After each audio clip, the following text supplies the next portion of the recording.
some entertainment stories to dive into. Blake Lively scored a legal win in her ongoing battle with Justin Baldoni, as a judge ruled that she can choose the location of her upcoming deposition. The deposition now will take place at her lawyer's office rather than a more public venue like Madison Square Garden, which Baldoni's lawyer, Brian Freeman... Ladies and gentlemen, the deposition of the century! So her lawyer... Entering the arena at 108 pounds, a blonde goddess, Blake Lively!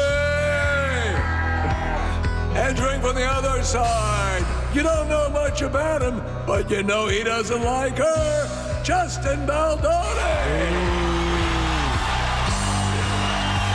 So, get ready to depose. His lawyer had wanted them to do it at Madison Square Garden for a live streaming thing. The idea was in this huge audience, certainly that would throw her off her gate. What lawyer's going to agree? Yeah, and by the way, and why would they want to have people there for this? I mean, they did. A deposition? His lawyer, yeah. Like they would ever get any work done. It'd be too much distraction. If you can pick how about Aruba? Yeah. Let's make this, let's have fun. Let's all get something out of this. Lively has expressed fears of being harassed by paparazzi at the location were controlled by Baldoni's team. Baldoni pushed back, claiming her fame shouldn't allow her to dictate the terms and that they'd be at a disadvantage without access to their materials. So, of course, you need to be at Madison Square Garden to have your materials. That's where my materials are. This all feels and has felt like many times, whether it be this or the Johnny Depp, Amber Heard thing, it is legal quicksand. It just keeps sinking and sinking, and I think nobody walks away from these things, totally unscathed. Yep, I agree. Mindy Kaling shared rare photos with her ex-boyfriend BJ Novak on Instagram over the weekend, and of course, that reignited rumors from fans about their relationship. The post, which highlighted her favorite LA restaurant, included a smiling photo of Kaling and Novak, as well as a cozy couch shot from their night watching The Princess Bride with her two oldest kids.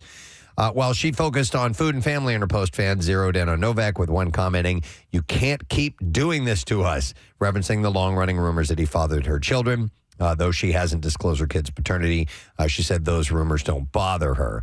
Other commenters joked that the post was a soft launch. Kaling and Novak have remained close friends over the years, with her once calling him an integral part of their family. Neither has commented on the latest round of rumors, though Novak was recently linked to TikTok star Delaney Rowe. Don't know who that is. Not familiar. Yeah. But they posted this, and they probably knew they were going to get people talking. So yeah, they're enjoying that. Sydney Sweeney was spotted enjoying her newly single life at Ray's Bar in New York City, where she bought the main character energy, according to a source at Page 6. So she was bringing the main character energy while these nachos. partying with her friends. And the Euphoria star bought a round of tequila shots for the whole bar. Yeah. And led a lively sing-along to Natasha Betting. Safe Light Repair, Safe Light Replace. One more time, everybody. She's a big fan. She's had her windshield repaired a number of times. Besides that, they sang along to Natasha Bedingfield's Unwritten.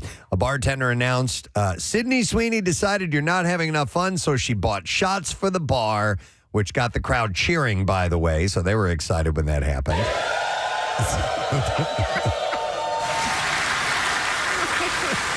You know what? I heard, I don't know if you guys heard this, that she's a really big Flyers fan. Oh, yeah. Well, the crowd was into that, too, yeah. You got all that. All right, so besides... And then Jimmy walked in. Oh, Jimmy? There was only one guy who knew him. That was Jimmy! Yeah. Why don't you guys take this outside? So her New York City night out followed her attendance at Jeff Bezos' and Lauren Sanchez's wedding in Venice, where she was seen dancing with Tom Brady there. So Sweeney recently ended her 7-year relationship with fiance Jonathan Davino, with sources citing major issues as the cause. So obviously people are thinking she's out doing her single life, tearing it up. Well, the Maybe she rumor is that Amazon is going to introduce a lingerie line that Sydney Sweeney will be the head of. No kidding. Yes. Oh, I thought you were going to say that she was going to be the face of. But she will be. Okay. Yeah, and the model and the designer, and basically they're partnering on this line of lingerie. She should have her own line of hot dogs and call it Cindy Sweeney's, right? Don't you think? I don't get it. Cindy's Weenie or Sydney's Weenies? Weenies. Oh, you said Cindy Sweeney's. Yeah, Sydney. Well, I was trying to pronounce it Sydney's wrong. Weenies. Yes. Okay. But it would be like Sydney Sweeney. Sydney's Weenies. With a little squirrel of hot dog in it. Sydney's Weenies. Little squirrel. I love squirrel. It. No, squirrel, graham cracker squirrel. I know. All right, anyway. I was just trying to move on. She is the spokesperson for Baskin Robbins. She just got that gig, and so she's posted on Instagram that she's enjoying ice cream with a graham cracker swirl. Oh, but I do like me some graham cracker. So if there's a little graham cracker swirl in there, I might be able to do that. Okay. We're moving on now. Actor Gina Rodriguez is well on her way to baby number 2 and revealed to People magazine that this time out, she and husband JUl.15.2025 are having a girl. I had to look up this actress. I didn't really know who she So I was. assume, judging by this news, they already have a child. Yes, they do. Okay. So the couple already share 2-year-old son Charlie Ray, and the two actors have been married since 2019. So they have a girl on the way. We've only just learned that Jennifer Aniston may have a new man, hypnotist Jim Curtis. And while nothing's official, the two have been seen in some very comfortable pics together. Further, Curtis, for his part, seems to have a new love in his life. In the newsletter yesterday that he wrote, he dropped the L word but kept it vague. He wrote, "I am back from vacation, and what an experience. When I was sick, sad, stuck, and in pain, I never thought that I would have the abundance, joy, and love." Ooh, how is it spelled? I now experience on a daily basis. LOVE. That's a real one. LUV. All Yep. right. Aniston was first linked to Curtis last week when they were spotted in Mallorca, with Curtis massaging her shoulders, and the two reportedly kissing. Do you mind if I message your shoulders? Still, Dear Jennifer's shoulders. they have their own account.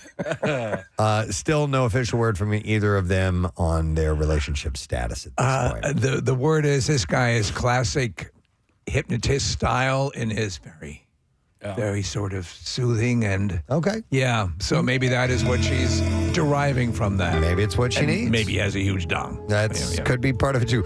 Watch this dong swing back and forth. You're relaxing, and that's going to end in about a minute.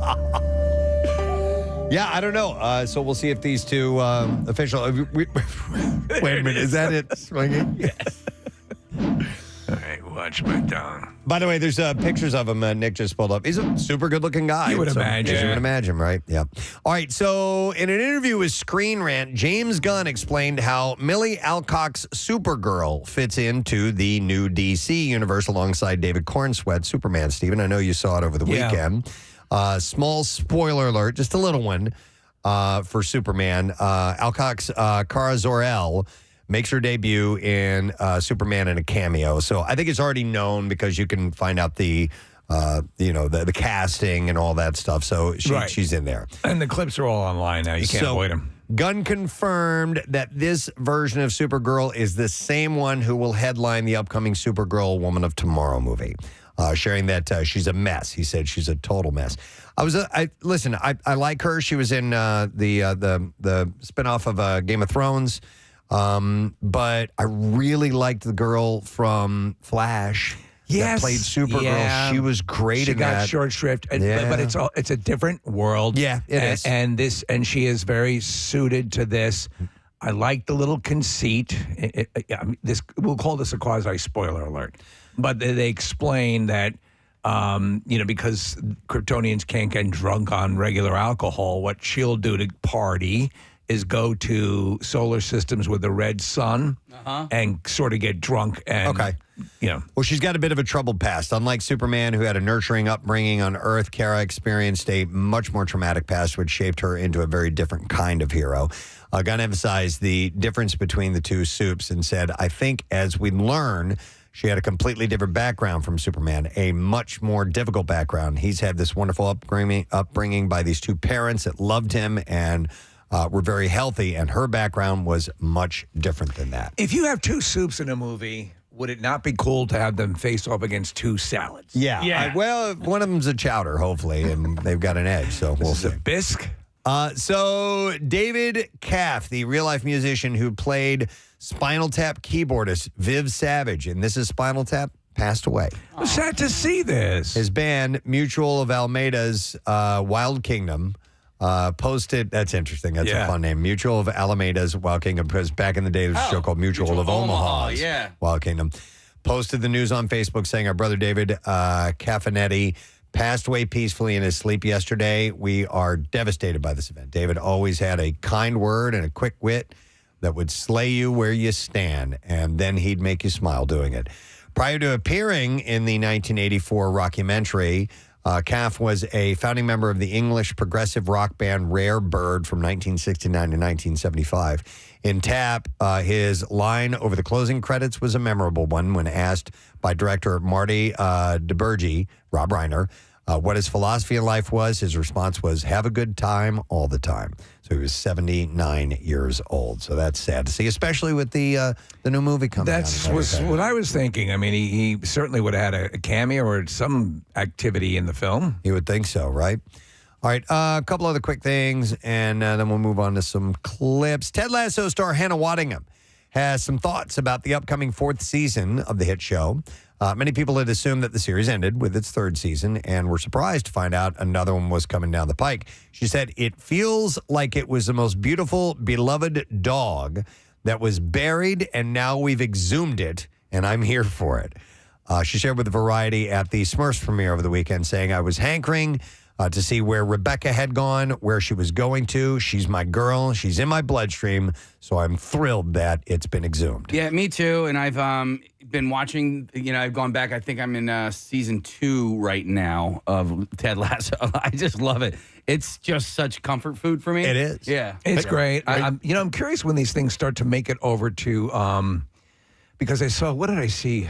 A series that I watched, streaming is now in regular commercial, where they sort of leave in the commercial breaks. Right. And I forget what I was watching, but for people who never had access to it, because they can turn it over pretty much. Yeah. I mean, there's a lot of cursing, for Christ's sake. Yeah, there is. Roy Kent, come on, man. Yeah. Hey, Case, with Ted Lasso, because I'm rewatching The Bear, and I'm catching stuff now, the references, they reference back in like seasons 3 and 4. Are you catching any stuff in season 2 that they reference towards the end of Ted Lasso? Ooh, you know what? No, not necessarily. But I'm also doing that with The Bear as well, because my daughter started watching it. So I stopped watching the new season to catch up with her. And so did I. Yeah. I'm doing not with your daughter. Oh, yeah. With my wife. I was going to say, I didn't even see you there. It's Nick. Hey, mind if I sit on the couch? Who's on the phone? It's funny about rewatching stuff. So so Caleb and I started rewatching in preparation for the next season. Oh. We're going through Stranger Things again. We started last night. Yeah. How many times? I'm so happy. This will be our 4th run through. So God bless you. I can watch. It's so good. It's funny, and I caught myself doing it. I'll say, wow, I don't understand that. And I've seen movies 150 times. Yeah, totally. And what is the difference? There is none. You can do the same thing. Yeah. You just got to invest a little more time. A little more time. And you can do it. I can't believe Stranger Things began in 2016. Wow. I mean, when you look at some of these shows, especially with the staggered production schedules, I give them all the credit of keeping any continuity, because I don't think there's no dud in the Stranger Things years. Not that I thought. Yeah, not that I thought as well. Yeah. Some people complain about the 3rd season. I thought it was great. I love it. But to do that over this amount of time and keep everything cohesive, that's a big undertaking. So for Ted Lasso, Jason Sudeikis, Brett Goldstein, and Brennan Hunt are also set to return. All right, one last story, and then we will move to the clip. So the Harry Potter TV series for HBO has started production to celebrate the big step. The show has shared first look at the series with a photo that features Dominic McLaughlin in costume as Harry himself. He will and he looks very, very young. So it's at the Chamber of Secrets, the very beginning. Mr. Potter, I want you to produce a graham cracker squirrel. Actually, Sorcerer's Stone was first, right? Or Philosopher's Stone, Nick, right? Yeah. Why? What did you say? I said Chamber of Secrets. Yeah. I think Emma Stone was the first. Emma Stone may have been first. Harry Potter and the Emma Stone. For all I know. Sly Stallone and Sly Stone. What do I do here? I want to go to Gryffindor. And then there was Dave Stone, who I grew up with in high school. And his nickname was Stone. Alone, you're drooling into the sorting hat. Remember George Stone?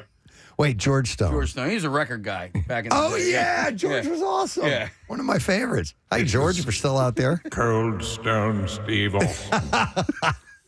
No, And Cold Stone Creamery. Stone Cold Cold. Screamily.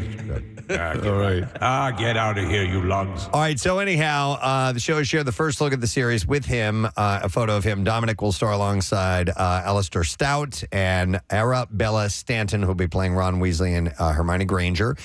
Other big names include John Lithgow as Albus Dumbledore, Janet McTeer as Minerva McGonagall, and Papa Isidore as Severus Snape, and Nick Frost as Rubus Hagrid. The Harry Potter series will hit HBO in, 2027? I didn't know it was that far off. Oh, man. I mean, it's a massive undertaking, and I think what they're trying to do is beat the. They got to get us. Listen, Lithgow's up there, and not to be grim, but you never know. Yeah. You might as well get as much shot as you can get shot. Well, Richard Harris passed. And also the kids too. They've got to film them before they age out. Yeah. You know what I mean? So they got to start. I got this hand stuff on me privates. and then they've got to what? Puberty, the biggest magic trick of them all. Yeah. I will be upset if I hear back from Potter aficionados that they haven't included a lot more of the story in this. I think they will. I hope they do. Yeah, they'll have room to breathe with it. All right, let's play the clips now. Foundation is back. Love this show. For more as character conflicts and shakeups put everyone in jeopardy. And in this clip, Lee Pace details what intrigues him the most about this series. I find the turning points always really interesting in a story this big, and Foundation is not a story that is afraid of major reversals. So we'll set up one big idea just to have the rug pulled out from it in a way that, very much upends the chessboard. Steve, I think you would like this show. I read did I read the book? Yes, I did years ago. Okay. Was that me? I don't know. So you love it? You think it's well done? I think it's really well done. Foundation is streaming now on Apple TV+. All right, next clip. Fans of the saltwater thriller Jaws have the opportunity to go behind the scenes and discover what it took to create the jaw-dropping. Hey! That's what it just says, to create the jaw-dropping. Here, Steven Spielberg shares the emotions he felt while directing the iconic film. This documentary is the most honest telling of the making of Jaws, starting with how excited I was to be chosen in the first place to get to direct a film based on Peter Benchley's blockbuster book, and how, in the wake of running over schedule and budget, I truly believed that Jaws would be the last movie I would ever be given to direct. Jaws at 50, the definitive inside story, is streaming now on Disney+. So I watched it on Friday, and I've seen everything there is associated with Jaws. There was the anniversary Blu-ray that came out. It had a whole bunch of making of. This special has so much more that I've never seen. No kidding. So much more. Excellent. And it's great. And he's right. And it's almost a nail biter in all the stuff that's going wrong. And as I was leaving Superman over the weekend, they are releasing Jaws in IMAX 3D at the end of August. IMAX 3D? IMAX 3D. That's really cool. Yeah. Excellent. All right, well, there is the report of celebs and entertainment and all that, dear friends. We're going to take a quick break, come back in a second, and continue moving forward as we go through a sweaty, hot week. Stay with us. We'll be back in a moment. Preston and Steve. On 93. A historical story until part of the way through, and I didn't have my pipe ready. Okay, I like that. But this is... But we're not going to mandate the pipe since you kind of came in through the other door. This is true. All right. But, so this is an interesting look at the historian, by the way. So this is a look at the historian. No.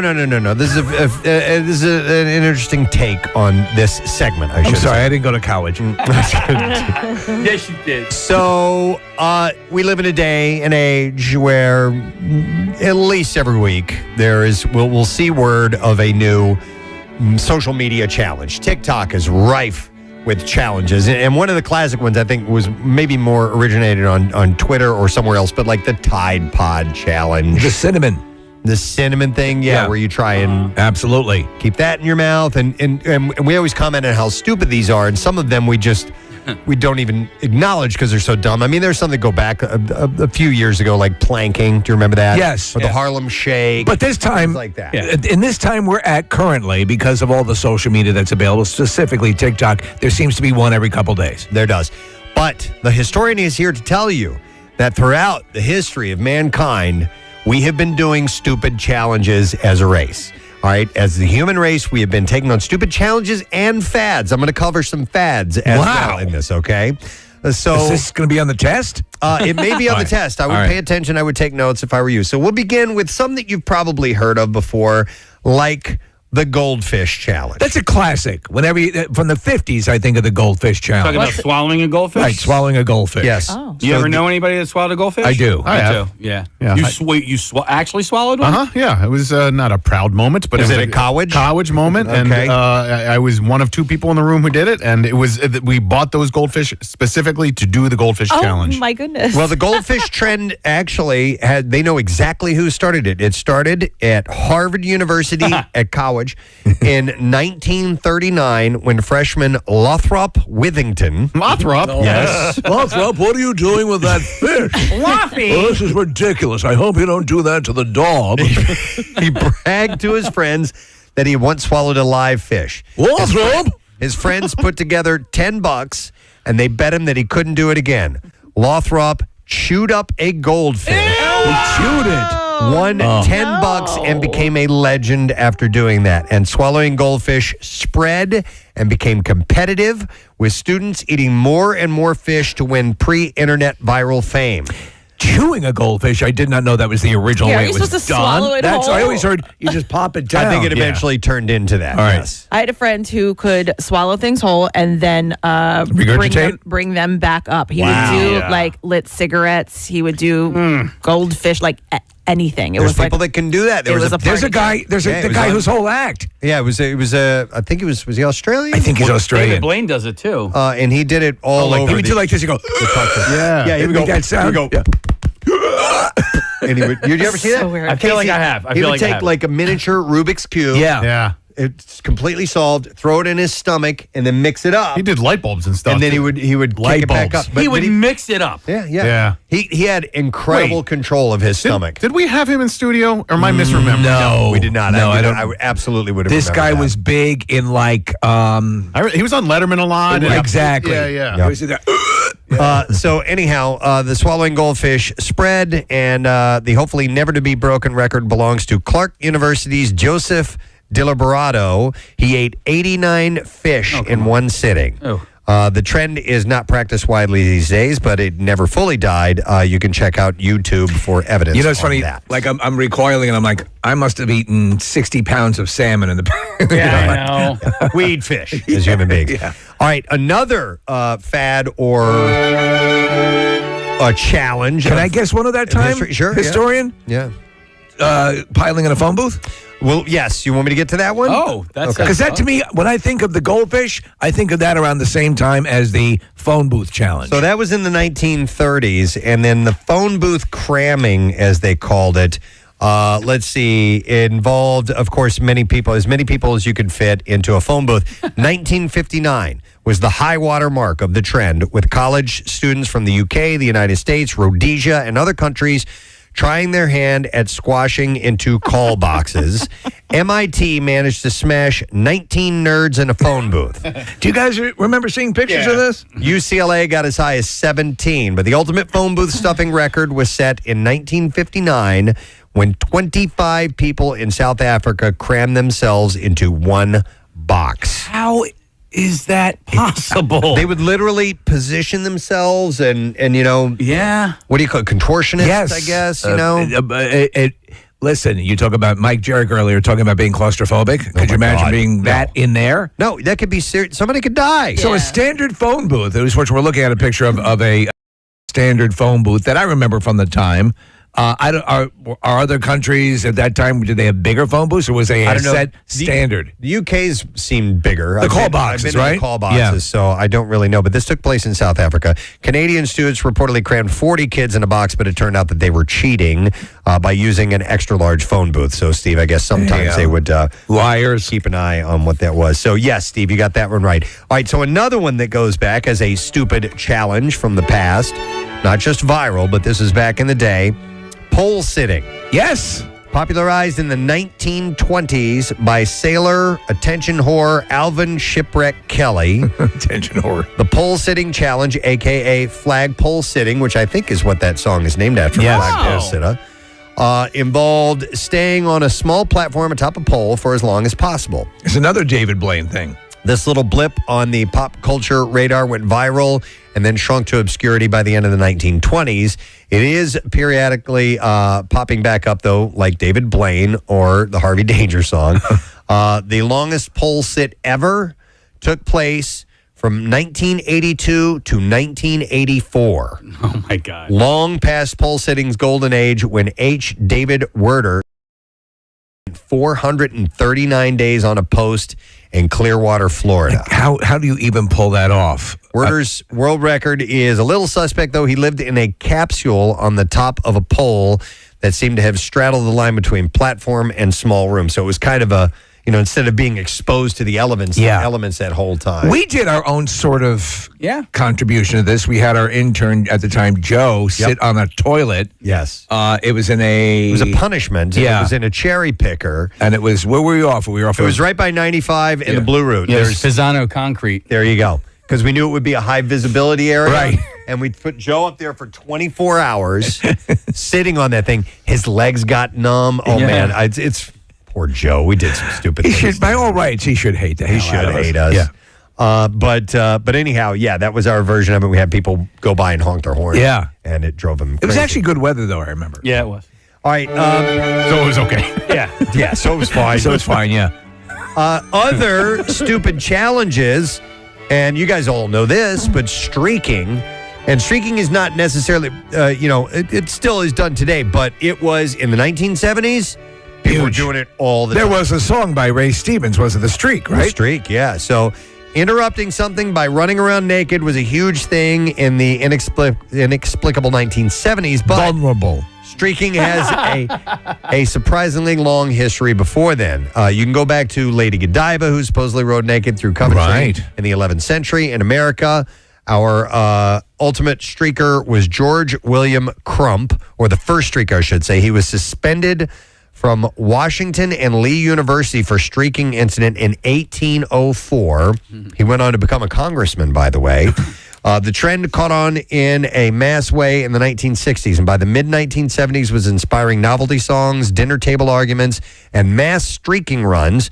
The fad's high watermark was the 1974 Academy Award ceremony, Yes. where the presentation for the Best Picture Award was interrupted by a nude hippie running out of the wings, flashing a peace sign, and then dashing off stage. I think it was in front of David Niven, was it, It not? was, Yeah. yes. He was, I guess, either the host or he was presenting the award. And he at had a that good time. comeback. Do you remember what it was? I don't remember what it was. You remember what he I said? guess we can see his shortcomings. Nice. The streaker, gallery owner, and pioneering gay rights activist Robert Opel said that he posed as a journalist to get backstage, but many think the stunt was planned since Opel wasn't arrested or was doing press interviews right after the ceremony. Yeah. So, I mean, with all the security, but it was kind of wild. So at that time, I also remember, and it wasn't a trend that other people were doing or a viral sort of thing, pre-viral, but Morgana, remember her? She would run out onto... The big boob lady? Yes, yeah. And she would kiss athletes on the field. She would go to Kiss. Yeah. And, but there weren't like a lot of people doing No, that. she was the only one. She did her own thing. However, here's another one for you. And this is a weird little, more of a fad, really. Intentionally infecting yourself with parasites to lose weight. Oh, my God. was a trend that began in the early 1900s. And people would swallow a pill said to contain tapeworm eggs so the worms could live in their guts and steal their food. It doesn't seem to have been all that widespread, and there's doubt that the pills advertised in the Victorian age periodicals even contained tapeworms, but still, some people bought them. So this was primarily during what years? It was around turn of century. Victorian age, so early 1900s. Huh. Yeah. And there's a Now, video I that put came out Ebola in my coffee. I'm sorry, Steve. There's a video that came out 2 years ago. It's called The Tapeworm Diet, Pros and Cons. And so I guess maybe people still consider this. Well, there you go. It says in this article, it's still a thing today. This woman in Iowa said she bought a tapeworm off the internet and swallowed it to lose weight. And even Khloe Kardashian said she wanted to give it a try. Oh, my God. For the record, tapeworms can lead to malnutrition, anemia, discharge of prolatids, and even death. Yeah, sign me up. It won't help you lose weight either. Any tapeworms that could theoretically be found in pill form wouldn't be the kind that leads to weight loss anyway. But you always have someone to sing a duet with. Yeah. How do you kill a tapeworm? You Once put a it's- firecracker up your ass. Once it's in your body? Don't know. Okay. I mean, I've heard stories of them going in and surgically removing tapeworms. Exactly. There used to be the old, and this had to be a wives' tale, where you would not eat for a while and you would hold the food up, and the tapeworm would come up out of your. Shut up. I That's swear funny. to God. Yeah, that was an old wives' tale. Wow. That's how you got rid of a tapeworm. The things that people will do to lose weight. Here's another fad. We're talking about, fads and challenges on TikTok today, and there have been plenty of them throughout the years. In the 1970s and 80s, many doctors prescribed jaw wiring to overweight patients. Yes, I remember that. 3 WMMR. All right, thank you very much, Marissa. So the scientists have been working hard, compiling all kinds of studies and information. We've got doctors, astronomers, you name it, at the Just Saying Institute. The Just Saying Institute, home of the first graham crackers, squirrel nature refuge. Yes. The Graham Cracker Squirrel Nature Refuge. There's so few and far between. Wow. All right. Well, I'm leading with this story because of how disgustingly, sickeningly hot it has been. And now we haven't been in triple digits, but this humidity is just, it's stifling. So I reached a point where I was feeling embarrassed. Like, am I taking this harder than? Am I a puss? Am I a pussy? Yeah. Yeah. And then my wife is, a third my size. She's sitting there going, "No, it just sucks the life out of you." And then we did a recounting of from the beginning of June through to now, and it seemed like the majority of the evenings and days were sweaty and hot, culminating in an evening where a cold front comes in, or at least it gets cooler, and then you get lightning storms and downpours. Yep. And then all that moisture seeps. I'm sorry to interrupt. No, you. it goes Seeps right in the back ground, up. and then the next day, Right back it's in up. the air. Yeah. What I've noticed about myself is I've gotten way better at acclimating to this type of weather. Like before, I there's no chance, and now like I want to say that I don't mind it, but it's not as bad for me anymore. Well, you're down many Good pounds. for you. I'll say this, though, is that outside, if I'm doing stuff and I'm working outside, or like Preston, he's talking about playing golf and so on and so forth, if you're doing whatever you're doing, okay, I'm in, it's like I'm on its turf. I'm fine. I can deal with it. I'll do what I need to do to move along. But inside the house, even when the AC's on, I feel it like there's an energy suck. Yeah, no, listen, I played golf last week, and it was on Monday, and it was stifling. It was very, very, very humid down the shore, too. And the only problem that I had was that my shorts were too big, so I kept having to pull them up. Had I not, My shorts are too big. I need help on hole 11. no, had I had a belt on, I think it would have not been as bad. But like I had kept like having to hike my sweaty ass shorts up. The guy says his shorts are too big. So you're like, what's his name? Chris Farley Yeah. pulling his pants up. Yeah, the Matt motivational Foley. speaker. Matt Foley. Dude, yeah. I almost wore my Matt Foley shirt today. Yes, Yeah.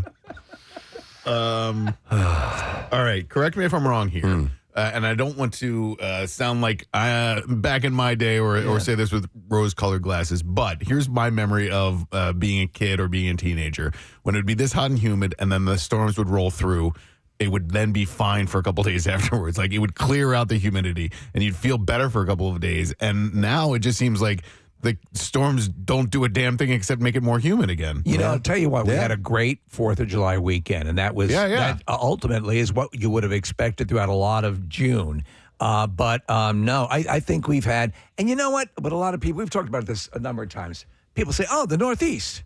Oh, it's you're no. And there's from years of living in New York on Long Island, which had the ocean side and the sound side, there was a mitigating factor.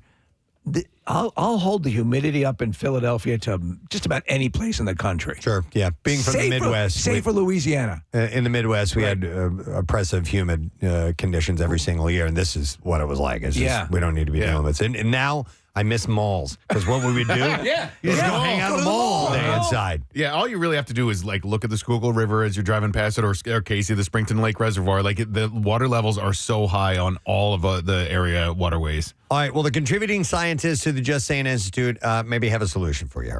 And this is out of the UK. They're going through their third heat wave of the summer as well. And you may be trying out one university lecturer's alternative method to lower the temperature in a building. Dr. Ben Roberts said that, and you're not going to believe this, but he said that applying yogurt to the outside of windows can lower the temperature by up to 3.5 degrees inside.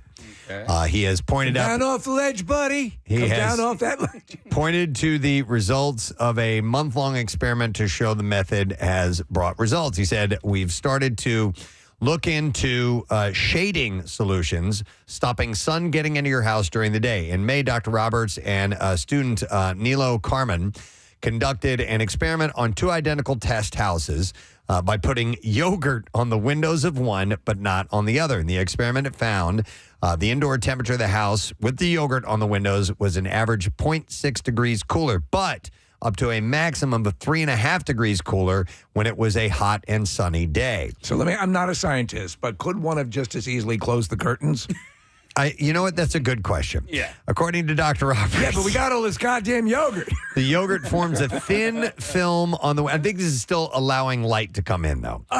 So that's why you may want to do it. A thin film on the window itself and reflects some of the incoming solar radiation as it is a light color. This means not as much heat passes through the window. He told the BBC the yogurt smells for about 30 seconds when drying, but that as soon as it has dried, the smell disappears. For their experiment, the scientists at Loughborough University used a supermarket brand of Greek yogurt that has a fat percentage of about 10%. How do they apply it to the windows, with like rollers? He didn't say. Okay, that's hand smearing? That's a good question. Or maybe a paintbrush or something. But when he saw the results of the investigation, Dr. Roberts said that he was quite surprised, as he did not think that it would be that effective. And he added that when they carried out experiments using a tinfoil, which blocks pretty much all of the incoming sun's heat, they saw a maximum temperature of 5 to 6 degrees. So he was pleasantly surprised with the results from the yogurt experiment. I think the yogurt has been a big success. So if you want to try Let's try poop. If you want to try tinfoil, you might be having a heat stroke. Lower it even more. So, but yeah, Steve, shades could probably, Do you keep your curtains. Shades closed? I mean, because we get a strong sunrise exposure in the beginning of the day, so we keep them down. Yeah. And then as the sun progresses around, we will open them up on one side of the house. People don't realize what a difference it can make. Yeah. I mean, think about it. You have sun streaming in. Yeah. It's going to heat up the house. Yep, exactly. And I ain't no scientist. So try it if you like. All right, here's another interesting observation from the Just Saying Institute. A team of researchers from Utrecht University, Durham University, and other institutions has observed some remarkable things happening at a chimpanzee sanctuary in Zambia. Several chimpanzees from one particular group were seen dangling blades of grass from their ear holes or from their butts, from their butt cheeks, for no apparent reason. This is wild, this story. Trying to make each other laugh? Is that what's going on? Okay. The What's going on behavior here? was not seen in other chimpanzee groups at the same sanctuary despite similar living conditions. According to researcher Edwin Van Leeuwen, he said this shows that, like humans, other animals also copy seemingly pointless behaviors from one another. And that, in turn, may offer insights into the evolutionary roots of human culture. So it's almost like jewelry or something like that, or just Really? a goofy thing that they're doing and they've picked up on it. So think about it, right? So it's clear that they're doing a case. Yeah. So stop and think about, how did jewelry become a thing? How did I'm going to? It's this Yes. chimp of stature has has. Wait, where'd you get that great piece of grass out of your ass? My boyfriend gave it to me. It's so they mimic it, and then it becomes. Nick, you often talk about diamonds in and of themselves. We give it the value, Right. Sapphires are a lot more rare than diamonds, but diamonds cost a lot more. Casey, this story just reminded me of you and Pituation, because anytime you would ever do anything, Pituation would completely copy what you were doing. Oh, he'd be walking around with this blade of grass sticking out of his ass. It's so good. Man. So people regularly do arbitrary things that seem to have no immediate use, like shaving a line into their eyebrow or putting a fashionable scarf on themselves or their dog. Yeah. Most people do not come up with these things themselves, but they copy them from others. Other animals also adopt behaviors from one another. Often, though, this is useful behavior, like chimpanzees learning from each other how to find food. But sometimes animals develop habits that seem to serve no clear purpose. For instance, and I've talked about this before, a fashion trend among orcas who were seen wearing a dead salmon on their heads drew quite a bit of media attention last year. Still, these kinds of useless trends in animals have rarely been studied in a systematic way. So in 2010, Van Leeuwen discovered that a female chimpanzee repeatedly stuck a blade of grass in her ear and left it there for no apparent reason. Later, 7 of her group members adopted that behavior. Isn't that crazy? And even after the female trendsetter died, the behavior continued, and some chimps in the group still do it today. Van Leeuwen and his colleagues therefore interpreted this behavior as a cultural tradition. Bing, bing, I want to pin you with this blade of grass. Stick it in your ass and everyone will know you're my girlfriend.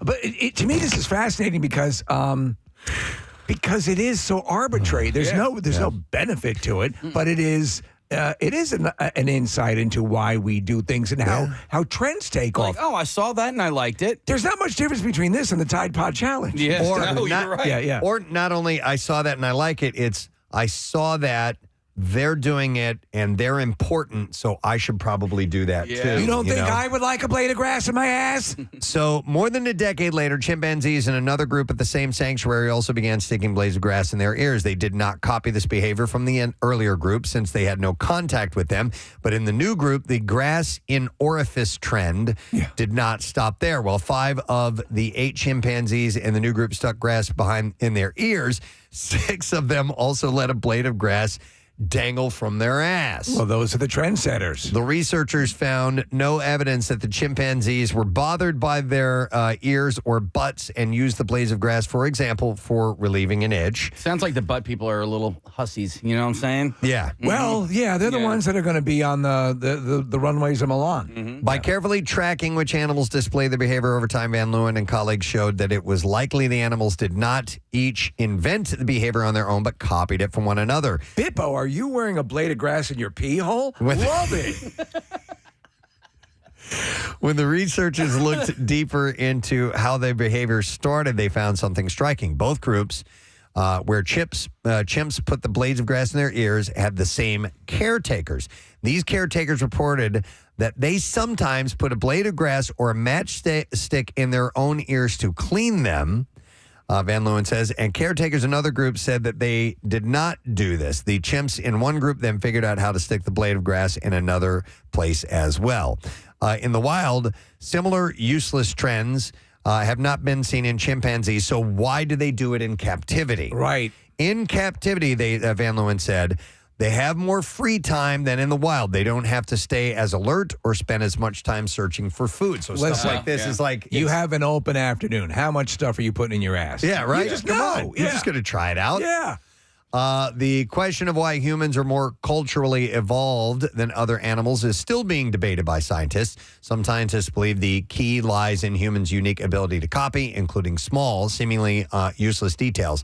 Other animals would not be able to do this and would have to constantly reinvent the wheel, which limits their cultural evolution. So there's a couple of things I think in this that's kind of cool. There's the need to break from the pack and be yourself, but there's also a status thing. Yeah. Which, like, well, that's a dominant chimp wearing a blade of grass in its ass or ear or whatever. Yeah. I want to be like that. Yeah.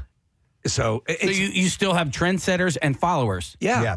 But not in the wild, No, only in captivity. So I don't think we're going to have, Caesar and the revolution of gorillas down the road a little bit. I can't take you seriously. You have a blade of grass in your ear. Don't pay attention to that. But it's interesting that Does it look good? if they are in captivity, that Pull on it. they do a very human-like behavior. Do you think it has anything to do with being attractive to the opposite sex and therefore mating and therefore evolution of the species and Maybe. I think propagating of the species? I think over time that, and again, what the hell do I know? Yeah. But that it could be associated with, it becomes associated with something. It's Right. like the way that a more Zoptic figure used to be desirable and a smaller penis used to be desirable. Yeah. And those things that change, on those sort of the tide of how the collective responds. Now, we'll have to see how these behaviors evolve if they go beyond grass and they start putting something else in their butt. Yeah. And that Flashlights, to mag attract lights. attention and whatnot. So- How soon before chimps are rocking mullets? Yeah, right. Oh, I would pay so much money to see a chimp with a Billy mullet. Ray Monkey. And with that, we move on now. All right, another story from the Just Saying Institute. I thought this was pretty interesting, funny, and actually smart. So, U.S. Army Engineer Research and Development Center, or the ERDC, is developing a cybernetic prairie predator to keep airfields clear of hazardous wildlife. And it's a robot coyote. But it's interesting how they are doing this. So a constant problem for airfields is the presence of birds and other wildlife. They pose serious threat to aircraft and field operations. So birds are the biggest hazard. Obviously, they can cause some serious damage if they're sucked into engines, if they slam into windscreens, if they, impact control surfaces and stuff like this. Sullenberger. Yeah, exactly. It was a bird strike. Yeah. So this can be so severe that the U.S. Civil Air Administration once built a chicken gun that used compressed air to fire bird carcasses at airframes to simulate avian impact. Johnny, I'm out of chickens. In addition to birds, other wildlife like rabbits and deer can wander on the roadways and runways and damage equipment by foraging, burrowing, nesting, and relieving themselves. So to prevent this, airfield operators have employed all sorts of countermeasures, including aerial drones, hawks, falcons, dogs, lights, even gas-operated cannons to scare the fauna away. But now the ERDC is working with wildlife biologists to develop robot coyotes to help with the job. The result of 5 years of development, the Coyote Rovers, as they are officially called, began life, and this is probably what you guys were thinking, as a Boston Dynamics Spot quadruped robot. Yes. Yeah.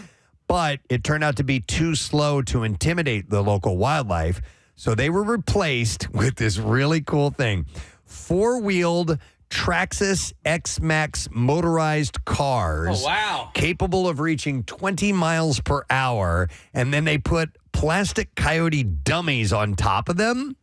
And so it provides the right balance. And so these things... That's cool.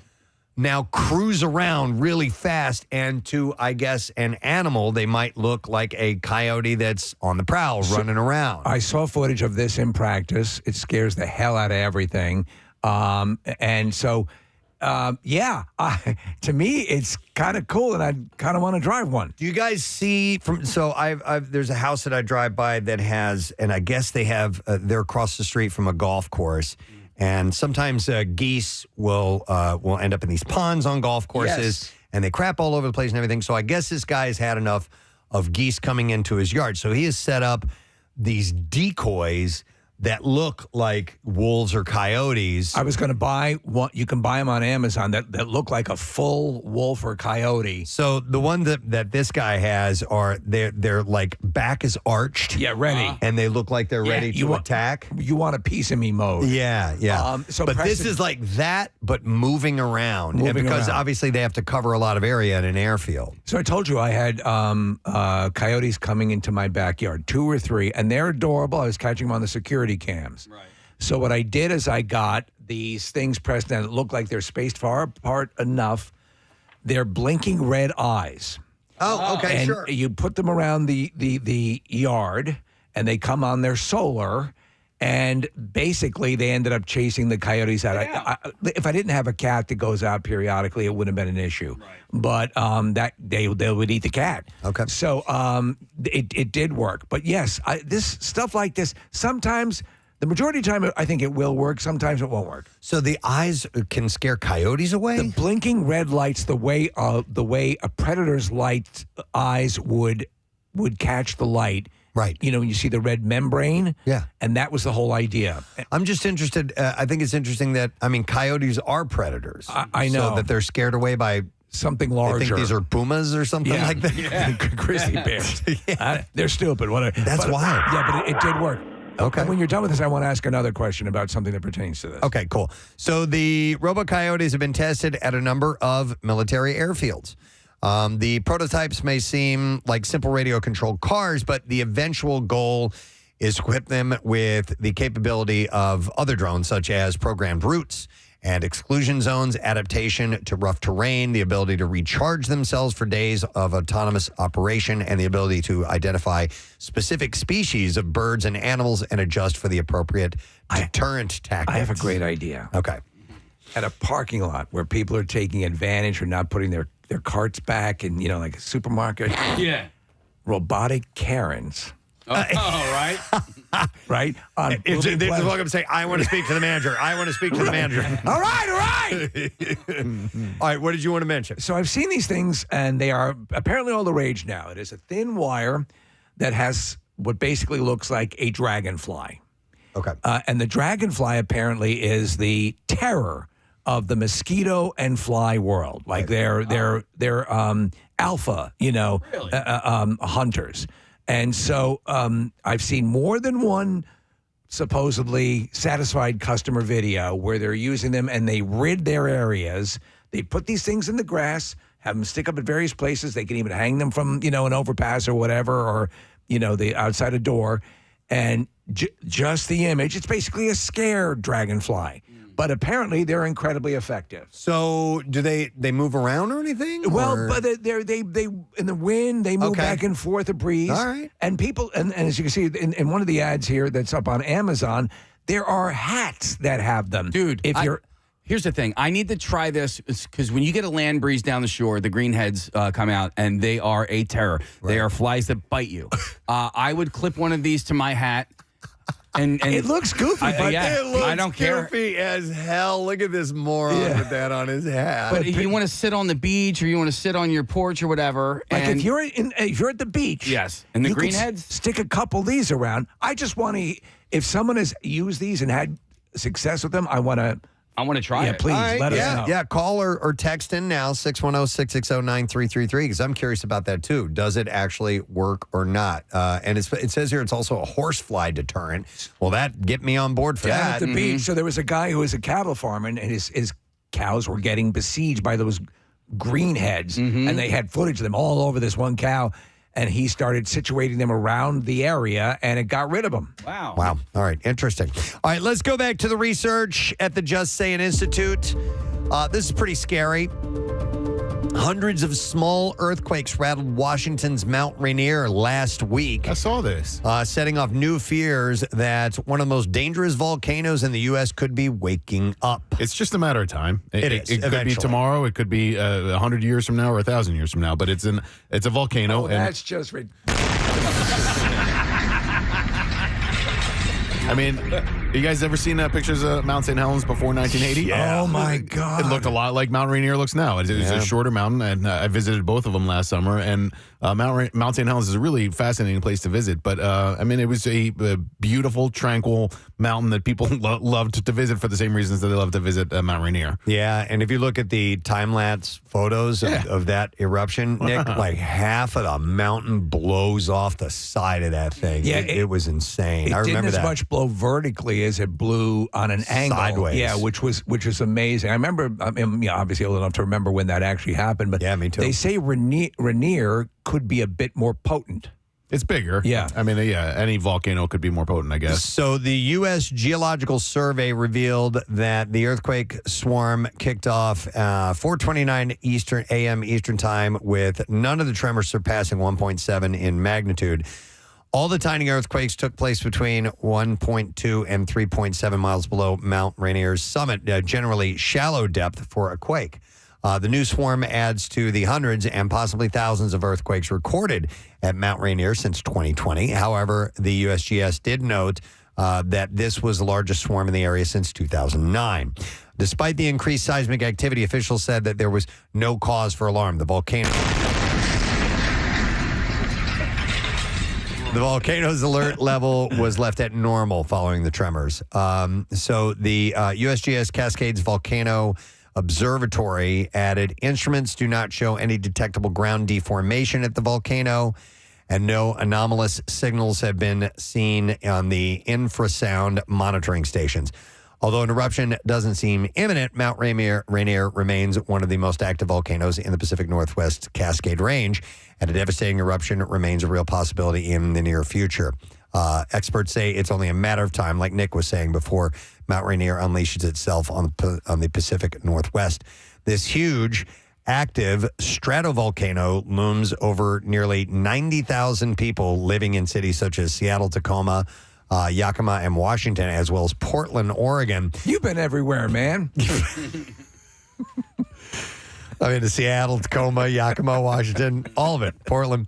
Even though Mount Rainier has not produced a significant eruption in more than 1,000 years, experts keep a very close eye on it due to its potential to blow at any time and to widespread destruction such as an event would cause. She'll blow any time. When this volcano eventually blows, it won't be lava flows or choking clouds of ash that threaten surrounding cities, but something called lahars. Lahars. Violent, fast-moving mud flows that can tear across entire communities in a matter of minutes. So I'm fascinated with volcanoes and natural disasters. Ever since I was a kid, I'd read about this stuff.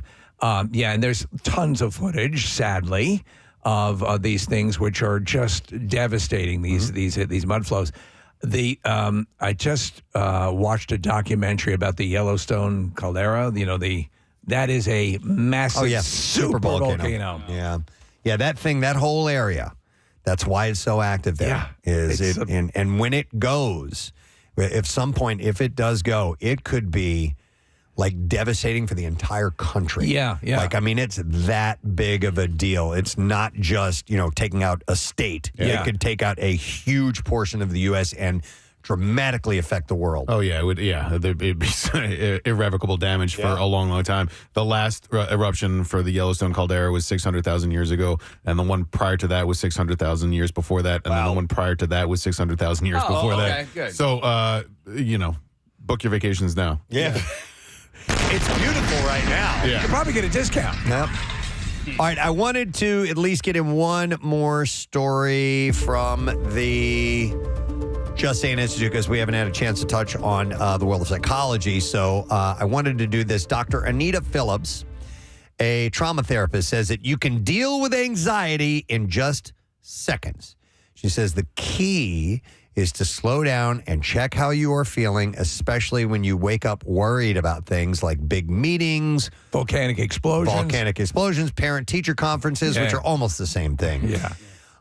So I had never heard of this before. The first exercise is called the VOO technique. The VOO. No. VOO. Oh. VOO. As technique. French? No, it's spelled VOO. Okay. And by the way, have John hang on the line. We want to go to him on the phones here in a second. I didn't see his call. So the VOO technique, you take a deep breath in, and then you breathe out while making the sound VOO. for as long as you exhale, as your exhale lasts. Voo. So I guess it's just that. But why? Or do you go voo, voo, voo, voo? So the vibration you feel helps work anxiety out of your body. So it's part of that whatever that actual vibration that the causes. Oh, wow. Even better.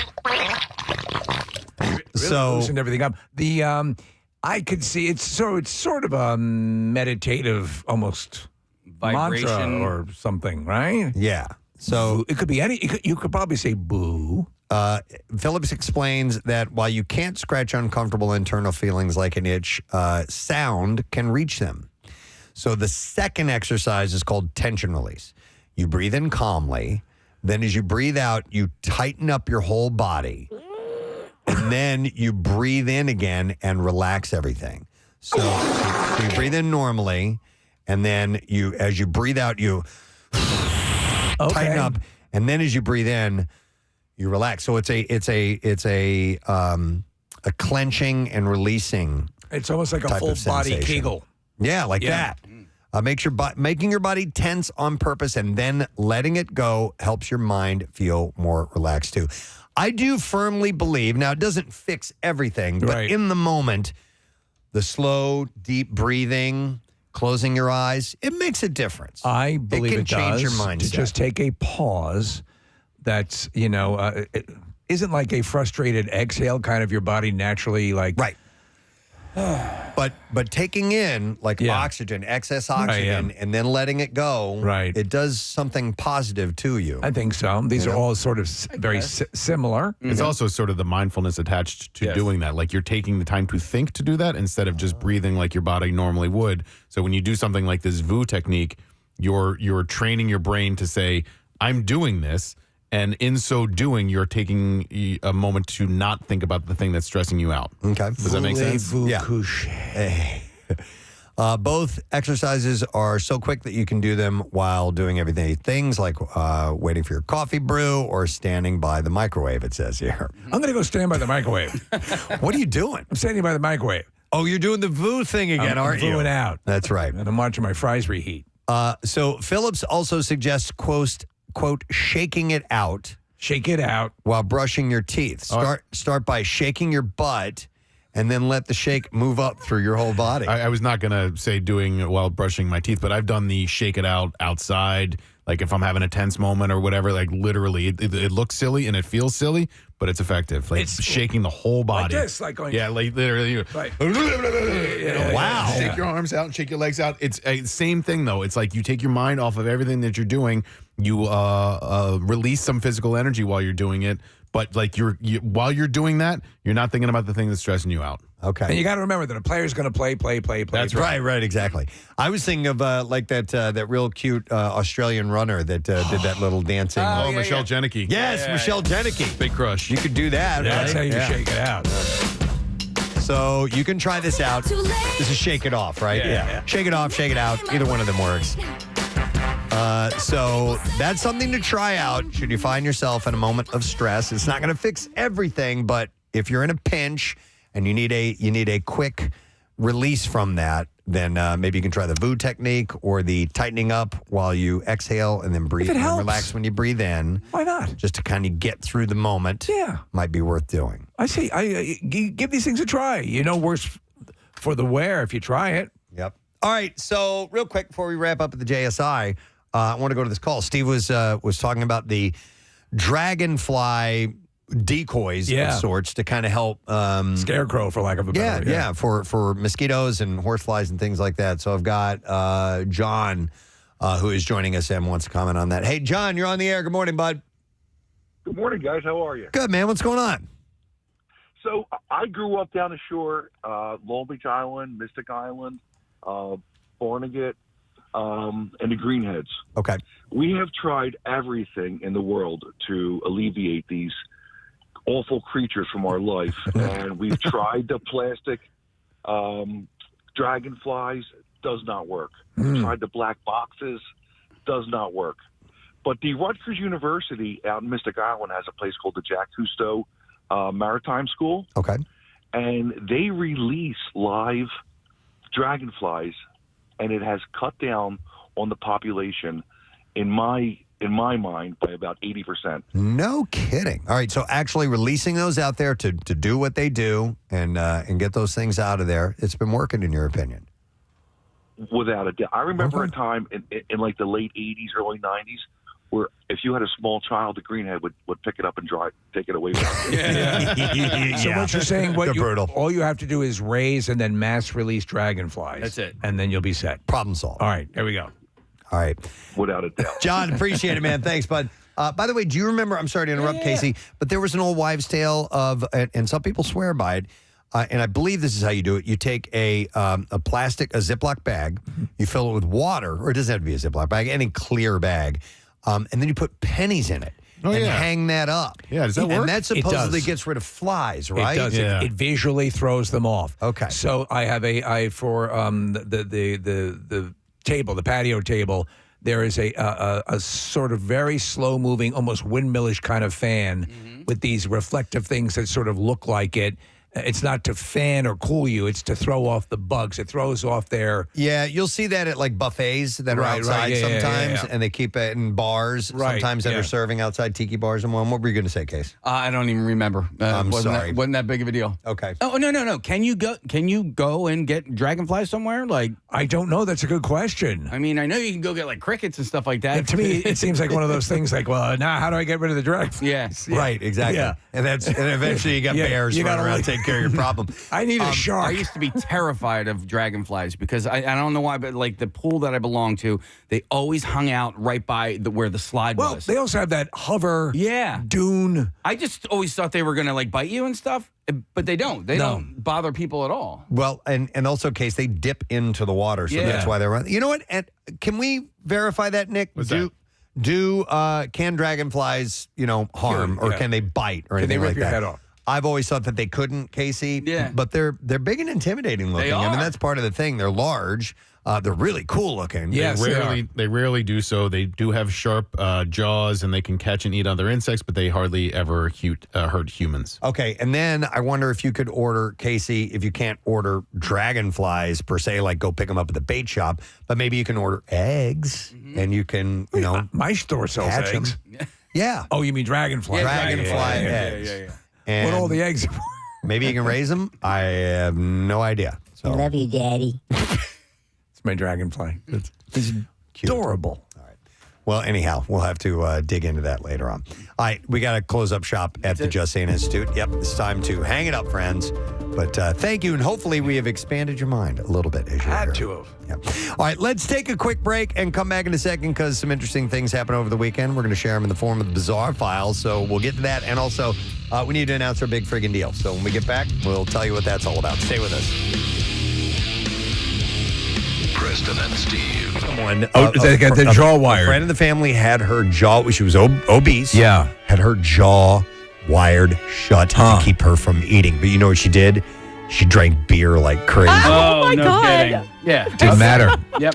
Still packed on the And calories. she didn't lose any weight. Yeah. It was crazy. Hey, what were those diet pills that were pretty popular back in the 80s? Yes. Hydroxycut? No. Was it called Fuel? There No. were actually diet pills for a while called AIDS. Yeah, no, this one, it is, think of like a red and clear capsule, and inside the clear part of the capsule. Diatrim?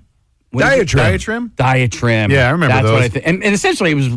Caffeine. It was ephedrine or... Yeah, or, ephedrine, exactly. Yeah, diet pills were a big thing in the 80s. And eventually people realized you can't take a pill to lose weight. No. Just you can't. Well, but the thing was, it was like racing people's bodies. So like, it was like extra. I don't know if it was caffeine or whatever the hell was in it, but it wasn't healthy for the. It's not good for you. Yeah. So according to this, it says if let's see, what does it say? It says if we make it literally impossible to eat anything solid, they'll have to lose weight. Seems to have been the thinking. I'm so excited! Oh, yeah. She was taking weight pills, right? All right, was that it? Yeah. Typically, patients had their mouths forcibly kept shut for around 9 months. Oh, my God. And while initial weight loss was reported, most patients put the pounds back on as soon as their traps were open. So, Isn't there a jaw clamp as well that they sold for a while? oh, I don't know. Yeah. Maybe. Yeah. Right, like a dental clamp. So the practice fell in disfavor. If didn't help, that side effects can include choking on your own vomit and acute psychiatric conditions, suddenly panicking because you can't open your mouth. Do you know what? I remember being trendy along this line, Preston. I'm going to say the 80s, smoking to lose weight. Oh, really? People somehow, I remember a friend of mine who felt she was overweight a little bit, started smoking. I'm like, I don't think that's a good trade-off. Yeah. I mean, couldn't they just put you in a medically induced coma and you could lose weight that way? I think they could. Yeah. Why not? That's a great idea. Or don't even use medicine, just hit you with a mallet. They would certainly handle every bit of your diet at that point. So, yeah. That's a great idea, Casey. Be in a coma for 6 months. Listen. You don't have to work or anything, No. do you? Like at the beginning of COVID, what if you were able to miss this entire thing? Yeah. All right. And just lose 2 years of your life. this is kind of a challenge from back in the day, proving that things were just as weird then as they are now. Panty raids. Oh, my God. Were Yes. big.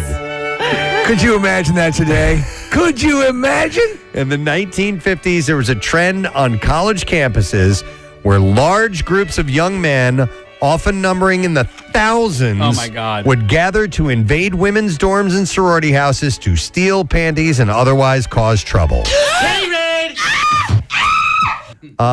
There's a lot to unpack with panty raids, actually. They were partly protests against gender-based housing restrictions, partly just college kids being stupid, and partly expressions of toxic masculinity. As gross and terrifying as the idea of the panty raid is, these often spontaneous protests set the stage for the more serious student activism of the 1960s. So maybe we can When blame they got serious about panty raids. hippies on panty raids. So, yeah, panty raids were a big thing for a while. Yep. All right. Other challenges and fads in days past. All right, this one I've never heard All of. right. Apparently, limping became a fashion trend. We're going out limping tonight. Yes. Throckmorton, are you coming? What was that guy's name from Harvard? Oh man, hang on. Let's go back and look at him. Linthrop. We're going out hobbling. Lothrop Withington. Lothrop? Yes. Let's go limping like poor people or sick people would do. People with infirmities, they're hilarious. Listen to how this happened.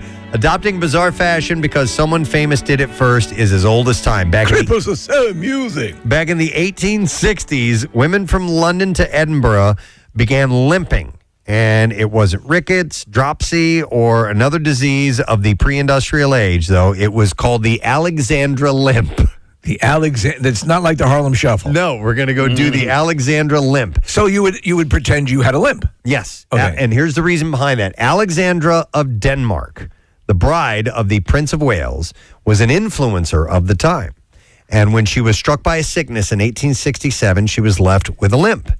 And she kept being famous and stylish, and she would show up at glam occasions with ornate walking sticks. And before long, her fans began copying that look right down to the way she limped as well. That's like if the Kardashians had to all of a sudden use a cane or were limping. Right. Other people would start to do it. They might take that on just to be like them. So before long, her fans began copying the look, copying the limp. The style went viral, mostly among the young and rich who would actually, Kathy, they would buy shoes with 2 different sized heels to force them to limp, to make it easier for them to walk around like they had a limp. Oh my gosh. So this was of the more elite were doing.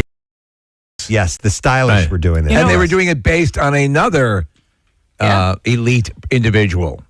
You kind of see similar stuff going on now. Like it's more like dance move-ish, but like my son and his friends, they do the gritty all the time, and they're not dancing. They're not on a dance floor. They'll just, for no reason. It's essentially a touchdown. When I come in and out of the building, I'm doing the worm. What's the gritty? I don't know. It's a touchdown celebration. You just kind of.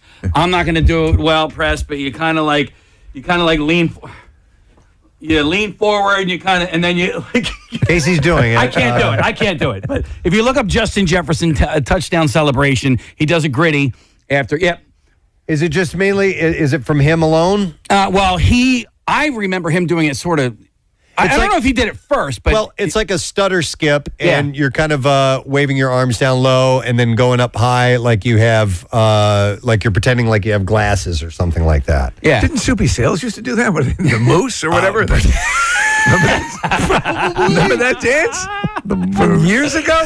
Fine. Soupy Sales doing. I think it's the moose. All right, Soupy Sales dance, Soupy Sales moose. I need Soupy to see Sales that. was a kid's television host years ago. Why don't you forget the moose? Wow. For a moment. All right. So anyhow, the limp, the Alexandria limp, it says here, like most fashion trends, went from nothing to ubiquity and then back to nothing pretty quickly. It was over after a few years, but people were actually doing it. We'll see if he does the moose. Is it the moose or the mouse? Oh, maybe the mouse. I don't know. The video says the mouse. Okay, wait. He does where he puts his hands up on the side of his head. I thought it was the moose. I don't know. Yeah, because you would think it would be the moose because... More than a mouse. Yeah, I don't know. But, there we go. Maybe it's the mouse. Okay. Well, anyway. I missed the Icky Shuffle. That was a good one. yeah, dude. You know what? Okay, I enjoyed that a lot. never mind. Well, I know the Icky Shuffle as an exercise move. It came back in commercials not that long ago. And you know what made made me mad at commercial maybe or something like that. And so they, he got number 41 in the deli aisle, and his number came up at the deli counter, and so he did the Icky Shuffle again. Do you know where you saw a lot of that? It was at the Princess Diana funeral.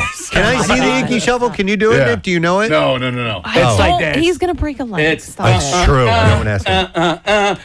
That's the Icky Shuffle. Boom. Yeah, and I think he was at the Super Bowl this year too, doing it again because the Bengals were back in for the first time since he played. But there was do you know what there's a ladder you lay on the ground, you do these foot exercises through those, and we used to do, my instructor used to tell me to do the Icky Shuffle, and I didn't know what that was. I just thought it was the name of the movement. So okay, how about that? And it was a really good workout. So all right, anyway. This is where they missed on this commercial though, Nick, and it bothered me the last time I saw it. It's a Geico commercial. I saw it earlier this week. The number at the deli should have been the number that he was actually wearing as well. We should make some calls. Yeah, we should. I'm going to make a phone call. Do we need to go back to what you were waving off a moment ago, or you want to stay good on that? I think I was waving that off. Okay. The fact that he wasn't wearing the number that they called, because they were like, all right, next up, number 44. Okay. And he goes, oh, 44, that's me. All right. And then he does the Icky Shuffle. He's really been wearing number 30. I got you. All right, so limping was apparently a trend at one point. Well, listen, so that's just as stupid as the Tide Pod Challenge. Okay, so this one is macaroni, but it's not about the food. You know the line in Yankee Doodle Dandy about sticking a feather in your hat and calling it macaroni. It's not about a noodle. It's a reference to a dumb but awesome trend popular among proto-metrosexuals in the 18th century England. Did we ever establish what that exact lyric means? Stick a feather in your cap and call it macaroni? This will explain. All it. right. Okay, so at the time, macaroni was an exotic dish in England, and eating it was seen as the mark of a well-traveled person. London hipsters started describing everything cool and exotic as very macaroni. Very macaroni. Extraordinarily macaroni. So before long, macaroni became a slur hurled back at these. We're macaroni. At these bourgeois fops who took personal affectation. You didn't call him a fop, did You bourgeois fop, you're saying macaroni. To heretofore unknown levels. I'll go one level further, you're rigatoni. Your bow tie pasta. No. Yes. Get out. Oh, okay, this is coming from Angel Hair Pasta. Shut up, Scapolini. Macaronis might you have bow tie pasta fop. So. How dare you? So that is absolutely beyond the pale. The whole thing is actually effete bourgeois fop. And effete? Effete. So here's what they would say. Macaronis were known as basically people who were wearing, they were kind of like glams, okay? So a macaroni might have a gigantic wig featuring ringlets tied in ribbons flowing out from a tiny hat adorned with roses. Somebody you see on RuPaul's Drag Race now. They had diamond buckles on their shoes and wore rings over their expensive gloves. And they carried around opera glasses, wore perfume, and spent their lives gambling and hanging out looking weird. So, but it was a trend for a while. So this almost seems like the counterculture of the time. Like, in other words, it's almost a mockery of the upper class. Kind of like that. Right? Well, they just took their. They were, I think, the upper class. Oh, they were. Okay, so was it them that's a good mocking question. them own? Maybe they were their own? Maybe they were trying to be. No, wait, hang on a second. Do you think they were like hipsters? I think that's what it is. So anyhow, the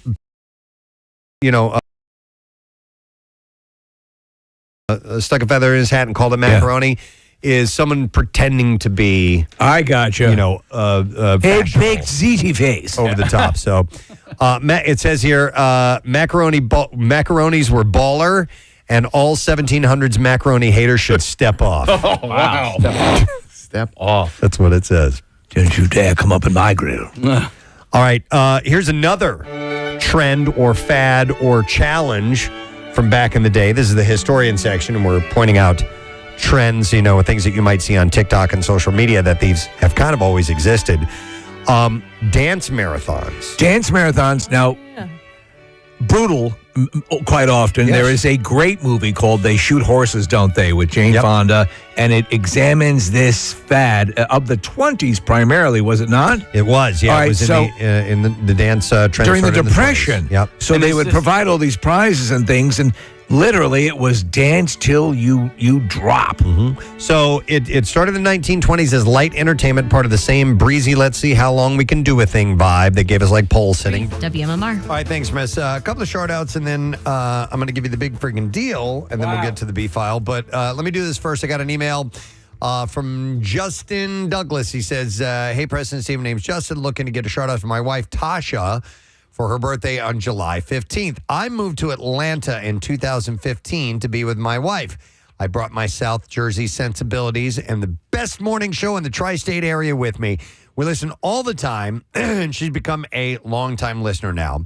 Cool. Every night we wind down the day with the Bizarre Files, and she calls out with every gadzooks, laughs at every moose story, cringes at every Gene in memoriam for every fallen chicken, and every Friday sings her lungs out to No Sad Bro every Friday, and she's my world, and a shout out for her birthday would be absolutely perfect. Thanks in advance. That's from Justin, so here you go. Happy birthday to you guys. Hope you have a great day. Here's another one that says, hey, writing in for a shout out for my husband and longtime fan of your show, Corey Radkins. He's a very talented tattoo artist and will be hosting a guest spot in Willow Grove today through the 19th. I'm so proud of the work he's done, and I would love for him to get a shout out on your show. He's the best husband and girl dad in the business, and his clients love how comfortable he makes the tattoo experience. You can follow him at Corey Radkins on Instagram as well. Thanks for you guys, the WMMR gang, for being such a crucial joy bringer in our household. So that is from Jenna Radkins. So there's the shout out. So, all right. And then, Nick, you've got one? Yeah, so I like doing Quizzo, and I go to this place called Christopher's. It's in Wayne, and I was there on Friday night. I was there with my son. It was just the two of us, and we're hanging out. We did not win, which is really disappointing. I know, yeah. I think we came in like 9th or 10th place. Anyway, this adorable little girl came up to me. She's 9 years old. She's going on 4th grade, and she's it's quiet. She's speaking kind of quietly, and it was a loud restaurant. So she says, I really enjoyed watching your show yesterday. And I was like, wait, what? And she said, I liked watching your show yesterday. You guys are funny. And then her mom, whose name is Gail, said she likes watching you guys on YouTube. Aww. So Josie and Gail, thank you for being so nice, for coming up and saying hi, Christopher's, on Friday night. And Josie, this one's for you. Nice. She was adorable. Oh, that's cute.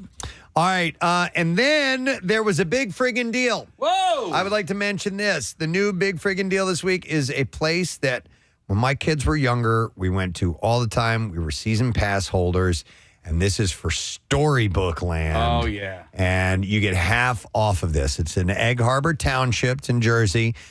Great destination for family fun, rides, and attractions inspired by classic children's stories. And let me tell you the thing that's really great about Storybook Land, and I didn't realize until we got there. We were going one day, and it was like 95 plus degrees. Yeah. It was humid as well. Yeah. And I'm like, we're going to die out there. We're going to die out there. But, Steve, almost the entire park is covered in a canopy of trees. Oh, that is awesome. And the shade makes all the difference in the world. We got there and we're like, we can deal with this. Yeah. This is great. This is doable. It's awesome, man. All the rides the whole park is for little kids. Oh, that's what's it's fantastic beloved, is it not? Oh, It is a Big beloved place. It's been around for a long, long time. And even in this stifling heat, they have the North Pole. They have a frozen pole. It's covered in ice. That is cool. Year round. And so their Christmas setup is fantastic. So we would go there year round. But I love Storybook Land, and my kids are too old to go there now. Rochelle and I have talked about go back just for the hell of it sometime. Is there any ride an adult could go on, or is it all? Yeah, I mean, listen. So you can go on the rides with your kids. Right, You can fit in there uncomfortably so, but you can. But they have this. They have a roller coaster called Bubbles. And it's Bubbles the Dragon, and it actually blows bubbles out of the mouth of the dragon as it goes around. But as an adult, I could wedge myself in there so my kids weren't scared to go on a roller coaster, but it's such a great place. And so you go to WMMR.com, and you can take advantage of this. It's only through the 20th. So make sure that you take advantage of it because it's half off for Storybook Land. I highly recommend that. That's great. For parents. All right, Bizarre File time. Here we go. WMMR presents Preston and Steve's Bizarre File. Brought to you by Casey's team, the WMMR Rock and Rollers. Bend to the Shore Bike Tour. It is coming up this weekend, July 20th, benefiting the Families Behind the Badge Children's Foundation. Visit PrestonandSteve.com for more information. I think the weather might be a little more agreeable by the time we get to the weekend. It's looking like it, yeah. It's going to be warm, but I think a little less humid, so hopefully things will hold out for you. All right, I got some stories to tell you about. Man, listen to this one. A Wisconsin nurse has pleaded no contest to negligently abusing a patient after she amputated a man's foot without his permission. And this gets weirder as it goes along. She amputated his foot without his permission? So Mary Kay Brown's plea earlier this week means that 2 felony charges against her will be dismissed, by the way, because she pleaded no contest. Physical abuse of an elder person, intentionally causing great bodily harm, and mayhem. She had previously pleaded not guilty. So in May 2022, Brown was employed as a nurse at a senior living home where Doug McFarland, 62 years old, was being treated after a fall in his home a few months earlier. McFarland had contracted severe frostbite in his feet, which both became necrotic and had reportedly been moved to hospice care. Court documents say that Brown referred to the McFarland's lower limbs as mummy feet and told investigators that she thought amputation would make the quality of life better for him. Authorities later discovered that Brown is just a nurse. She's not a doctor. Had amputated McFarland's right foot. I can do this. But did not get permission from McFarland or his physician beforehand. Well, that's a problem. How do you amputate someone? Don't they at least throw up an objection when you start cutting? According to court documents, one facility administrator told authorities that while he thought a doctor might have agreed that amputation was necessary, he specifically instructed her not to perform the procedure, which was outside the scope of her practice. The guy, McFarland, died days after the amputation. Brown's unauthorized amputation came to light after the county medical examiner flagged that McFarland's foot had been separated from his body. Brown was charged 6 months after the incident, and her nursing license was suspended. Although Brown claimed that she believed the amputation would ease her patient's suffering, co-workers suggested that she might have had another reason for wanting McFarland's foot removed from his body. So listen to this. Okay. One nurse reportedly told investigators that Brown had mentioned that her family had a taxidermy shop and she wanted to preserve the necrotic foot with a sign reading, "Wear your boots, kids." Stop it. So she killed a guy for that sign. Well, she didn't mean to kill him, but nonetheless, Brown, by the way, will not serve any time for the crime, but she will have to pay $443 in court costs. Well, what about this? How does she keep all of her medical licensing? She was suspended. Okay. So I don't know what... I mean, my question goes back to this. How did he not? Did she knock him out with some sort of anesthesia? Don't know the details. I mean, but she wasn't qualified to do it. She did it, and she did it without permission. She did it without consulting anyone. And the guy died a couple days later, probably from something else, but still. And she's getting off paying $443. I mean, you get worse for parking infractions. It's crazy. Did she get to keep the foot? I didn't find out about. And also, sorry about that human centipede thing. In Colorado, a woman remains alive after the Arapahoe County Sheriff's Office says that her husband attacked her with an axe when she arrived at work on Tuesday morning. Deputies responded to a parking lot and found a woman with massive lacerations on both calves who was also stabbed in the neck and chest. Jeez. She also suffered an extreme brain bleed, lacerations, and skull fracture. She made it, though. Despite going in and out of consciousness, the statement says the woman told deputies that her husband attacked her. The suspect was no longer on the scene when deputies arrived and the business went into lockdown. About 2 hours later in Aurora, deputies arrested 73-year-old Murbatu Weldekian. He was sitting in his car, and deputies said the front seat, he had an axe covered in blood. Weldekian has no prior criminal record. I just couldn't stand her saying, "Can I ask you a question?" Weldekian told them that he planned the attack, waiting for her to arrive at work, parked behind her, and hit her with an axe repeatedly. He showed no remorse about attacking her and made a statement that he would, quote, feel awful if she were to survive the attack. He's saying all the wrong things. The deputy provided life-saving measures at the scene, enabling her to make it to the hospital. The judges ordered him to be held on $1 million bond. You know you have the right to not incriminate yourself. Wow.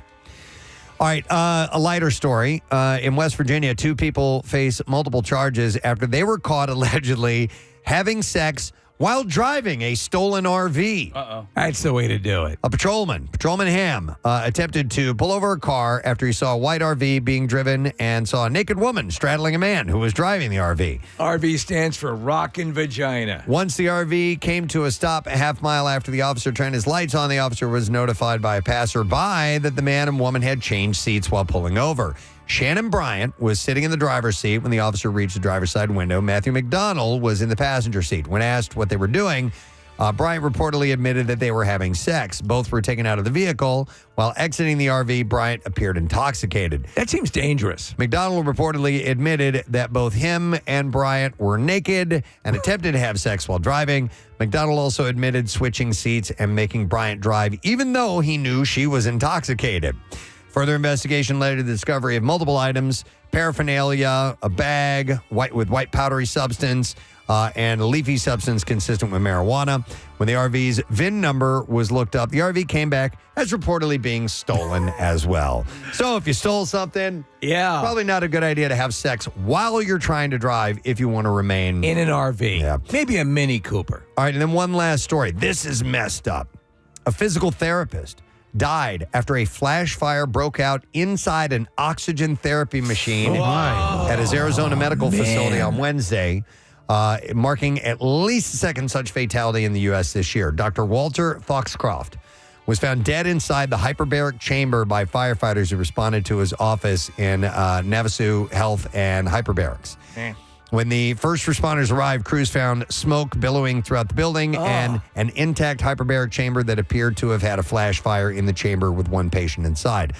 Foxcroft was pronounced dead at the scene. Of course, a hyperbaric chamber is a sealed tube that's pressurized with pure oxygen, helps treat various illnesses and wounds. It is unclear why Foxcroft was inside one of the chambers.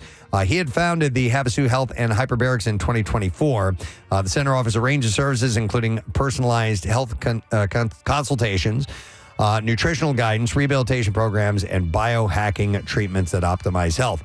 But a similar incident occurred in late January when a 5-year-old boy receiving treatment in a hyperbaric chamber was killed after a fire explosion inside the machine at a Michigan clinic. So, I would have to imagine, because you're dealing with pure oxygen, you have to do everything to make sure that there's no possibility of electricity arcing or anything. Yeah. Yep. It's very, very flammable. All right. And there you go. That is what I have in the bizarre file for you. We're going to take a quick break. We'll come back in just a moment. Stay put.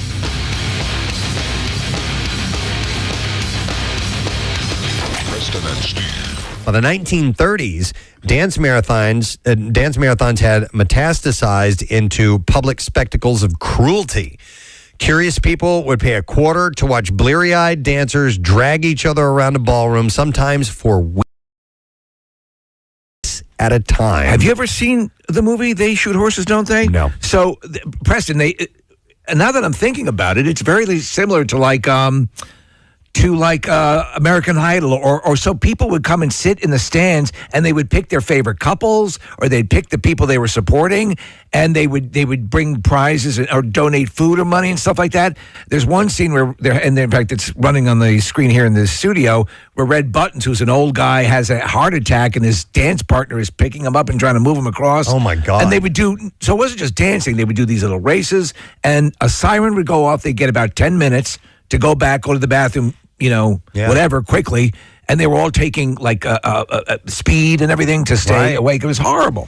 So the dancers themselves were a mix of Depression-era poor folks for whom a couple of $100 in prize money was life-changing. And also ringers, secretly hired by shady promoters, often so that they wouldn't have to pay out on the prize. So the guy who's running the thing is a great actor, Gig Young, and he's like, hey, he's selling this as how he fought in WW2, or not at that time, WW2 or World War I or whatever, but he's talking about, the sailor, and come on, show your support. And it's a big thing, but the thing the movie that captures so well is, as you said, how cruel it was. It was unrelentingly cruel. At least one person died during these displays, and sleep deprivation psychosis was seen as well. Eventually, city government started banning the contest because the whole thing was so distasteful. The trend has a real legacy, though. Every charity walkathon owes a spiritual debt to this fad as well, because they started these thons, these long things. It's true. Yeah, I didn't even think about where it all came from, but it is those dance marathons. And Nick pulled up some of the stats from the most famous thon we know, which is the Penn State thon. Yeah, which does incredible work. And celebrating its 50th anniversary. And this year. In fact, Thon 2022 shattered the 2014 record by raising, listen to this, $13,756,374 to combat childhood cancer. That's amazing. Yeah. That's unbelievable. And that one is not cruel. Yeah, didn't Fonzie and Joni do a dance-a-thon? I think they did. Yeah. Fonzie and Joni? Yeah. Oh, really? Yeah. That sounds familiar. Interesting. All right. And then I think I only have one other thing here, one other trend, one other these are interesting. Fad. Yeah, I thought they were kind of cool. Man. Fonzie looked really tired at the end of it. Oh, you watching a video clip of it? Yeah. Okay. He really worked hard. Poor Fonzie. I know. Where's the one? That wasn't the one where he's, unbeknownst to him, dancing with Richie in drag and blows in his ear? Oh, my God. No, I don't think so. That's pretty great, though. You remember that blowing in the ear? Oh, yeah. That was a thing. That was a thing, too, blowing in the ear. Blow in their ear. Would you stop blowing in my ear, please? It's very loud. Well, they're hugging and he goes, Fonzie, it's me. And then you see the look on his face. All right. The last trend that I will mention from the past is what's called nightshade eye drops. Never. Oh, wait. Kathy, you'll find this interesting. Maybe I have heard of this. No beauty trend on TikTok is as disturbing as the Victorian practice of using deadly nightshade eye drops. Belladonna, which is the plant, causes the pupils to dilate and the eyes to water, which can give you a smoldering, dark-eyed, doe-like look. And if you're going for pale wan, tuberculosis hip, it will give you watery eyes, too. Wow. Prolonged usage can lead to blindness. Nightshade is extremely poisonous, like Steve said. And if you're wondering what it would feel like to put belladonna into your eyes, you probably already know. Your optometrist has probably used drops that contain the synthetic version of atropine, the eye-opening ingredient in belladonna, so you can picture walking around all day, every day, with that I just left the eye doctor feeling. That's effed up. I hate that. I hate that feeling. Yeah, I don't like it either. It ruins my whole day. So when you get your eyes dilated? Oh, it gives me a headache. I can't see. I don't know how it's legal that they let me leave and drive home. I just don't get it. Will they now give you the option to use the other thing? I have to ask because my eye doctor still dilates my eyes. So I need to ask. But I remember you mentioning What is the other thing? It's a device that they have you look into, and it takes I think they're taking a look at your retina, and I may be way off on this when they dilate your eyes like that, and it just costs extra. Like insurance doesn't cover it, so it's like costs $30 or something to do that. And I'm always like, yeah, I'll do that rather than have my eyes blasted open for the rest of the day. Well, so do you remember the puff of air you used to get in the eye? So they don't. I hated that. Hated that too. Yeah. So they don't do that anymore. They've advanced on that. Right. But that's not what you're talking about, Preston. Nope. It's the It's an eye queef. Yeah. And they are looking at your retina when they. Okay. Yeah, it's you look inside this contraption, and you're supposed to look at this green light or something like that, and it takes a really good look. What's it? Do you know? Find out what it's called because I have to go. I'm due, and I'm asking for that. Yeah, I need new glasses. I need to go in for a look. Well, too. when you go in, just draw a picture of it. Yeah, it looks like this. Do this thing. Right. Another thing, actually, there was one more on here that I left off, and it just says Evel Knievel. But well, that was so the not just Evel Knievel, but people started jumping things. You know? Again, we go back to the happy days, the garbage cans in the parking lot of the diner. Yeah, and then obviously jump the shark. Yep. But I remember the Evel Knievel thing, the jumping. Other people started to do it as well, but kids did. Knievel owned it. But you would set up ramps in your backyard, God. and so it became popular to jump your brothers, for example, and anything that you could find to make jumps out of. Yeah, here and it says here, crashes or not, kids across America watch live broadcasts of his stupid, dangerous displays, bought the Evel toys, and imitated Evel's foolish stunts on their big wheels and Schwinn's. There is no statistic on the number of compressed vertebrae and chipped teeth that were caused by imitating Evel Knievel. I remember as a kid getting the Snake River Canyon Evel Knievel toy. Yeah. You'd pull a cord out of it, and it would... but the actual stunt itself, and this was a big deal. He was going to jump Snake River in a rocket motorcycle.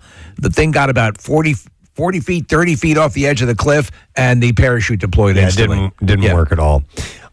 So anyhow, these are fads, these are trends that were around before social media and just as stupid as the ones that are done today. So it's just what we do. It's what we are stupid. We do. Thought I would share that with you. All right, we should take a break and come back in a moment. Secret text word. We got some tickets to Philly Auto Show. We want you to win, so text word secret to 39333. We'll see if you win by the end of the program. Back in a moment. Preston and Preston. So I would go Stink is in the name. get something like a tissue or whatever. Yeah. to get 'em. Now I grab them with my hand and throw them outside. You know what I mean? Yeah. Because they don't bite or anything. No, right? they don't bite or anything, but still, they're They say though, if you can flush them, or because if you crack them, the pheromones, that also attracts other stink bugs. I throw them outside. Well, I mean, the look of this thing, though. Come on. It looks terrifying. It looks terrifying. I would not be okay if I found this anywhere near me. So I just had this debate with a friend of mine. And we were first talking about mice and snakes. And she lives on a farm, and she had a mouse in her sink, and it couldn't get out because it couldn't crawl up the walls of the steel sink. And so she had to FaceTime her mom and dad because her husband was away to help her get it out and what to do. And she had to put the cup over it, slide the plate underneath it. And then, of course, she threw it literally right outside the door. Her mom was like, it's going to come back in. Right. It wants to be inside. So anyway, we were talking about that, and I go, well, at least it wasn't a snake. She goes, no, I'll take a snake over a mouse. I was like, no kidding. Way. That seems to be opposite of what most people would probably say. I would die. I was cleaning out my planters, and there was this little tiny thing in there, and I was digging. I had gloves on, but I was digging my hands in to get some of the soil out, and that thing moved, and I almost died. I would love to have seen that. I would love to have seen that. Died. I was like, Jace, come here, get that, and he picked it up with his hands. He's like, this? I'm like, oh my God, get it out of here, take it away. Yeah, it was. I was dying. It was a snake. And you let Chase go in and grab it with his bare hands? He was fine. Okay. He was like, I'll get it. All right. Kids are good with the venom, Preston. Yeah. But anyway, then it went to spider. We both agreed. We were like, well, at least it's not a spider. And so if it had these colors, it's to me that looks deadly. Yeah. I don't know. Listen. I think it is a good-looking bug. Okay. Question with that: are you the type that would allow a spider to crawl on you and have no problem with that? No. Okay. All right. Not that good-looking. No way. But I'm not bugged out by them. A lot of times I'll let spiders go in my house because they take care of the other bugs. No, I will as well, depending on because they will take care of the others, and that's fine. Like in the basement or something like that. But I see this thing crawling around. I'm moving. Still in my house. We used to have, when I lived in the South, there were these big yellowish spiders, and I forgot what they were called. And they would get huge, man. Look at the story. Yes, I know. And it had yellow markings on it, but I don't remember what it was. Are those out west as well? Because I remember. I don't know. Yeah, I'm not sure. I don't know what breed. But we were talking like this. A recluse is pretty big as well, right? It's not that big. Not as big as this mother effer. But I mean, like, maybe bigger than like a $50 or something like that. Maybe that size. And we had the story last week about the guy actually started to have, he had like flesh-eating disease because of it. Yeah, it'll necrotize. It'll actually kill the parts of your flesh, and it can be messed up. Hang on, Tom's got a spider story. Hey, Tom, good morning. Hey, good morning. Hey, good morning, buddy. What's up? Hey, so I work in New Jersey. I'm a meter reader for a utility company. I'm actually doing the route today, but I have to go into utility rooms to read a meter, and we leave messages for each other on our little processors to give us heads up about stuff. Okay. And I come up to this route, and the message says on 93.3 WMMR. All right, thank you very much, Maurice.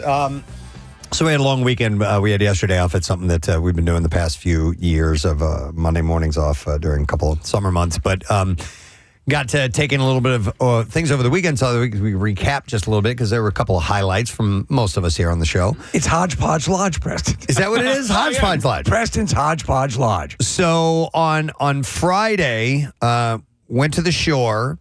And Casey was down there with his wife, Diane, and Chuck D'Amico and his wife, Leanne, and we all decided to meet up and grab a couple of drinks outside at a bar. I'm not going to say where. It's a place that we like to go to. Really, really nice area. Beautiful out on the sand and everything.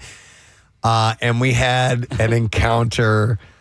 I loved it. It was awesome. I thought it was so great. But they can't, obviously they have to do something about this. But Steve, we were hanging out at our table, and I heard somebody say more than once the word skunk, and I didn't know what exactly was going on. And let me remind you, by the way, that in some of the shore towns, there's animals that there's not a whole lot now. And if you go to Cape May, there's a lot of green space.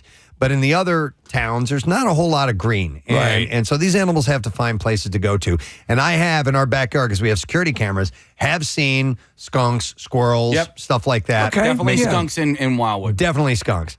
So, Steve, there was like a small litter of baby skunks. Aww. They were so damn cute. It was adorable. But they are growing up around other people, so they are not afraid of humans. Mm-hmm. And so a few people got their legs brushed up against by skunks, dude. I mean, that's how close we were to them. At what age can a skunk do its we looked it up. skunkiness? Yeah. Baby skunks can squirt or Okay. They're squirters. Spray. I'm sorry. Your porn training. Yes, thank you. Yeah. Thank you. My I come terms from the are off. pornography world. But they can spray, and we got lucky. Not that didn't happen at all. Somebody said they smelled a little bit of something, but I didn't pick up on any skunk scent at all. Well, when the skunk went under our table and brushed that against my wife's foot, I could smell it then, but only just faintly. Just faintly. Rochelle had it brush up against her leg, freaked her out. Everybody was getting up on their chairs and stuff. Were they coming around for food? That's had to have been what they were looking for. Anybody throw them any food? Shut up. I threw them some nachos. Listen, you told me not to. I know, they were so cute.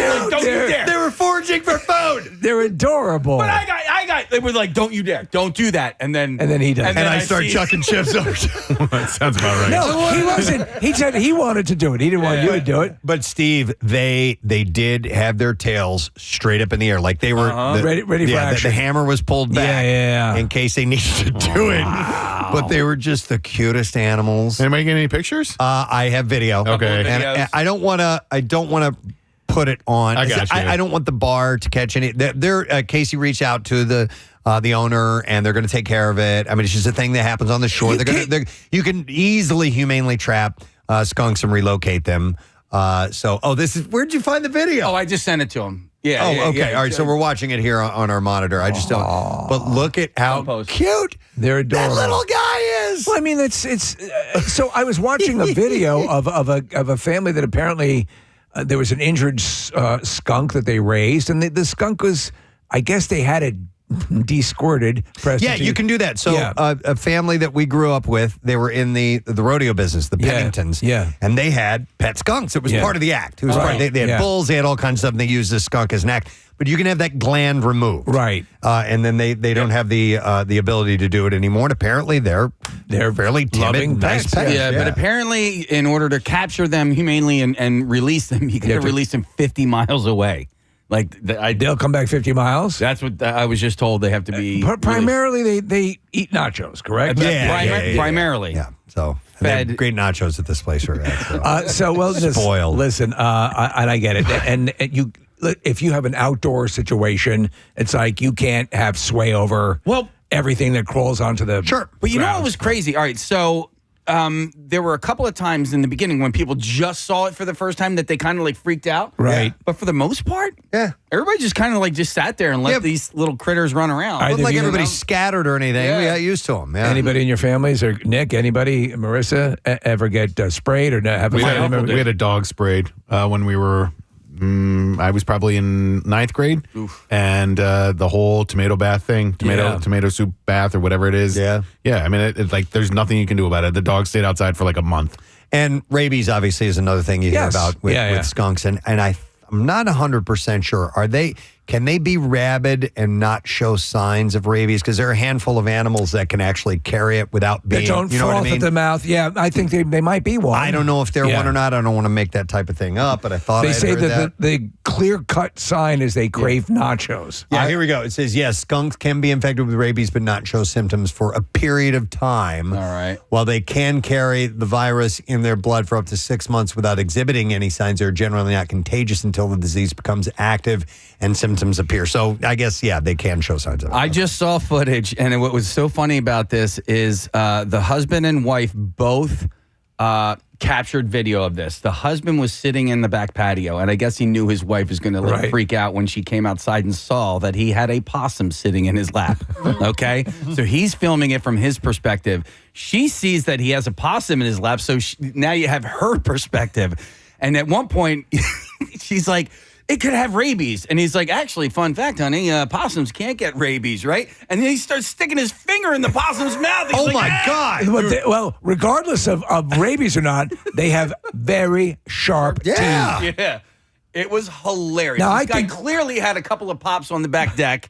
And then the possum came up, and he just picked it up, and it just literally was just laying in his lap. It was playing possum. It was playing possum. Like, come here, buddy. I think they're cute. Yeah, come here. Look at it. It's okay. You can have sex with these things. They're. I think they're adorable. People don't like some of them because of the rat-like tail. Yeah. But I think they're pretty cute. I used to hate them. Right. I've come around on them. I don't want to stick a bomb. But a skunk, what was so interesting about a skunk, Preston, is the coloring. Watching the video. This is the video that we were that I was referencing. Of the possum. Now, also, God. Look at where his face is. Like, either the dude peed his own pants or the possum is, like, drooling because his pants are all wet. Yeah, I think it's the possum drooling. All right. Anyway. Yeah. What were you going to say, Steve? Because of the stark black and white color of a skunk, it seems like a living cartoon. Yeah. You know? Yeah. It does. Yeah. All right. And real quick, I'm going to go to Evan calling in. Hi, Evan. You're on. What's up, buddy? Hey, sorry to bug you guys at work. It's all good, man. What's your story? Hey, so I live in Telford, not too far from you, actually. Okay. And there's a couple outdoor cats we've been feeding. Yeah. And we have 2 skunks now that come up. And like you said, they are the most timid things. They know I bring them food because I wake up early in the morning. So I'll bring food out at 4 in the morning to feed the cats. And they'll be out there. They won't spray me.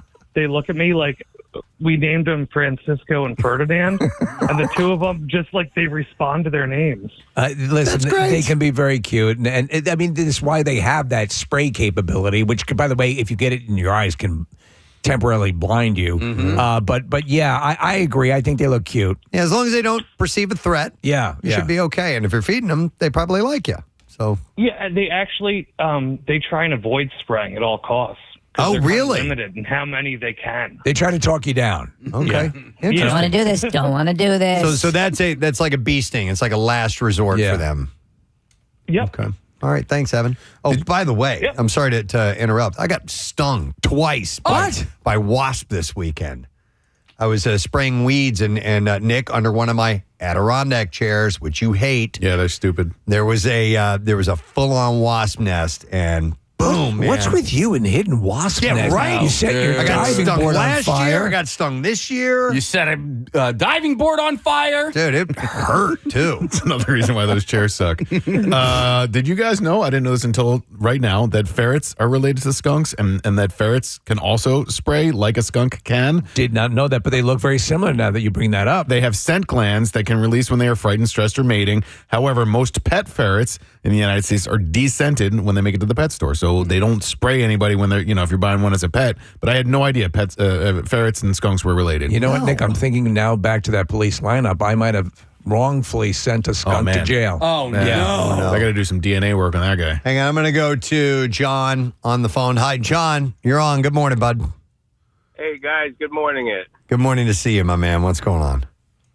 So last year, I've got a couple of small dogs, and we let them out at night, late at night, to use the bathroom and whatnot. So every once in a while, we get these skunks in our backyard, and when they see them, they go right for them. So both of my dogs got sprayed right in the face, no more than about 6 inches. Immediately, they come into the house. Oh, no. And my in-laws are sleeping upstairs, and everybody could smell garlic skunk immediately. It got in all of our couches, blankets, walls, everything. It was a catastrophe. Oh, man. My sons went to, Go ahead. My sons went to school the next day, and everybody was holding their noses. We had to go pick them up. They couldn't even be in school. So you sent the stinky kid to school. Yeah, nature is designed a potent weapon, and that smell, if you're driving on a highway or whatever, and one's been hit or whatever or sprayed, you'll smell it coming up to it. It'll get potent, and for a long distance afterwards, you'll smell it. That's how much of an area it will cover. Man. Okay, so even worse, they must have gotten into a garlic patch because it reeked of garlic. That's pretty wild. We looked it up, and some skunks do. They get into garlic patches, so whenever they spray, it's also in the garlic patch. Jeez. But anyway, so we went through the normal rigors of, the tomato bath, the special soaps. Nothing would work. We were constantly washing blankets, blah, blah, blah. We started doing dry baking soda and just regular powder. So keeping the fur dry, not wet, is the key. As soon as we started rubbing our animals with dry powder, it started to dissipate. Now, it took about 2 to 3 weeks. But eventually... There's no way to live. I'm telling you, even about 6 weeks later, you could still smell a hint of skunk. It took a while, but you do not want to wash them. You don't want to get your animals wet. Okay. You need to use some kind of dry powder. And nobody talks about this, but it's because my wife is pro Google. That she finally did this research, and it did work. So anybody out there who's getting sprayed, do not wash your pets. Do not use these soaps. They do not work. They're a fraud. Wow. But eventually, we were able to reclaim our house. But the other real quick. It was the day before Thanksgiving, so we were having everybody over the next day for Thanksgiving. So everybody was coming to a skunk-infested Thanksgiving meal, and it was a great laugh. We all got through it, but I just wanted to share that with you. I appreciate it. It's like it's when they discovered Chinese turkey. Right, yeah. And they decided to skip on it at the house. Yeah. All right, thanks, John. So stay away from the water, do the dry method. That would make sense, I guess. Wow. We have a few other calls. I didn't mean to go on an extensive skunk chat, but these look pretty good. Our buddy Sammy Vile is on with us this morning. Yo, Sammy. It's poop again. Yes. Don't put it out with your boots, Ted. All right, what's up, man? Tell me. All right. So my parents, my dad raises chickens. And late one night, my mom was going outside to let one of the dogs out, and she heard screaming from the chicken coop. And she goes over. She sees a skunk running away from the coop, just thinking it's eating their food or whatnot. Mm-hmm. But apparently, it ended up attacking the chickens and ripping one of its eyes out. Whoa! I've heard, Sammy. I've heard that skunks will, and I don't know if this is verified, will just kill chickens, not even eat them, but just kill chickens. Huh? Well, I didn't realize that either. they look cute. Yeah. But, I didn't know there were vicious chicken murderers. It's weird to have a beef with chickens. But I mean, I've heard that story a couple of times that they get aggressive. You don't think of them that way, like a chicken hawk or something like that. They just go after chickens. But it ripped the one's eye out? Yeah, and it's amazingly, it's still alive. It's the Daryl Hannah of your chickens. Wow, interesting. All right, Sammy. Thanks, man. That's Appreciate wild. it. We were in college. We were leaving what was known as the International House. And my buddies and I, it was just where the international students lived, but we saw this cat run into these bushes. And we're like, oh, let's go get the cat, right? So we run after this cat in the bushes. It was a skunk. Not a cat! Not a cat! Not a cat! Not a cat! Just running away. Not a cat! Cat! Hang on, let's go to Rob. Rob, morning, man. Good morning. How you doing? Good. What's up, buddy? Oh, we were camping, and my dog wanted to go out, so we let the dog out about 4:30, 5 o'clock in the morning, and it entangled itself with a skunk. And as soon as it happened, I tried to get the dog away from the skunk as fast as I could, and it just didn't happen. And next thing I know, the dog ran back into the camper. Oh no! Oh yeah. He goes back into the camper and he starts rubbing himself. Yeah, he's trying to get it off of him. Yeah. Oh yeah, he's rubbing himself on the bed, rubbing himself on the sides. Oh yeah. No. Oh yeah, on the rug floor. It was about 5:30. I got him back out of the camper, and I'm trying to give him a bath and do what I can to get him, every remedy I could think of to try and get him clean. And we got home, and we couldn't get it out of the camper. A week later, we had to trade the camper in. Oh, no. You actually got rid of it. I don't doubt that. Go ahead. Now, we traded it in, knowing when we took it to the people, we told them exactly what happened. They're like, we got cleaners, we can do that. We got cleaners that can take care of that. And we were thinking, okay, well, you do what you got to do. We already made up our minds. We're going to upgrade anyway, blah, blah, blah. For 6 months, we drove by the camper place, maybe at least 4 months, but close to 6 months. We drove by the camper place, and that camper was sitting outside open. Yeah, they were just doing what they could to let it air out. That's crazy. Right, like the windows were open and the door was open. And you would have to. to. I drove by, I saw it was open. Right. Wow. I was like, no way did they get that thing out of there. That's crazy. Let me tell you something. Thanks, Rob. There are industries. And I remember I was talking to one guy. This was his thing. They use some sort of biomolecular. Because you have to go at it at that level. Okay. And he says, I don't advertise. It's all word of mouth. Really? People, because it is such a specified industry, and people don't know what to do to get rid of the smell. So this is what he does. Wow. All right, one last call, and then we're going to move on. And I'll tell you how this whole thing kicked off here in a second. Mike, you're on with us. Good morning, ma'am. Hey, bitches. Hey, what? What's up, Mike? Hey, I was prepping to have a house full of people, throwing a barbecue for a real close friend. Laundry list of things to do, had it all planned out in my head, let the dog out. My dog, Wilma, is super friendly, and I could just see her running up this skunk going, hey, what's up? What's going on? She must have gotten nuked right in the face because I call her, and she's, foaming and coughing. And she's 18 pounds worth of, and well, not like the idiot I am. Of course, I run to get my dog, and I figure out what happened. And the only place I've got water and the shampoo is inside my house. So I'm fully clothed in the shower with the dog, scrubbing this stuff. Everybody arrived and thought I was smoking weed because my house reeked. Yeah. Yeah, and I posted on Facebook, and the remedy that everyone seems to go to is I don't know the exact mixture, but it's hydrogen peroxide, baking soda, and Dawn dishwashing liquid. I've seen and that. I have friends that swear by it. Okay. Because Interesting. the stuff you buy over the counter, she still stinks. Okay. Yeah, Wow. I mean that's a tough one. I mean, All right, again, thanks, Mike. So just a quick one off here on the. So I've smelled pot that to me smells dead on. Oh, yeah. Skunk. And is that technically what you would call skunk weed? Skunk bud. Okay. Yeah. Hell yes. And that's why whenever I drive by a dead skunk, I'm like, that's some good weed, man. Good stanky bud. Don't know if this is true or not, but my daughter said apparently if you do de-skunk a skunk, that is the most painful thing that you can do. It's kind of like when you declaw a cat. Oh, I don't like that. I don't like that either. Yeah, then I'll try to convince it that you don't need to do that, buddy. don't squirt. All right. Well, anyhow, we saw these baby skunks, me and Casey and our families, and Chuck was there too. They were brushing up against the legs of people at the table that we were with. They were so damn adorable. But yeah, you can't have them around. I want to hear about you being Phil Collins.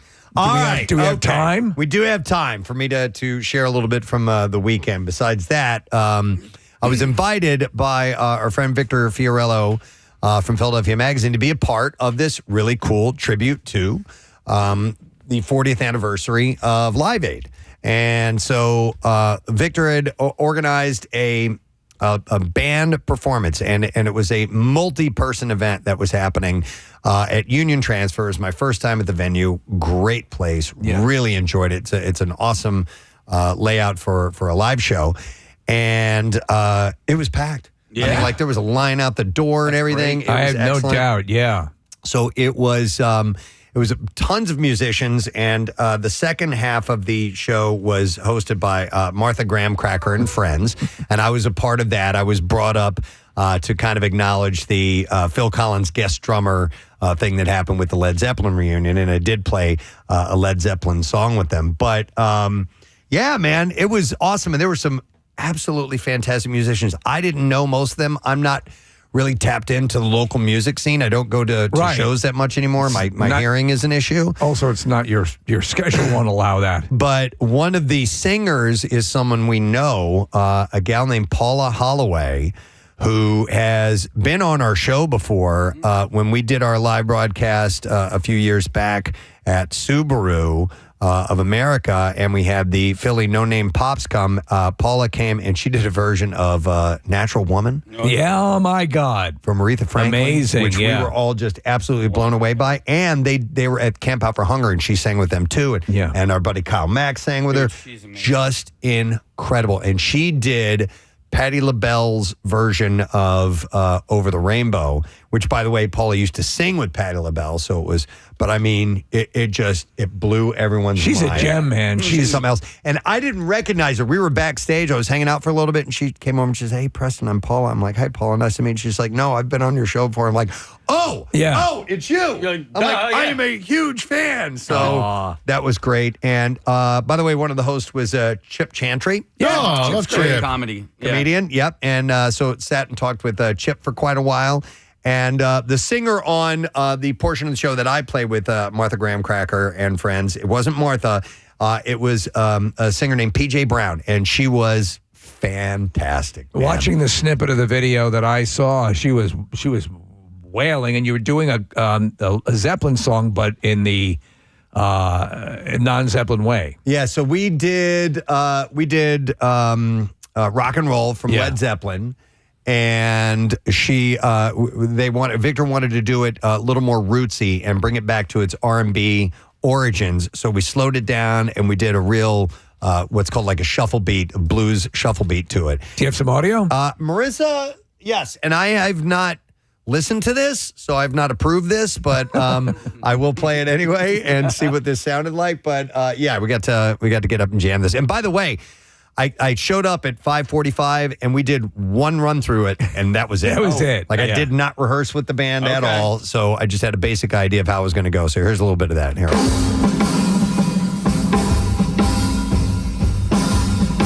I wanted to do my own intro, kind of like the beginning of Rock and Roll from Led Zeppelin.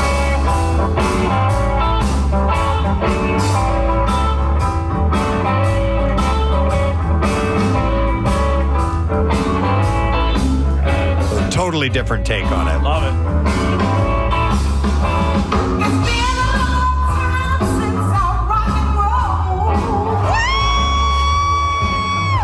Boy, somebody was happy there.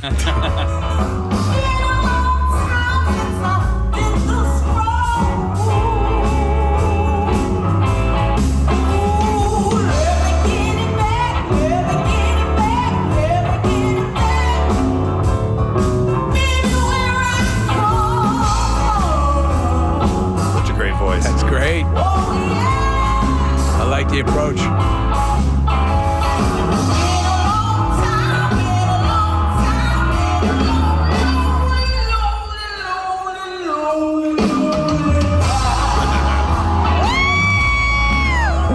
So we had fun working our way through that, and there was I did a little kind of a semi-solo at the end. Case, do we have that? Or it says at 4:40. Yep, we got no. So at the end, I was like, all right, well, I want to play at the end of Rock and Roll. You know, John Bonham does that it's a very short little 10-second little solo. Yeah, but it's iconic. I'm going to play that. All right, hang on. And Let me then go back here. led into the end. So it's at about 4:40. Yeah, you can back it up just a little bit. All right, here we go. This was the end of that here.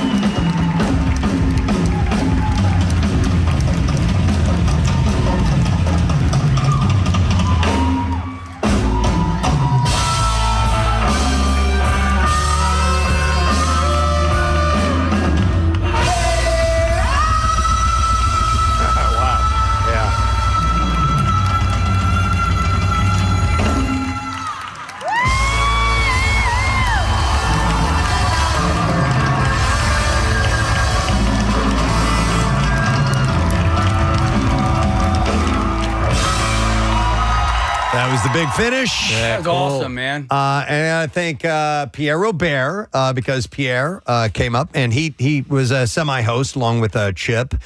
And he told many, many stories from Live Aid and that day and how important it was. And he wanted to come out and introduce me. He gave you a big build-up? On stage. He gave me a big build-up. He gave me way more build-up than I needed. Because when he finally announced me, I came out and I'm like, hey, it's me. And a couple of people were like this. But Preston's probably going to say something about him, too. No, that was about Preston. Oh. But no, it was great. It was a lot of fun. Some really talented musicians for the evening, and they raised funds for the Leukemia Lymphoma Society. Yeah. And Martha Graham Cracker was, the big star of the show. And here's the thing that I've learned about drag queens. Is they are divas. It's kind of built in. It's baked in. It is part of the whole thing. But there was no question who the star of the show was, and like backstage and everything. Oh, really? I'm just staying out of the way. Right, yeah. And I'm kind of weird in environments like that where you're a small part of a big thing that's going on. I just kind of shut up and stay out of the way. I always feel like I'm kind of I'm in the way. Right. So like I showed up and like I didn't know anybody there. And I just found my little corner, and I just sat down, and I didn't do anything. Yeah, you don't want to muck up the mechanism. Yeah. You want to do what you're there for. And I waited till I was called out, and then I went out and played. What time did you end up getting out of there? I didn't stay till the end of the whole thing because our hours are stupid, and I probably got out of there around 9 o'clock or something like that. That's good. Still a long time. But there was going to be an end of the evening We Are the World performance, and I'm not a singer, so I didn't stick around. We were the world. Yeah. But it was great. And it was wonderful. There was a group, and I apologize because I don't have all the names, but the first half of the show was a young group of musicians, and they were absolutely fan-freaking-tastic. Yeah, Victor was telling us about them. Yeah. Man, they were good. Cool, man. All around. Every single member of that band. Sounds great. Because when I watch bands play, I'll single out musicians, each one, and kind of spend a little bit of time just watching them and seeing what they're doing, and every single one of them was fantastic. Oh, wow. So it was really, really impressive. I'm glad they did it. A real tribute to Live Aid, and it needs to be acknowledged. Yeah. And was. Yeah, and it was great hanging out with Pierre. He was in his element for sure. He loved being the host, and he was telling stories and talking to people and just making the evening exciting for everybody. And Brent Porsche was there. Oh, nice. And who else was there? So Jim McGuinn was there? Ryan Shuttle was there. Our old boss Jim McGuinn was there. He sent me a little video of the performance. So. Hopefully you got a chance to see it. Hang on a second. Let me, Eric has a question about union transfer. Hold on a second. Hi, Eric, you're on the air. Good morning, bud. Hey, what's up? You guys rock. Thank you, man. Eric! Appreciate it. What's up, dude? Well, I want to preface this by saying that performance sounded amazing. It actually sounded like one of my hundreds of Led Zeppelin bootlegs of a good show. That sounded great. Oh, cool. Thanks, man. I'm going to see, finally, I get to see The Warning Saturday night, and they are playing Union Transfer. What is that like for a full, like, is it like the sound? Is it? I've never been to that venue, and you were talking about how good it is. I loved it. So there's a balcony, there's floor seating, and every bit of the mix that I heard during the rehearsals that were going on, it sounded fantastic. Like you're gonna have a great time, dude, and you're like right on top of the band, so you're gonna have a great view no matter what. You will enjoy it. Because I did read up on it. I know it's like, sorry, my wife's leaving for work. Give her a kiss. I read it was like a 1,200 person venue, and there actually was standing room only. I wonder if they only put the seats on the floor for that particular event. Maybe so. It might be a standing show. This one was seated, so I don't know enough about it. I can't wait. I've been trying to see The Warning for like 7 years. You're gonna love them. But I cannot. I found them on Instagram by accident. They were like 13 doing Metallica. Yep. And I'm like, okay, these chicks seem serious. I did a deep dive and saw their original stuff. At least twice a week, I listen to the albums back to back, Error and the new one, Keep Me Fed. Fabulous albums. Anybody that has never heard or seen this band, get on the train. Yeah, dude, you're gonna love it. They played MMRBQ. They've been here in our studio and performed, and they're the real deal. So enjoy, Eric. I watched that set on video. It was great. Thanks a lot, guys. You got really it, bud. Take care. It. Have a good one. Everybody at Union Transfer, the whole staff was very, very cool. So love it. Oh, and it was a bummer because Victor Fiorello, who set the whole thing up, didn't get to play. This is terrible. He came down with something. He was sick, and he didn't want to get everybody sick. He did show up for a moment just to make sure that everything went well. I gotta go. I know. Yeah, I didn't ask him. I didn't find out what was wrong with him. But I'm like, dude, I really wanted to jam with you. He's like, I know. I wanted to be. This was his baby. He'd been working really, really hard at it. I was bummed that, of course, that it happens on the night of the big event. So, but anyway, thanks to everybody who came out and was a part of it, and hopefully you enjoyed it, and maybe we'll get some video out of that. Yes. Hey, hold on. I'm sorry. Marissa actually wants to jump in real quick. Well, I was just talking to Victor. He told me they raised $25,000. Wow. For LLS. That Phenomenal. was the final number, which is phenomenal. And he sent me that video of you playing, so it's going to be up on PrestonandSteve.com in just a few moments. Excellent. I haven't seen it yet, so I gotta check it out. I'll watch it It's together. An exclusive. All right, what's up, Case? No, I don't want to put you on the spot, but going back to the skunk story, the establishment that we were at, there was a man who brought his son up to say hi. Do we remember their names? His name was Cade Cullen. Yes. That was the kid's name. Yes. And I'm telling you, dude, this kid, he was 8 years old. He was like between 7 and 8 or something like that. And the first question he asked me, first of all, he told me how much he loves the show and he loves the Bizarre Files. Oh, cool. But his dad brought him over because he recognized me and Casey. And the first question he asked me was, how much money do you make? It's a legit question. Yeah. And but he also went into more detail. He's like, so when like, is it for like every Bizarre File story? Do you make a certain amount of money? Yeah. And I was just like, he was a big fanboy, and he had question after question. And he had observation after observation as well. He wasn't just asking me things. He was telling me these really cool things. Did you tell him that we charge by weight? No, but he was telling me that the radio business is kind of like the pizza business. How's that? Oh, he went to this full detail about how you can only make 200 pizzas, okay? Mm-hmm. And he... It was so cute.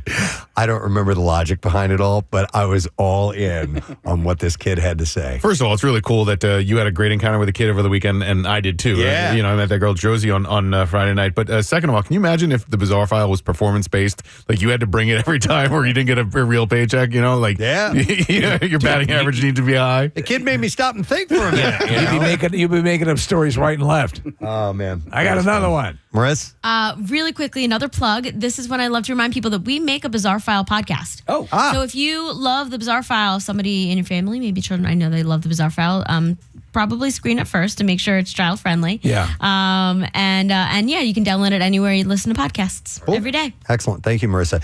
So I know we have a couple other things to talk about from the weekend, but we should probably take a break. I think so. Yeah, and we can come back. get into a little bit more of it because I wasn't expecting all the skunk calls. Listen, we live in a skunk city. Damn right. And we got to hear about the skunk world. So we're going to take a quick break, come back in just a moment or two. Reminder, we have a new big freaking deal. We just announced it, Storybook Land. You get a ticket to Storybook Land for half off. I said Storybook Land. I'd like 2 tickets to Storybook Land, please. Storybook Land. Storybook Land in Egg Harbor Township, New Jersey, and it's just wonderful for families. We took our kids there for ages. So check it out at WMMR.com. Back in just a moment. Spider cave, and I am just like, Oh, no. I'm just Spider cave. What am I getting into? So I find the utility room. I open the door. There is a ton of cobwebs and spider webs everywhere, which I'm used to.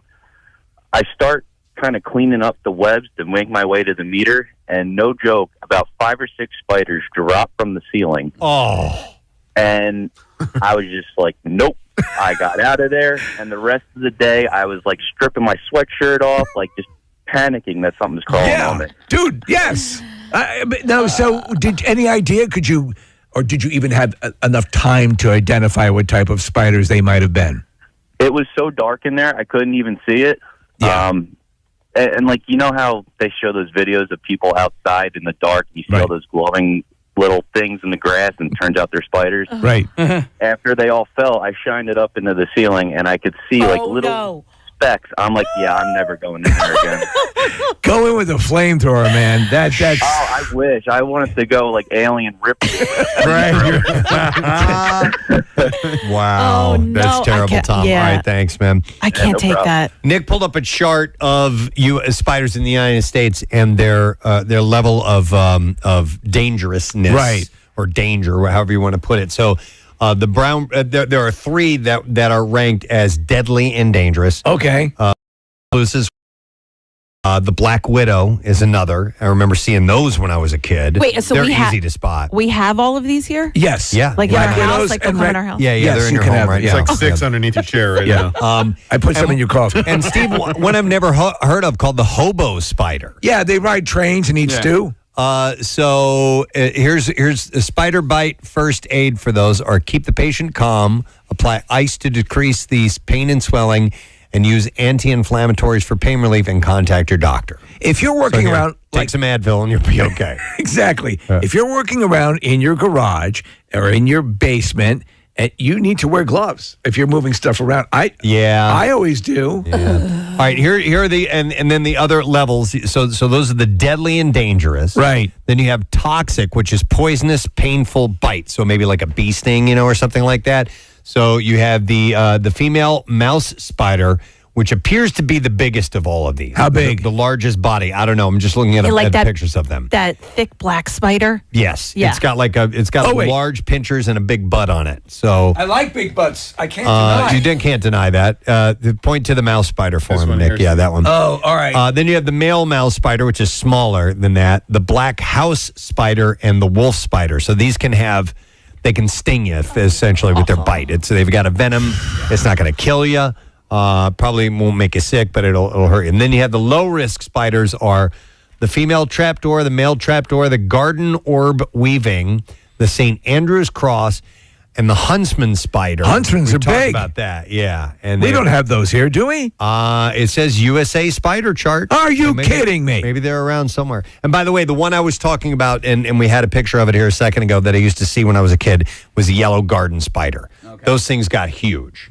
And this is terrible. I used to grab crickets or grasshoppers and throw them in their web, and it would just like fly right over, just wrap them up really fast. It's like exactly. That's an actual audio of a spider. It's like that scene in Lord of the Rings when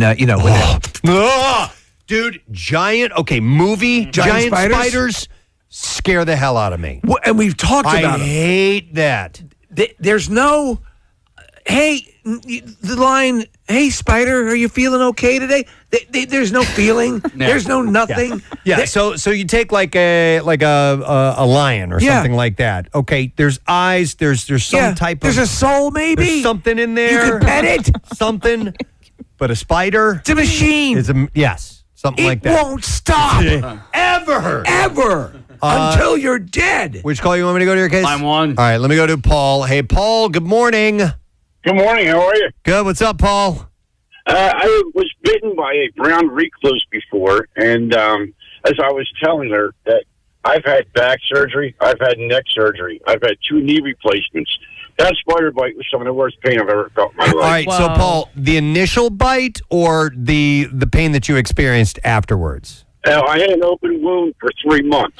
An open wound for 3 months. That's actually common. The reason I ask you that, Paul, is because I had a friend who had a similar thing. He was bitten on the leg, and he eventually went to the hospital, and sure enough, a hole started forming in his leg. And so, but he didn't remember, like, being bitten at the time. Did you?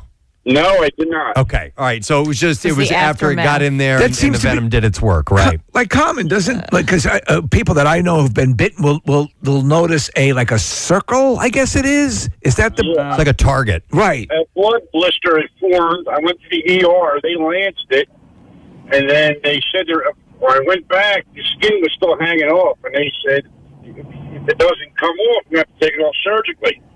So I went home and took it off myself with a razor blade. I didn't know that. Sounds like you went to the same medical school your dad went to. Yep. My dad must know you. Yep. It took about 3 months to heal, and the wound was the size of about a quarter. They gave me cream that they give to burn victims. Did they give you antibiotics, Paul? Yeah, they gave me antibiotics. Yeah. They gave me pain medicine. Jesus. And they said if it didn't heal by itself, they were going to have to close it surgically, but thank God it healed. Wow. Oh, from a little rat prick spider. And very painful. Just a sore to the touch all around that area, I would assume. Extremely. It was on the top of my foot. I had a really hard time walking. All right. Well, glad you got through that. Thank you, Paul. That's the reason why I am not going to stand there and look at it and decide whether or not it's that or something else. Sorry, you're in my house, you're getting smushed. By the way, there's a certain similarity to the way a lot of them look, and I don't know if I want to. No, I don't want to. I don't want to interview them. No.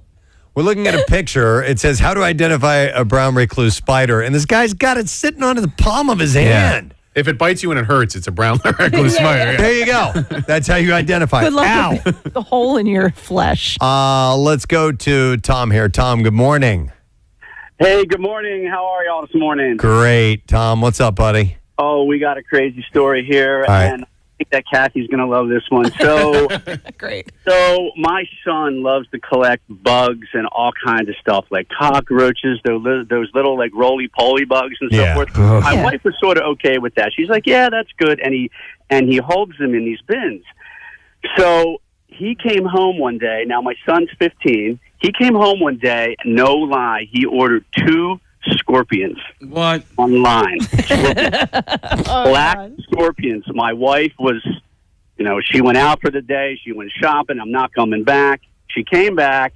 My son said, okay, they're in bins. They won't get out. What do you think happened that day? Oh, are you kidding? Yep.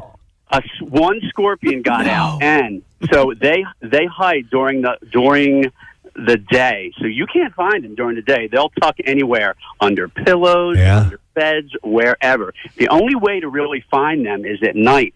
And the only way to find them is if you have an infrared, sort of like a black light, sort of like a light that you could like point and shine. Yeah. So my wife went next door. She spent the night somewhere else. So Renee and I, we are hunting for these scorpions, and lo and behold, when you hit them at night, they will shine like a bluish, like a green, almost like neon. So my wife was about ready. We found it. We put it back in the bin, and my wife was about ready to put the house up for sale. So let me ask you: a black scorpion. What's the data on these? Are they venomous, or what's the story? They are, but they won't kill a human. Mm-hmm. I'm not sure because your wife didn't care. Yeah, it doesn't matter. I wouldn't care either.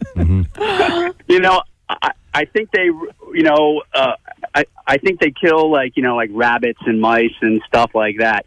So we still have one. One of them died, so that's good. But just a side story on this, then I'll let you guys get back to your job here. But the one had babies. Oh my God. Oh really? Oh dear. And when they have babies, these things are like translucent white, and there was about 75 of them, and they stay on top of the, and they stay on top of the mother. But you got to separate them out. If you don't separate them out quick enough, the mother will start eating her own. And that's the species we're talking about here, folks. So you wonder why? Right. When was the last time you went to a human maternity ward and saw mom chowing down on her kid? All right, thanks, Tom. Talk about horror stories. This is what nightmares are made of. That's great. Thanks, man.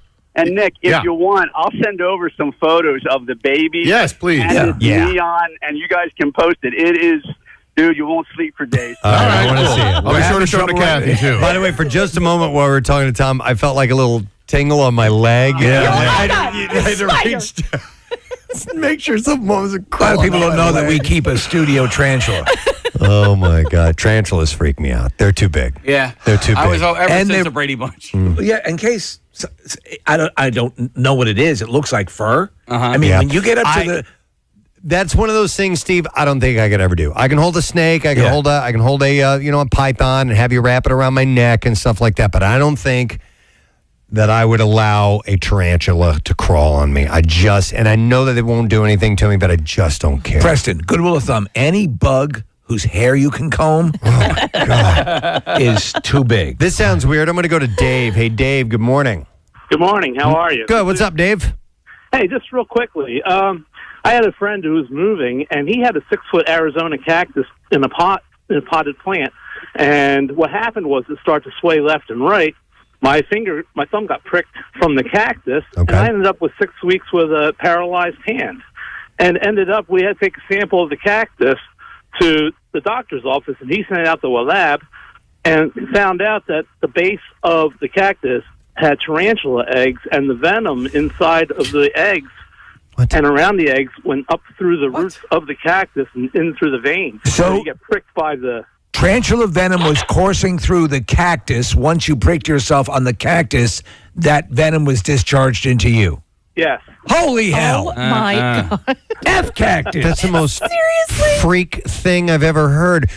And your hand was paralyzed for 2 months? Yeah, almost 2 months. Yeah, and I had to go through rehab to get the fingers moving again. Oh, my God, poor thing. And then I found out when birds fly into these kinds of cactus out in Arizona and stuff, that it's not really the pricks that kill the bird, it's the venom inside of the pricks that, It's always the venom inside the prick. So these are tarantula cactus that we need to do these things drive? Oh my God! Wow, Dave, I've never heard of that before. That's bizarre. All right, thank you. I appreciate that. Tarantula cactus, man. Okay, that's like flying tigers. Yeah, I don't quite buy that story. I've never heard of anything like that before. I haven't either. That's okay. We'll have to check the validity of what that. What happened to him? What's that? It wasn't a friend story, right? Yeah, I believe his story. I've never heard of anything like that before. It just seems too bizarre to be true. All right, let's go to somebody who's just terrified by spiders. I'm going to go to Andrea, or her ex-husband, and say, Andrea, good morning. Good morning. Hey, what's up, Andrea? Well, first of all, I'm really regretting tuning into this show because it's really creeping me out. Yeah, that's all right. I would have to rehome the child that ordered the scorpion. Enough of that nonsense. I had a going because my ex-husband is absolutely terrified of spiders, to the point where I don't even particularly care about spiders. I don't like them, but I had to pretty much get over it and just be able to crush a spider with my bare hand at all times because of his panic. Right. And he called me one day from work freaking out because he was just at work wearing a hoodie or whatever that he had there. And he happened to catch movement out of the corner of his eye, and he looked over. There's a hole in his hoodie sleeve, and just very slowly 2 black spiders were crawling out of that hole in his sleeve. Oh, okay. They were inside his sleeve with his bare arm, and he didn't know how long. There were just spiders in his sweater. So I've never wear clothes again. He was just mortally terrified, full blown arachnophobia. full panic attack, freaked out, took off his sweater, screaming. Coworkers know how bad it was. And like all these men who are always just terrible to each other, heartless men. On 93.3 WMMR. All right, thank you, Marissa. Real quick, just to double back, I was recapping my weekend at the Martha Graham Cracker and Friends event at Union Transfer Sunday night for the 40th anniversary of Live Aid. And I told you about the first group that came out, and they had multiple musicians that went in and out with this group, but I didn't know their name. They were the Finvora Band. Finvora. Fantastic. Young group that could play, man. So yeah, Victor was telling us that his mom has said that he wanted to be a part of this and that he's a big fan of music. And obviously that played out, which is really cool. So keep an eye out for the Finvora Band. They were phenomenal. They're from Delco, Marissa. Nice. Excellent. 20 years old. Wow. All right. Besides, we recapped a little bit what I did over the weekend and our encounters, Casey and I's encounters with skunks. Skunks and Live Aid. But Steve, you went out to the movies this weekend, saw the Superman movie. Yes. So, and I'm going to relay something. Yeah, I want to hear about the experience. first time. Yeah. Trying to get to the oh my movie God! theater. Are you going to tell that? Yeah, I'll tell that. Yeah. So, Superman couldn't have made it to the movies the first time. I had bought, obviously Fandango, my ticket to see Superman in 3D IMAX. My screening was at 2:40 on Friday afternoon, Preston. I'm about 22 minutes to KOP, middle of the afternoon. I figure I'm going to be fine. So what I do is I'm in Mount Airy. I go up to 309 and just take the turnpike out to KOP. Sure. Blast right over. Yep. Because, the speed limit's up for grabs on the turnpike. Uh-huh. You can alter time if you want to. So I'm looking at it. I sometimes when I'm traveling, I'll just put the GPS destination in anyway. Yeah. Just so I don't get lost in thought and drive past an exit. And so everything was wonderful. And I'm driving, and I get on the turnpike, and I see, that's weird. There seems to be a little bit of a backup here. Just why is there a backup in the middle of the day on a beautiful sunny afternoon? But your GPS told you not to go to the turnpike, right? It told you to go. GPS started to tell me get off here, but it was not indicating why. Okay. Well, was it Waze? No. Okay. Because Waze will steer you around the traffic. Right. And so the new Apple upgrade for the I guess the Google Maps pairing will do that as well. Right. But you didn't listen to it. Well, there was no. It's like, it's trying to get me off here because I guess it thinks because there's not a lot of traffic around the corner. I've made this fatal mistake before. Oh, boy. I look at the time. My time originally arrival was 2:20, Preston. I pull up behind a vehicle starting to merge onto the curve to get onto the turnpike. It goes from arrival time of 2:30 to 3:45. What? Oh, my God. 3:45. That sucks. Oh, and I'm like, I can't do this. So I go the other way on the turnpike. I veer off from the pack and I go, okay, I'm close enough and I still have enough of a buffer to side street it over if I have to. But of course, everyone else is doing that. Sure, yeah. Man. So the side streets for miles are all jammed and backed up. And I started to see my arrival time go to 2:30, 2:35. Okay, well, a couple movie trailers. I'm not a big, I like to get there way early. Okay, for this, I'll bite the bullet. Okay. And then we started to get into missing the beginning of the movie. I'm like, I can't do that. I can't do that. Can't do it. And I just disabused myself of the notion that I was going to make it in as time. much as I can't stand it when I see the GPS going, and I'm like, no, that's not how you get there. Yeah. And I'm like, listen to it. Listen to it. If they had have just as in the software had said,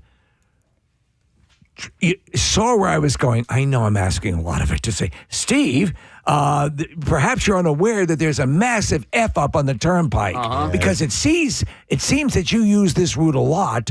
It's probably not the best route. You just got to trust it, unfortunately. So then I said, okay, I wanted to go on the weekend. If you're going to go on the weekend, the best time to go is early, like way early, like breakfast early. So one of the options open to me was, and I had only done 4D, 3D, 4DX in like amusement parks where you see a movie and the seat jostles. Yep. And I'm like, yeah, I kind of dig that. Why not? 3D, what the hell? And that was one of the earlier screenings. The earliest IMAX 3D screening. Started to get into the afternoon territory where I said, depending on how successful this movie is going to be, could have been a real problematic thing. So I say, okay, I'm going to do the 4DX.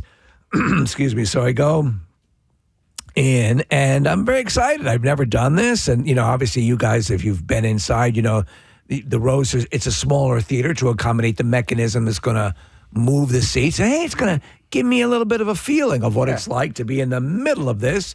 And 3D and Superman, I'm looking very much forward to it. And man, so the trailer for the Fantastic Four runs, and I get a little bit of a jostle. Oh, that's cool.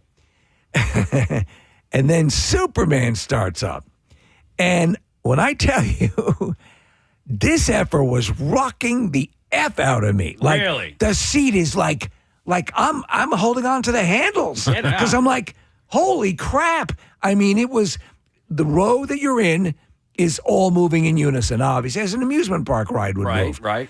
And not to be indelicate, but there was a very large man who had sat a couple of seats from me. And I thought, I wonder if he's going to suppress the bouncing ability of this row seat. I wonder if I'm going to get my money's worth, because he's a super nice guy, but he was jammed in there. And I'm thinking, how could you possibly have a drink or popcorn without it flying all over the place? Yeah. And apparently you can. Now, I was all the way in the back row. I don't know if that had any sway. I don't think so, because as opposed to other theaters, you could conceivably walk behind the back row and the wall. So the seats are tilting back and so on and so forth. But when I tell you, man, it is like an amusement park ride. So the lightning is up the sides of the walls in the theater. Smoke is coming out, mist, all of that stuff to create, if you're traveling through the North Pole, or in this case, they have them in the South Pole, the Fortress of Solitude. But Preston, I'm like, God damn. Like, how does the Fortress of Solitude smell? So, well, they pump in like it was like a cool air with a mist. It was very cool. But the one thing I'm like, am I fully seeing this movie? Because my head is whipping around so much, I'm not sure I can focus on the screen. So I think it's super cool, and I think they should absolutely do this. But what I was surprised with is that there was no indication before the movie starts, like, hey, if Get your ready. head has fallen off recently, or if, maybe I'm just overreacting. I thought it was awesome. I would do it again in a heartbeat. Yeah. But it is a little jarring. I was like, wow. And you're doing it for a couple of hours. That movie is nothing but that stuff. Yeah. So here's a question I have for you, because I've not done 4DX, but I've done similar things. But my friends went when Dune 2 came out. They accidentally bought tickets for that theater.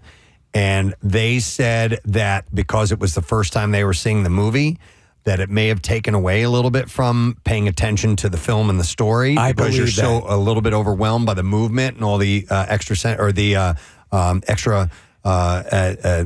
sensory things that are going on. I can completely see that. Here's what I see you doing. You see this movie, you really, I should go see that in 4DX. Yeah. If it's one you really want to absorb.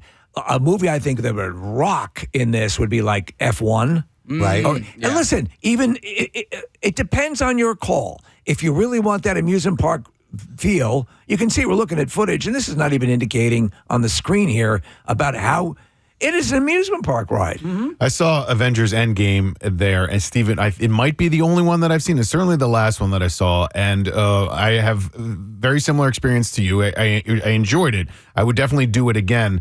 But and the one of the things that sticks out in my memory is when one of the opening scenes in that movie is that they're on Thanos' planet, that planet where he retires after he does the snap. You smell that planet, you do, and it smelled really cool. And but for the rest of the movie, I don't think that I needed it. I already know that I'm watching a movie, so I don't need to be ensconced in it, especially if it's the first time I'm seeing it. So to me, if you were doing, I'd tell you where it would be to me, like Maverick, Top Gun Maverick, F1. In this case, with the fighting and Superman taking hits and so on and so forth, you are getting rocked, man. And but there are a whole bunch of kids in the theater. They were quiet as hell. They were loving it. Okay. I mean, so every one of the audience, which is a pretty decent sized audience, was digging it. But it is So you make the call. If it's something where you really want to focus, you may want to go and see the movie and then say, boy, I should see this in 4DX. I think that's the way. Yeah. It certainly is a cool experience because lightning flashes and everything, Preston, we're actually climbing up the walls of the theater. Wow. And like there's a part where they are in the Fortress of Solitude and they're pumping out snow, it looked like confetti or whatever it was, into the theater. Somebody texts in and said, are you going to mention that Metropolis is in Delaware? That's from Josh in Newark. That's where they shot. That was the intent. In other words, the buildings that they were using, there's apparently a fair amount of the Delaware skyline. Really? Okay. I was curious. I didn't know if he meant that there was a town in Delaware it's called Metropolis, but they're not called Metropolis, yeah. or if they shot some of it in Delaware. Right, yeah. So, and my takeaway on the movie in general, David Cornsworth's a star, man. He is terrific. Everyone is terrific. It is as if you've opened up a comic book and are looking at Superman in the mid 80s or whatever. Yeah. It is Guardians of the Superman in a way. Okay. And I think I wrote to you, Casey, if you're in the mood for that, this is the movie, and I can see feeling in that mood. For me, I like my Superman as the character himself a little bit more operatic and Wagnerian. So I tend to go more Snyder in the approach, but solid effort, solid B, and I think it definitely deserves to be seen. Here's a clip from David Cornsweet. He snuck into a Philly theater to watch it. So that wasn't the last time you saw the film. No, I went. So that was the first viewing, and there was some self-consciousness. So I needed to go back. So I went. I snuck into the back of an IMAX screening in outside of Philly with a couple of friends. Is that where you're from? No. Yep, and back there now. You are, and you're back there now. So you and friends, you snuck in, and no one recognized that it was you. We didn't sneak in. We bought tickets. Yeah. Just we. Hey guys, get in whatever. Yeah. Please purchase the tickets. Buy tickets. Yeah. Or sneak in. Yeah. But it was great. It was better the second time. I would. But what say. Did you wear? Disguise? I bought us all the Groucho Marx glasses with the nose and the mustache and the. First of all, like if he did that in King of Prussia, because I can't think of any other IMAXs right outside Philly, and he's from the Wayne area, or his wife's from the Wayne area, so that would Steve. Can you imagine being in the same theater as him? I would have crapped myself. But he's obviously incredibly good looking. He's a dynamic dude, but he's not like famous yet. You know what I mean? Yeah. Like I think he could walk around even in the streets of Philly or go to a screening and people wouldn't recognize him. Here's the reference to Delaware. It says there's an old DC map that shows Metropolis is in Delaware and Gotham City in New Jersey, Salem County, New Jersey. So that's what they meant. Okay, yeah. That per the lore, Metropolis was in Delaware. So they didn't shoot it in Delaware. No. But so there are some things that are going to rattle some cages. The Comic Book Gurus, the podcast that I produce with Craig Lagans, and I'll voice my opinions. We're going to do a live stream on Friday, I think it is, and talk about a breakdown. But there is clearly room for both these Superman movies and the Christopher Reeve as well. This is a happy, bright, fun for my liking. Superman gets his ass kicked a little too much, but that's okay. All right, Cornsweet is incredibly likable and incredibly good looking, and Rachel Brosnahan and Nicholas Hoult and everyone else, terrific. They do the whole backstory thing? They do none of it. Okay, good. So there's only references, and in this one, Pa Kent is alive while Superman is Supermaning. Okay. Yeah. Here's a text. It says, I went to see an anime movie with my kid, and he's talking about the 4DX. He said, and it shook him so bad he nearly pooped himself. He actually had to leave right before the climax to relieve himself. I've seen 4DX before, but the shaking for this movie was a whole other beast. There's another one that says, I saw Twisters in 4DX. And came out of the theater absolutely soaked. I knew that it was going to happen based off of TikTok videos, but my God, it was a whole other level. Actually, experiencing that's Ashley from Limerick. To that point, Preston, if your perception is it's sort of a gentle accentuation, depending on the movie, you're going to get your S rocked. And there is a button on each armrest, Preston, that allows you to shut off the water feature if you want. Oh, really? Yeah. Oh. All right. Oh, I would shut that off. I don't need to be getting wet. Yeah. Here's another one that says, saw Gran Turismo at the theater. Probably one of the best movie experiences. Water spraying on you, smoke coming out of the ground, and the seat that is from Jocelyn. Hey, was there one for Minecraft? Was Minecraft in the 40X? Because that was such an audience participation thing with the chicken and the popcorn throwing and the whole nine. I think it might have been. Listen, there's only one theater at KOP, to my knowledge, that is a 40X. Right. You can't do many of them, but I love the theater experience. I love that they're providing these fun things. And again, think of it like an amusement park ride, and kind of see online what the movie, is. If you were to go to see Bridesmaids in 40X.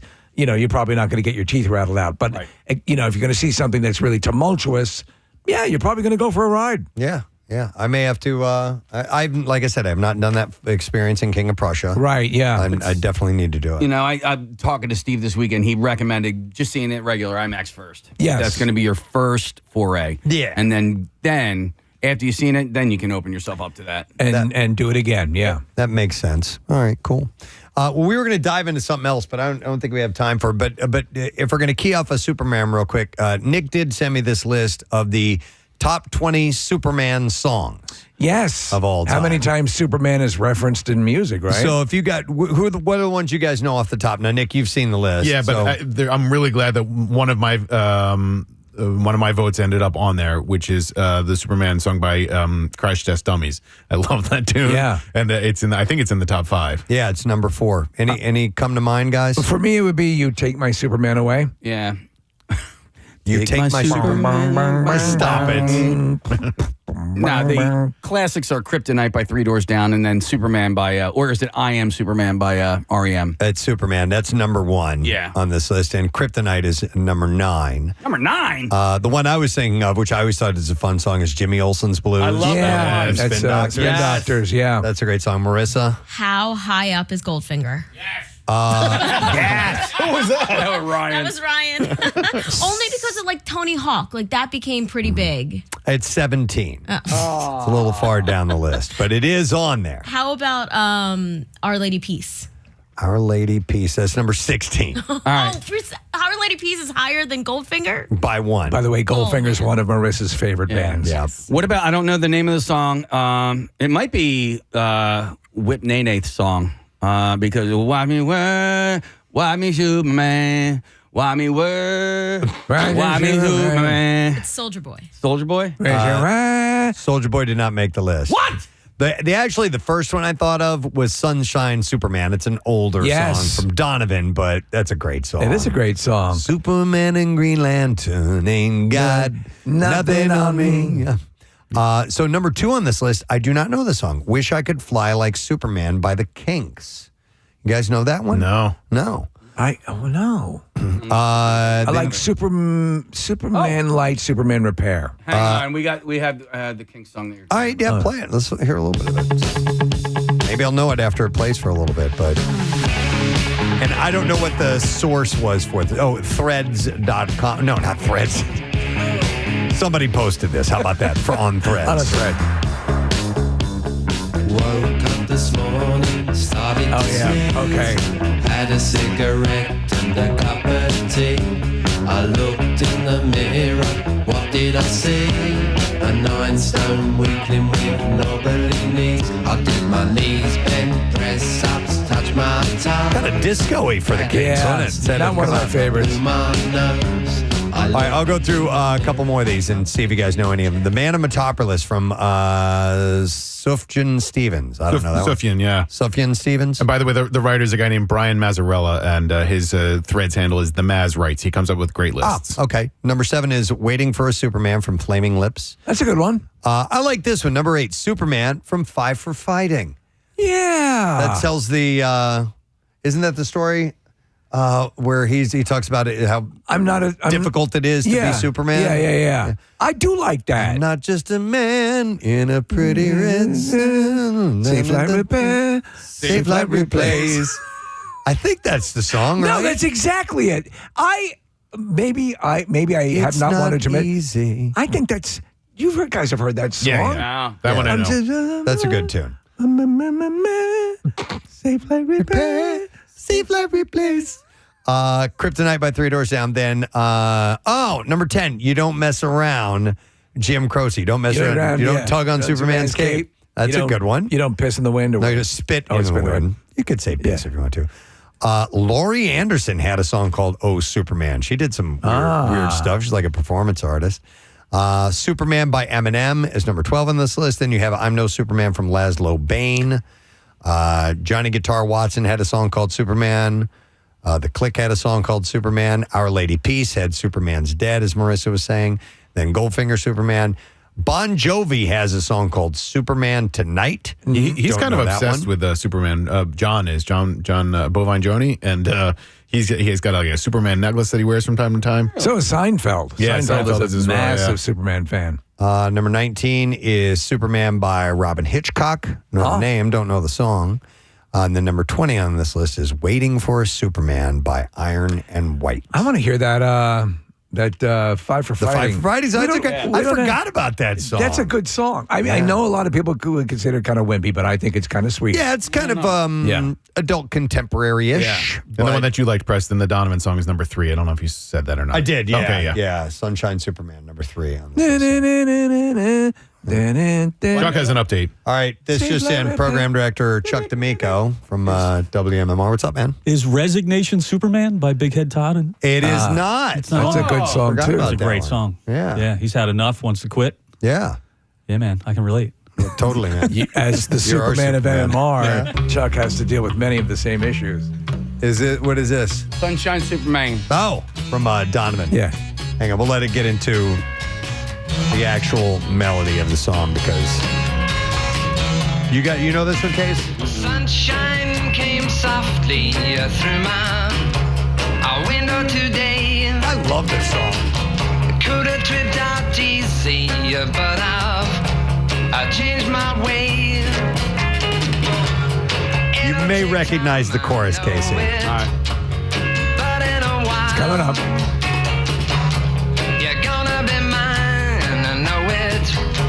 We're doing it in style. 'Cause I made my mind up, you're going to be mine. I'll tell you right now, any trick in a book, and I baby. Nothing? All that I can find. Oh, wow. Okay. Driving down the highway and a rock hit my windshield tonight. Safe like repair, and I don't know why, but I want to have like cocktail right now. Yes. Makes me Were your beads? feel like having this right now. All right, well, anyhow, that's Superman chat. We do need to take a break, and we will come back in just a moment or two. Some bizarre file stories on the way. Don't forget it's Tuesday. Yes. Don't text. Go to WMMR.com, click on the contest page, get signed up. Floating World Tattoo and Piercing. We'll give away that $350 gift certificate. Before the show is up, we'll come back in a moment. Stay with us.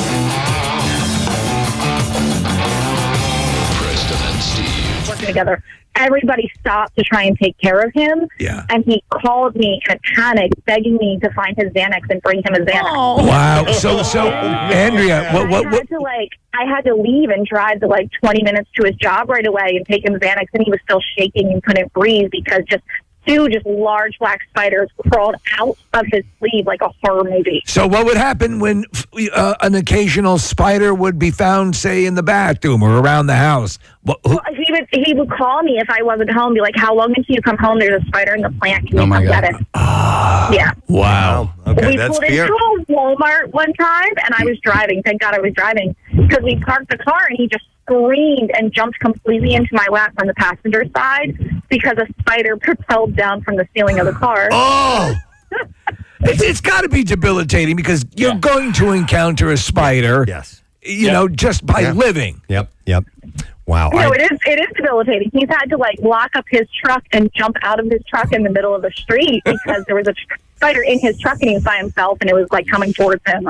Oh my God. Wow. That's hilarious. All right, thank you, Andrea. That's too Appreciate much. it. That's apparently- legit fear, man. Yeah, there's a Twitter account called Recluse or Not, and people can send pictures to help identify whether or not the spider they're taking a picture of is Instantaneously, they'll get back brown. to you because sometimes you need to know. Yeah. Yeah. All right, so here's a follow-up on the tarantula cactus thing. Connor found this posting. It said the tarantula might lay eggs on the cactus, but not in it. Even if the spider would happen to crawl in a cactus and lay eggs, the plant wouldn't explode when they hatched. They do not nest in plants. Tarantulas normally live in burrows in the ground, and they hatch their eggs there. So this is, I guess, maybe an urban legend that a cactus can explode. I don't think I was ready to. Yeah. Tarantula babies. Shower you in tarantula babies. I mean, tarantulas aren't that venomous either, right? Like, so it would be so diluted by the time that it got to the spine. I mean, that was an interesting story. There's something about it that didn't quite add up. I don't know. I'm staying away from those tarantula cactuses. So he said Cacti. the tarantula babies in cacti story is false, according to Snopes. So, all right. Well, anyhow, it sounded pretty interesting. We do need to take a break. I thank you for that. And watch out for the new Joro spider, fresh from Asia, taking over the southeastern United States, which means it'll head up to the south or northeastern states. They're planning on it, yeah. We'll see. All right. Well, listen, we're going to take a break. We're going to come back in a second. Ray is going to be performing at Punchline on Wednesday night, and we're going to talk to him when we return. Make sure you stay with us. Very much, Kathy. Coming up on the program a little bit later on this morning, we're going to have actress Ali Sheedy joining us to talk about Single Drunk Female. We'll do that in the 9 o'clock hour. Always wanted to talk to Ali Sheedy. Yeah. I mean, look at her run of movies at a certain point in her career, like starting back with War Games and going all through, all the Breakfast John Hughes Club stuff. St. Elmo's Fire. I mean, come on. So we'll talk to her, and we also have some Impact wrestlers that are coming in this morning. That'll be in the 8 o'clock hour because it's a big event in South Philly. It's South Philly Showdown, the 18th and 19th. So we'll get to all that in a little bit. I got an email from somebody yesterday, and I was like, oh, this would be great to talk about. And then I realized after looking a little bit further into this link that it's not exactly what I thought it was. Okay, so it's a teacher slang word. So people who work in the teaching industry, it says 30 words for educators only. And I thought that this was legitimate slang that was used, but upon further reading, it's actually things that should be used in slang or should be slang terms. Its very existence might cause that to happen. Maybe. Because, we were kind of talking about this, and I think a lot of occupations have code speak for when they are in general public situations. Yes. So you may not know what you're hearing. It seems rather benign, but they're actually communicating in a way you don't understand. I think that's a standard. So you provide a good list for teachers, I'm sure they might use it. Yeah, so work terms are definitely, it's another language. Like if you went into somewhere that is not your field and you're sitting, you could be lost in conversation. You don't know what the hell they're talking about. I mean, we use our own terms here for, certain things like, commercials are called spots. Yeah. And there's the faders, we call those pots sometimes. Or a puker. A puker, Right. which is somebody who talks like this on the radio. That's a puker. You can imagine what a prize pig is. Yep, somebody who's constantly winning everything all the time. Right. Those are prize pigs. It has been, we didn't make that up. That's No, what it's been forever. for a long time in the industry. Yeah. So there's all kinds of terms that are used. And feel free to share yours, those we may not be familiar with from whatever industry you work in. So here's a couple of examples. And at first I was like, okay, I didn't know they use these words. But apparently these are ones that they would hope they would use. So Crayola is a term. The definition is it's a riff on cray-cray. Crazy off the walls. Okay. So using a sentence was, my class was Crayola today. I almost lost my shiitake mushrooms. Okay. I like that. So here's another one, which is, I like this one too. Shebay, which is is an acronym where you take the initials and okay. So should have been an email. SHBAE. Okay. That staff meeting was totally shebay this afternoon. I like that. I think there's a big application for that. We've used variations on that already. Yeah. When you're talking, that's, again, I love code speak because a lot of times you don't want to, hurt someone's feelings but you need to communicate and get the message across. So you have a shebay and probably a chubay. So it should have and could have. Could have been an email. Yeah, chebay. All right, how about this one? A chopper, which equals helicopter, meaning helicopter parents. Parent. Yes. Right. So using it in a sense, Josh's parents are total choppers, and it all makes so much sense now. And helicopter parents is that's a slang term. Yes, as well, absolutely. so. Constantly hovering. All right, so for teachers, here's another potential slang term, gray. Definition is spending all night or all weekend grading papers. My weekend was totally gray. There's a big nod to Snoop Dogg with this. Yeah. Right? Yeah. All right, another slang term might be IBH, inappropriate but hilarious. One of my students said something so IBH today, I couldn't stop myself from laughing out loud in class.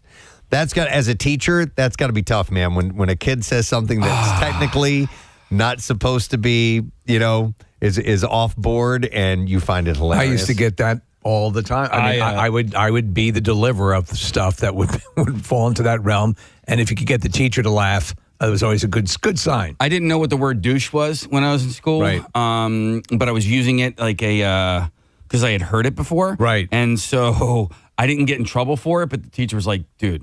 And I was like, what? I'm like, I didn't know what I was saying, but it was almost like Batman. Bam, pow. I was going like douche. And I had no clue. Douche. I know what you mean. Yeah. That's like a punch sound. It actually is douche. Yeah, that would work. I would believe you if you told me you had no idea. But I was purposely saying the word douche. I wasn't making a menstrual sound. Menstrual cup. Pad. Yeah, condom. Kotex. Diaphragm. Oh my God! Here's some text coming in. Somebody this says someone who is always in the ER is known as a frequent flyer. A frequent flyer. That's funny. I'd heard the term Gomer back in the day, which was short for "get out of my ER." Gomer. There's a Interesting. Gomer out there. Or it could literally be Jim Neighbors. Nick, there was one on here, and I can't say. Scroll down a little bit. Yeah. So a carpenter or framer. All right, I can't say the word, but you can. See you next Tuesday. Yeah, a see you next Tuesday hair is 1/32 of an inch. If you're a carpenter, I love that. You know It's that. just it's So an a actual, C hair is 1/32 of an inch. It's an actual measurement. Wow. I love that. What's a D hair then? What's the other one you were gonna highlight, Nick? HVAC. Yeah. All right, rotten cotton means insulation. Yeah. Okay, I can like see that. A pookie is a duct sealant, and that's from Tom from Sheridan P&H. I like so that. HVAC. Those are some of the terms that they use. Okay, like I say, I like the C hair thing. Well, you know where you find a lot of these too? You'll find them in restaurants, Preston. Or people who are working the counter at restaurants, they'll build up a second language so they can assess pain in the ass customers kind of in front of them. Here's one for you, Steve. Campers. This is exactly from a restaurant thing. Campers are people who will not leave the restaurant. They take up the table for hours and hours. So on this issue, I say go in, do your talking, do your whole thing, do your socializing.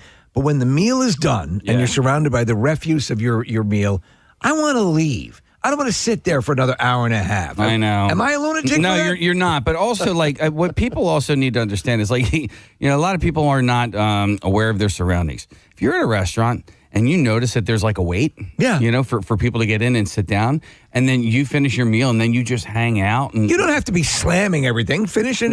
No, we're not trying. I'm not trying to rush you or anything like that. But if you know that there's a half hour, this happens down the shore all the time, right? So a lot of campers, as they would say. Yeah, but also they don't accept reservations at a lot of places down the shore, right? And so there's a lot of waiting. So for me personally, I'm like, okay, let's get out of here. We can go sit on the front porch somewhere. Right. All right, here's some other ones coming in. So somebody who's, I guess, works in a liquor store says people who go into the liquor store right when they open are called the Breakfast Club. That's great. You know what? What's another one? One of our favorite phrases forever has been an occupational phrase. The lot lizard. Yep. I got a couple of texts about the lot lizard. Yeah. Somebody said in the auto industry, a BFH is short for Big F and Hammer. This is police officer says, okay, a badge bunny. Oh, yeah. Sleeps with officers? Yeah, there's women, I'm sure men too, that dig a uniform, right? Oh, yeah.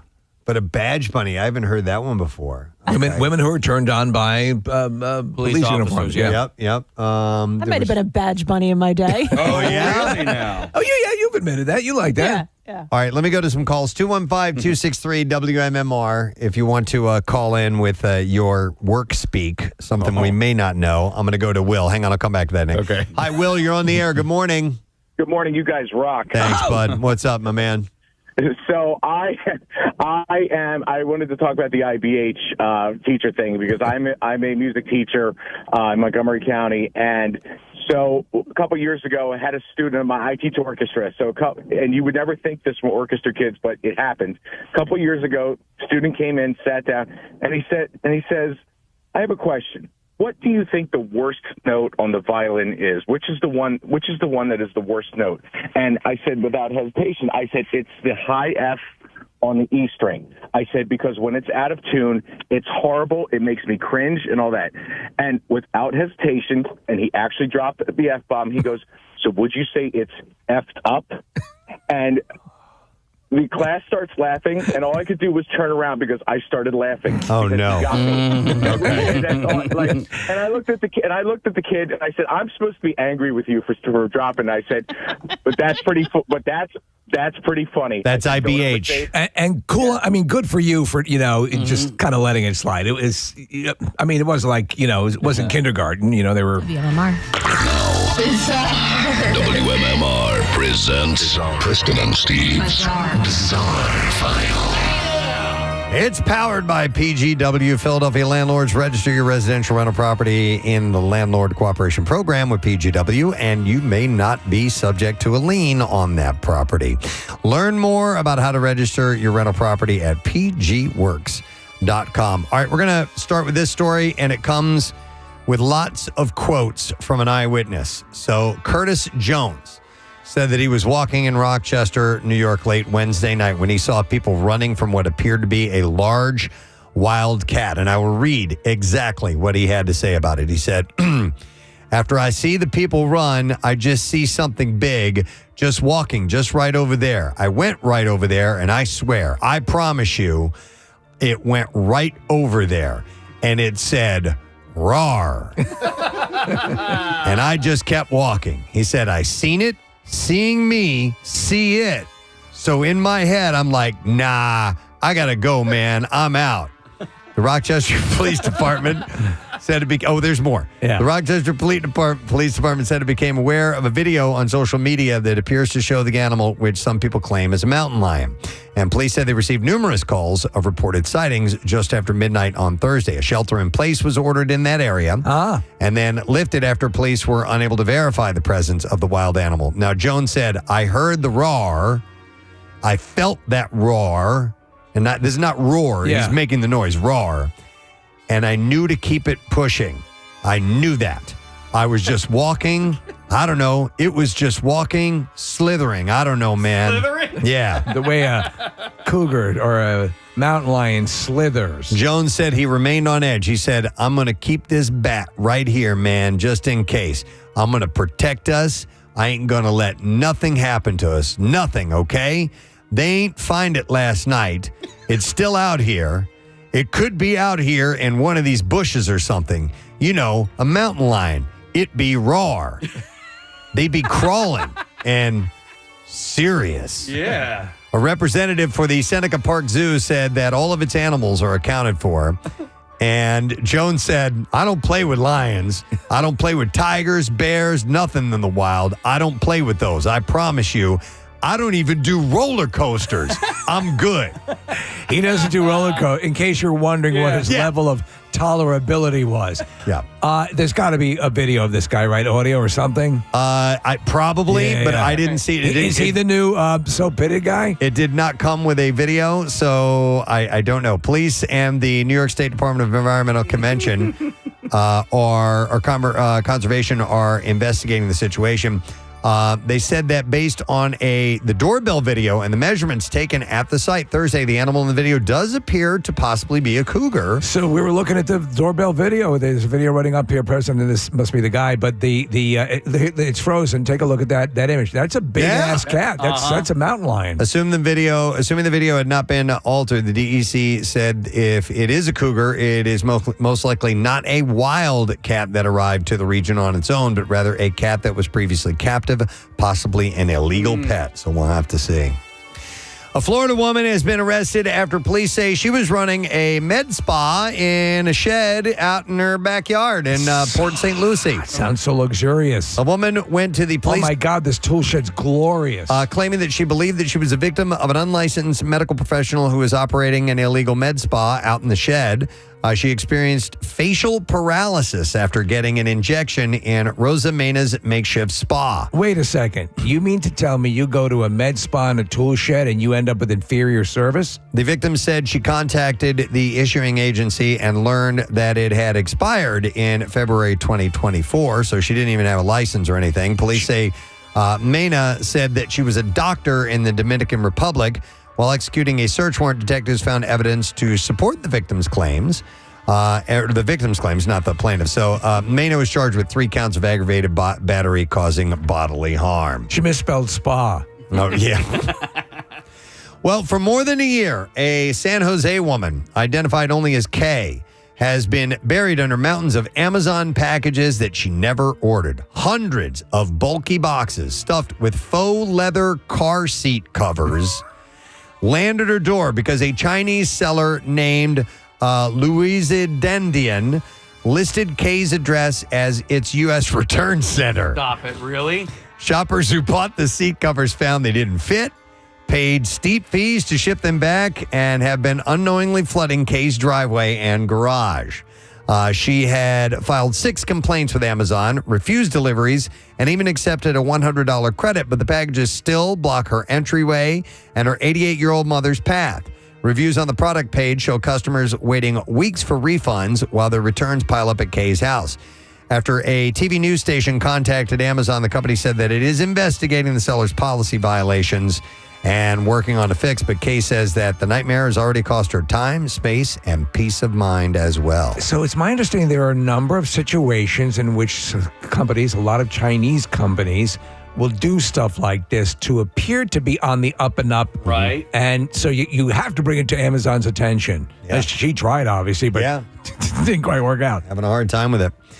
And then this story. 2 individuals were arrested in New York City last week after video captured them spewing racial slurs and viciously attacking a female driver over a public parking space. Andrea Dimitru and Sabrina Starman were charged with assault after attacking a 21-year-old driver outside of a home in Queens. Social media users on Reddit allege that the 2 attackers were a mother-daughter duo who became violent after the victim tried to move a trash can that was placed in the street to block off a public parking spot. The suspects allegedly punched the woman multiple times in the face and body, causing substantial pain. There's video of this, by the way. Yeah. The victim was identified as Jada McPherson. While the attack erupted on Monday, neighbors say tensions over the parking spot have been simmering for years.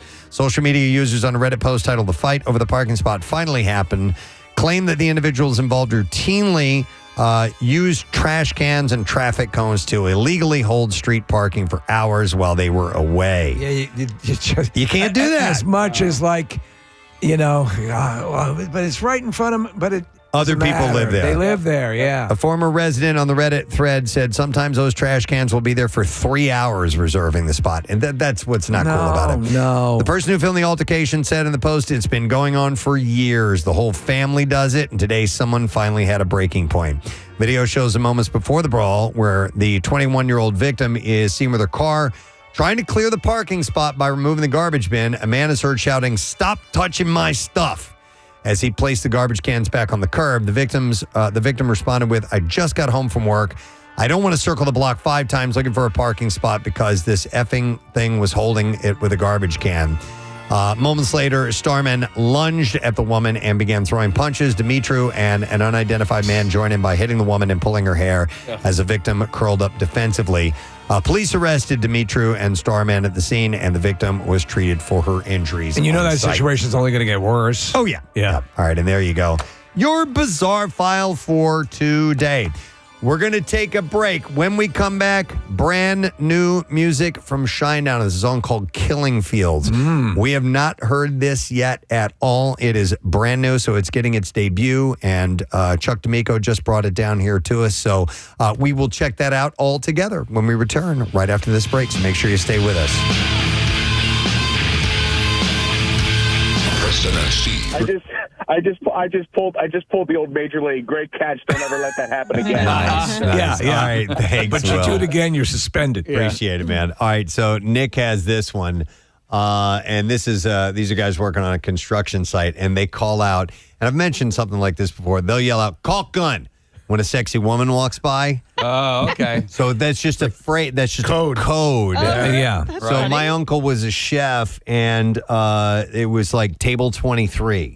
Okay. Was the code when a hot girl would come in. Here's Table a- 23, because they didn't have a table 23. Oh, So okay. they would Table call that out, 23. and they would say that. And, So if you're- and they would look out into the restaurant. This is another one along those lines. This is for restaurant industry. Soup table 4, which means hot chick table 4. Soup Okay. table. So you do these Soup things. table. This has replaced, of course, the much and rightfully maligned wolf whistle. Right, exactly. And it's not for them to know. The wolf whistle would be whistling at the person and get a reaction. This is just amongst the workers there, just to take note. A discreet assessment. of So something that's going what is the what was your like table 23? Table 23. There was whatever table didn't exist. It was like one number above the actual amount of tables they had there. And that would cause the cooking staff to all look up and see an attractive woman walking in. All right, let me go to Dan. Hey, Dan, good morning. Hey, good morning, guys. How are you? Good, buddy. What's up, man? Hey, so I worked on golf courses my whole life, and used to be a summertime disease called brown patch that would really destroy the grass. So we would have whenever there was a hot girl playing, we'd name it Pink Patch. So we'd all have radios. We say Pink Patch. Pink Patch. On number 2 fairway. You might want to go check it out. So. Wow. All right. Well, there you look, this seems to be a common topic here. Having a code. Yeah. Yep. Pink patch. All right. Thanks. And I wonder if ladies have that for a hot guy that walks in. If there's a code phrase that they will use as well. What does this one say? Do they have one at Floral and Hardy, Kathy? All right, here's one in the military. Somebody who screws everyone over is known as a blue falcon in the military, which means buddy effer. Oh. So he screws your pal over. All right. We'll go over to Jen. Hi, Jen. Good morning. Hi, Jen. You're on the air. Good morning. Is your name Jen? Are you a special ed teacher? This one is a little. All right. This one is a little. Okay. Yeah, you're reading the description there. Okay, we're skipping that one? Yeah, I would skip that one. Oh, my God. Okay, yeah, we don't want to do that. Talking about Maybe it kids was better. Spanking it in school. I will go next to, let's see, I have Dan on the line. Hi, Dan. Good morning. Dan R? Yes. Dan R. What's up, buddy? We have a whole list of terminology we use at work. And if you got to take a notch out of something, I'm a carpenter. It needs Ralph Macchio. That's great. Back to the sea hare thing. We had a guy on site that didn't realize it was a sea hare and thought it was a sea hare like the ocean. We laughed for like a day. And every time somebody needed a sea hare off, we'd all just start talking like pirates. Well, Dan, you have a couple others that are listed up here. Give us some more in the Ralph Macchio vein. If you got to move it a little bit, it's a smidge Pinciotti. A little shout to that 70s show. All right. You got Flib Tyler, John Travolta. If you got a bolt. Oh, my God. John Travolta. That is great. I love it. Pack out. You need a pack out. It's a Manny Pacquiao. The list goes on. It makes it fun. Yeah. And do they come up, just off the cuff a lot of times? Oh, all the time. All the time. I love it. All right. Thanks, Dan. Appreciate it, man. You guys rock. Have a great day. You too, man. There's a lot of code for hot women walking certain places. Apparently. All right. So here's one for this person works at Primo's Hoagies. It says, we used to say, can you check the chicken? When a good-looking woman would walk in. I wonder how many times people actually checked the chicken before they realized what was going on. There's no chicken. Let's see. I will go to, let's go to Rob next. Hey, Rob, good morning. Good morning, bitches. Good morning, bitch. What's up, man? Hey, so I do tree work. Just Rob from Bucks County, do tree work. And if, climbing the tree, if, you need to get out on the limb. So you got to walk away from the trunk. So you're tied in. You got to walk all the way out on the limb to prune something. But somebody's too scared to walk out on the limb or inexperienced. They stay really close to the trunk, and we call them a crotch cricket. A crotch cricket. So Yeah, explain. crotch cricket. Because the union of the branch that comes off of the tree is called a crotch. Or a union, so we call it a crotch a lot of times. Okay. So if you're too scared, your knees are shaking, I don't have experience, I can't walk out the limb. Like, get out on the limb, you crotch cricket. I'd laugh so much. I think I would go out just because it's so pleasant. Yeah, that's great. Yeah. Crotch cricket. Awesome, man. I love it. Thanks, Rob. That's hilarious. Come on, you crotch cricket, move it. All right, we need to go to Sharon because here's when a hot guy comes in. We have something at a restaurant. Hi, Sharon. Good morning. Hi. Hi, Sharon. Okay, what type of work do you do? Well, this is when I was working at a deli, and me and my friends, when a hot guy would walk in, we would say, "That's a Bob." That's a Bob. And then one guy would come in all the time, and my girlfriend would say, "That's a Bob," and I would be like, "No way." Well, she ended up marrying him. Wow. And she always said, "I never had to worry about you, like you're my husband, because you didn't like him from the beginning." That's funny. Yeah, That's a Bob. and it's Yep, it's that's fun it. having that second language. I'm sure you share a language with your wife, Preston, Oh, yeah, correct? yeah. Yep. Yeah. I'm trying It's to. the same thing. And I can't think of any terminology right now, but we definitely have some things that we will say that are, some sort of code speak. We back in my pot smoking days, and my kids are listening. Whatever. I don't smoke pot anymore. We would Just to be clear. but when we were like on the phone, we'd be like, "Yo, was Bob coming over?" And Bob was the hey, you hanging out with Bob tonight? Are you bringing Bob with you? Oh, yeah. So, but pot you probably shouldn't smoke, right? Yeah. The more you know. The more you know. See, I stepped in with that PSA. But there. dude, I did have a friend who was like totally not even discreet about it. He'd be like, because you would just try and use it and hey, is Bob coming over? Hey, bring Bob with you. Like, hey. But he'd be like, hey, is Bob going to be you're there? making it sound suspicious anyway. And when I say Bob, I mean pot. Yeah. If you're young, best to stay away from that stuff. I was an adult. All right, here's Teg says, at summer camp, we'd call hot sisters or moms Stanley, and hot brothers or dads were Stacy's. Wow, that's complex. Yeah, it says, yo, did you see that Stanley at archery as an example? So I think, wouldn't it be the other way around? The hot Yeah, maybe they meant moms and sisters they were would being- be Stacy's. Maybe they're being sneaky. Or maybe they were being sneaky. Yeah. Do you know what's funny? And it hasn't aged well, Preston. In the movie Clueless, they refer to hot guys as a Baldwin.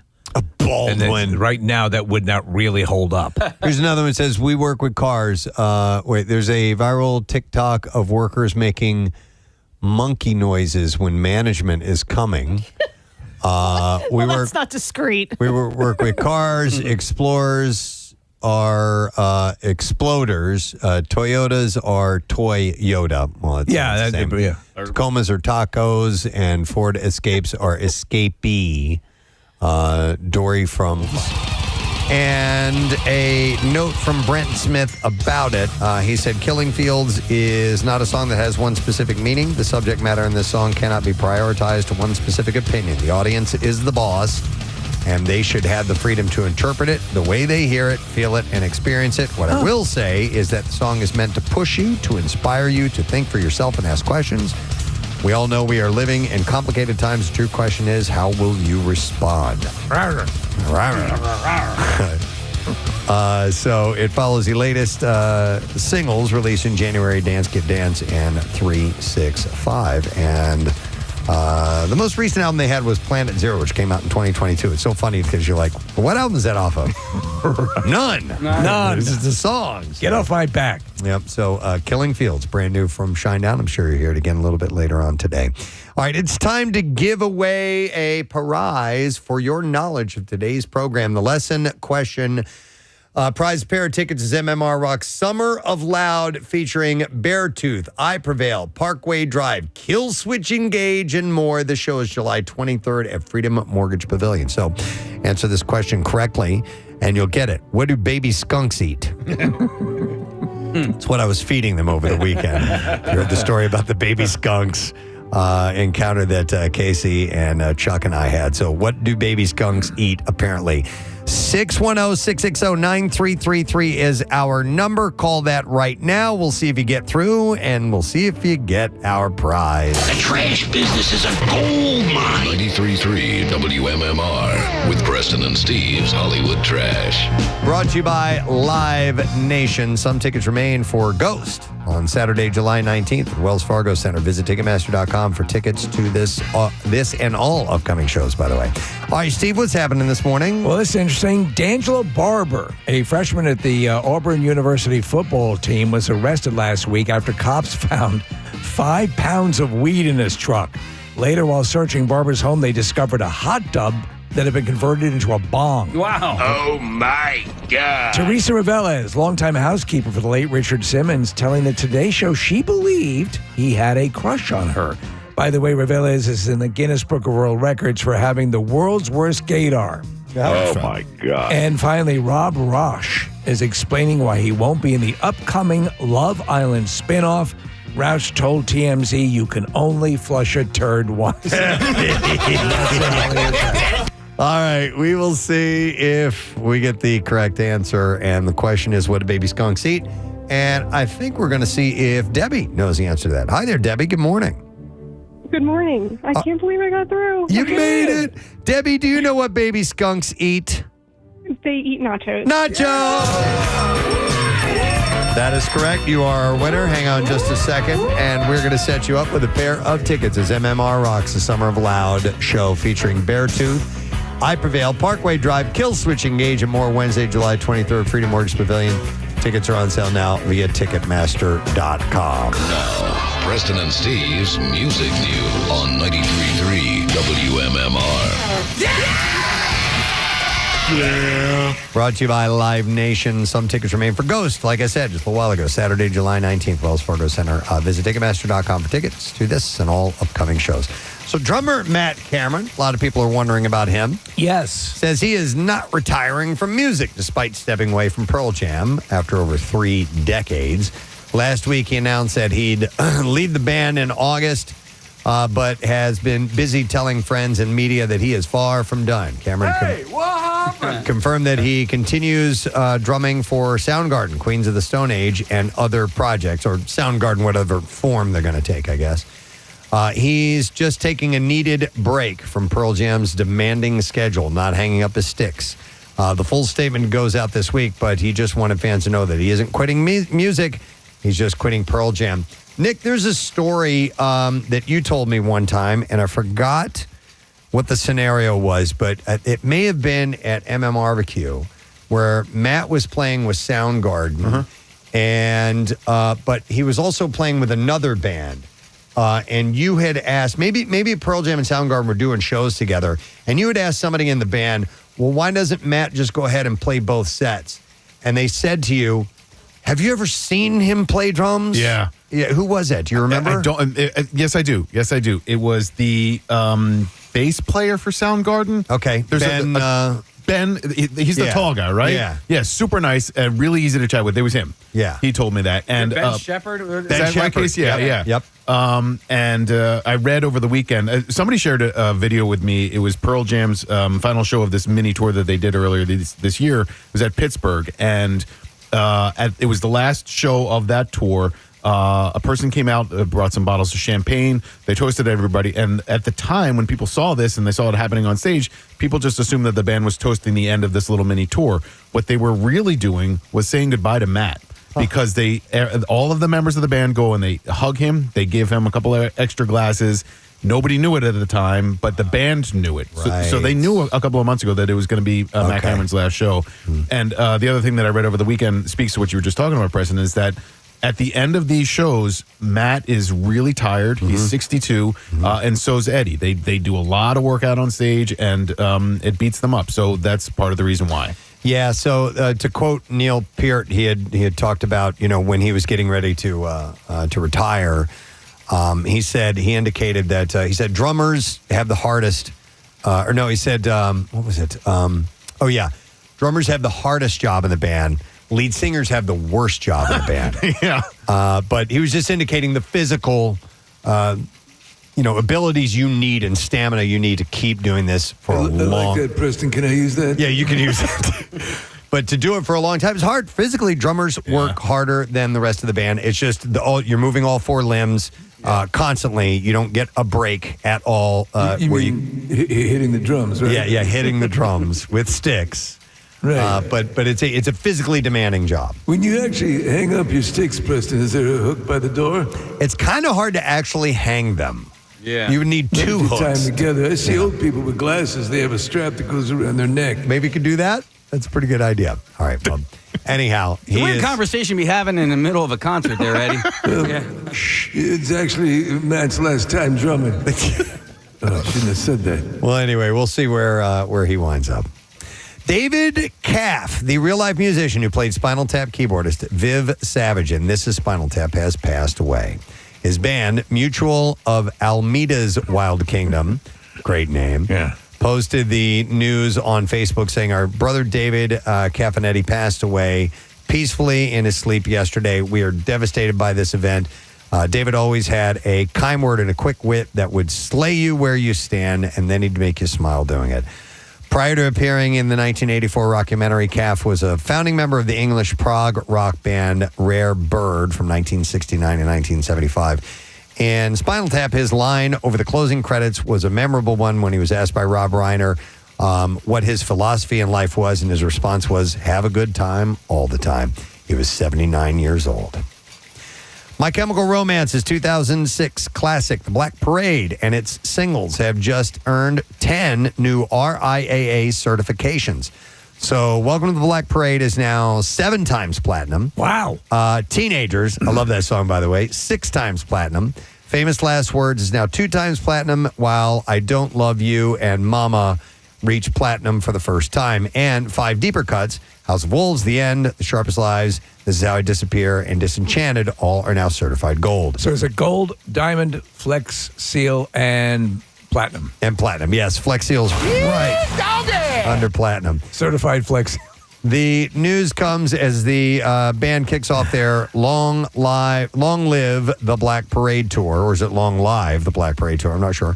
Performing the full album for a summer of stadium shows. You can't tell, right? It's like resign and resign. They're spelled the same. Yeah. Well, I'm looking at this liner, and the first thing I thought, I'm like, Live Aid? What the hell is Live Aid? Nor is it Liner. Yeah. Is it what? Not liner, Liner. Liner. Yeah. Liner. Yeah, true. I didn't even think about that.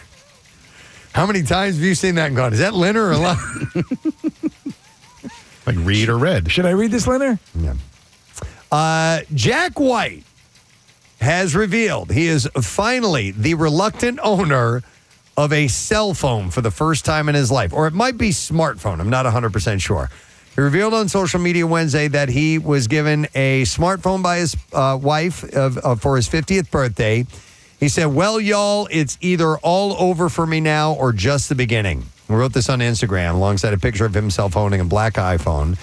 And he said, I am now the reluctant owner of a cellular telephone. There you go. Not just a smartphone. Right. A cellular telephone for the first time in my life. Now, wow, that is a commitment to stay away from the tech if you are not even if you didn't even employ like a flip phone, that you stayed away that long. He said, a lovely 50th birthday present, courtesy of my gorgeous and thoughtful wife, Mrs. Olivia Jean, who took these photos as well.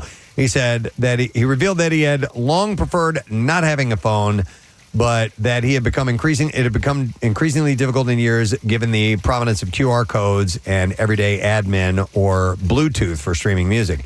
He said, I've been saying that my days were numbered for years. Can't listen to my music in my car. Can't park at a parking lot by myself because of QR codes, etc. I guess Olivia decided to be kind and put me and all my loved ones out of my misery.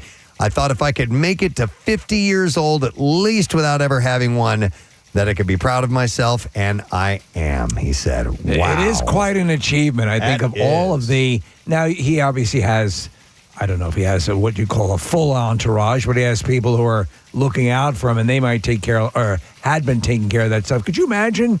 No, but still on just day-to-day communication. Yes. You're running, for something that's going to take most of the day for you that you have to go do, and you're out of touch with everyone. Yeah. You just have to, you got to do it old school. Absolutely. God, do you remember, and this is I remember back when, but I had a moment the other day. I was watching, I forgot what it was, a movie or show or something like that from an earlier time, where the phone, the house phone rings and somebody picks it up and they go, hello, and they go, hey, is Steve there? Right, yeah.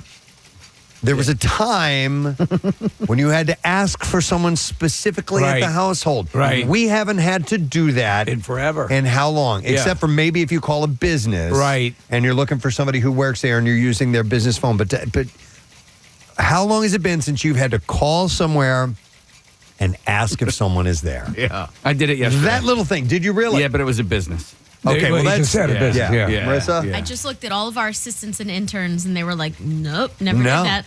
You had to call, and A, you didn't know if they were there, and B, you had to make sure that, there was someone there to answer the phone. And if they did, hey, is Steve there? Right. Hang on a second. Yeah. Or you did the who's calling, please. Yeah. Wow. I watched the movie Blackberry with Jay Baruchel and Glenn Howerton not that long ago. I'd seen it before, but the iPhone came out in, I think, 2007, 2008. Prior to that, people were just kind of using flip phones. It was easier to avoid having a cell phone. Mm-hmm. And then the giant steps forward and the revolution that the iPhone was, and that wasn't that long ago. Yeah. No. It was really only, 17 years ago that became prevalent for so many people? I don't know. It's insane to think where we're going to be 17 years from now. So on the day the first one came out, I bought one for my wife and one for myself. I resisted. And it was just very basic.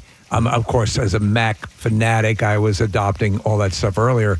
But you remember, the new one's going to have a calendar. Yeah. The new one's going to have for your pictures, or all of that stuff. And if you think back, it seemed massive in its revelation. But it's wild to look back. Remember how annoying busy signals were? Yeah. Get off the phone, God! Or you'd pick up the phone and somebody was on the modem. Somebody was dialed into the internet in the other part of the house.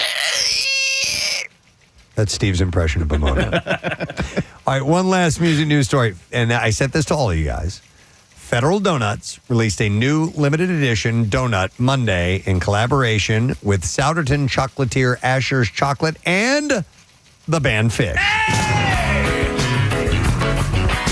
The My Sweet One donut, named the one named after one of the band's songs, includes a chocolate cake base, milk chocolate glaze, and a dulce de leche drizzle, or izzle, Casey. It's a dizzle. A dizzle. I'm sorry, Yeah. dizzle. It is available through Wednesday, tomorrow, at Federal Donuts locations in the Philadelphia area. Asher's Chocolate Beer Garden in Souderton will be selling them on Saturday as well.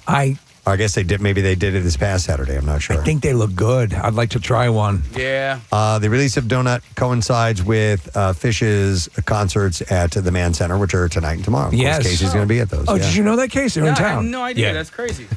Portion of the proceeds from the donut sale will be donated to Fish's Water Wheel Foundation, which raises money for nonprofits working in environmental conservation, food insecurity, music education, and other social justice causes. The organization often highlights local groups and foundations along the group's tour route. This collaboration is the third in a 4-part series from Asher's and Federal Donuts. The previous specialty donut flavors, Cherry Cordial and Moon Rock, both sold out. So, Case, thought you would find that interesting. Were either of those attached to a band? Not that I know of. Yeah, don't know. Guess you don't have a donut in you for Pearl Jam. Which Pearl Jam song would you use to name a donut? Man, that's a great question. Smile? You could do like Jeremy, and there's like a, the jelly is the blood coming out of his head when he's shot himself, something like that. You could do something like that. I don't know. Let me think on it. Yeah, you'd have to go through titles. Yeah. Yep. I'm looking at him right now. Better Man. Butterman. Donut? Like a butter donut. Butter-based donut. How about Dark Batter? You could do. Yeah. You could do like a brownie donut or something. I like that one. Yeah.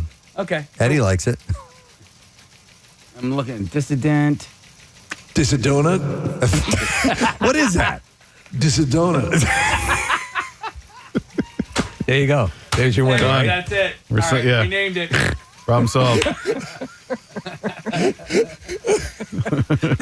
What is that?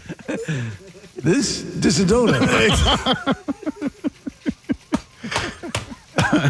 They got to do it. Now they have to. If anyone from Ashes is listening. Just a donut. Wow. All right, that'll wrap up our music news, dear friend. Let us take a quick break. Come back in a second. And this is your last chance to get registered for Tattoos Day, Floating World Tattoo and Piercing. Go to the contest page, WMMR.com, and sign up, because when we get back, we're going to award somebody a $350 gift certificate as a prize. So stay with us. Pierre's up next, too. We'll be right back. Preston and Steve. Okay, so they use little phrases for different products. I'm going to go to Matt. We're talking about at work jargon. Matt, good morning. 9 times. 9 times. Yes. 9 times? 9 Wow. times. 9 times. 9 times. Matt, what's up, man?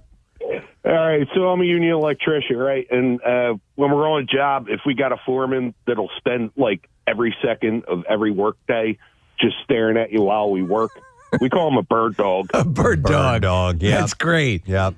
And would a bird dog know what that means, or is that just your group of guys' language? Oh, no, they know what it means. They know what it means. All right, They gotcha. absolutely know. It's a standard industry term. All right, thanks, Matt. Matter of fact, a lot of us have stickers on our hard hats that have like a pointer hound with the circle and the line through it. With a line No through bird it. dogs. All right. Yeah. Thanks, Matt. Appreciate it. Let me go over to I don't know who this is. Hi, you're on the air. I have no name for you. You work in a restaurant? Good morning. Good morning. Yes, that's you. Hi, what is your... I'm sorry, I said Amanda, but it's fine. There we go. Yeah, so I used to work in a restaurant, as most young kids did before my big girl job, and we used to track mullets that walked in. Okay, and how would you indicate that? So if you make like an L with your hand, an upside down L was a man mullet, because it's got your fingers pointing down like the back of the mullet. Right. But a regular L was a lady mullet. Okay. And so we would put it up on our chest and say 23. And you'd walk by and be like, oh, that's a good, so whenever we saw a mullet, it was like. So to explain what you're talking about, if you were to do like a hand pistol and point the barrel to the ground, that would be a man mullet. That's a man mullet. Okay. I love it. And then the number was almost like a loser symbol. Right. Gotcha. And so you would do that and then give a number, and would that coincide with the table? With the table. There you go. I love that. I love that. Thank you, Amanda. And frankly, I'm always happy not knowing, obviously this is being carried on away from your knowledge, and that's probably best. Okay, let me go to Michelle. Hi, Michelle. Good morning. Gadzooks, Michelle. I worked overnight at a CVS, and my supervisor and I, we would, I'd be in the front and he'd be in the back, and I would announce a code Q when a hot guy came in, and we would have a game. He would have to go around the store and find who I was talking about. Find the code Q. Oh, that's great. Especially in overnight. So you would do that on the intercom in the store? Yeah. That's great. My supervisor was, gay, and he was always looking for people, and I would just announce, code Q. That was for cutie, and he would have to walk around and find who I was talking about. Love it. That's excellent. I love it. That's great. All right, thank you, Michelle. All right, Casey, which line? Two, David. All right, let me go to him. Hi, David, good morning. Good morning, folks. Hey, what's up, buddy? I'm a juvenile probation officer, and I work in the house arrest with the devices on the ankles. Okay. And we get a lot of recidivists. That's the terminology. But usually they like you, and they're being very friendly because they like that somebody's treating them with respect and talking to them and paying attention. Right. Or they really hate you and they're angry at you. So we'll call them your boyfriend or your girlfriend or your son or your daughter. Like if it's a female probation officer going out there, oh, your boyfriend's here. Repeat offender. That's They keep coming back. Okay. That's the standard. Yeah, So I've boyfriend actually or heard that. girlfriend would be a term for a repeat offender. I gotcha. Makes sense. Nice. All right. Thanks, David. Appreciate it. Let's go to Kenny. Hey, Kenny. Good morning.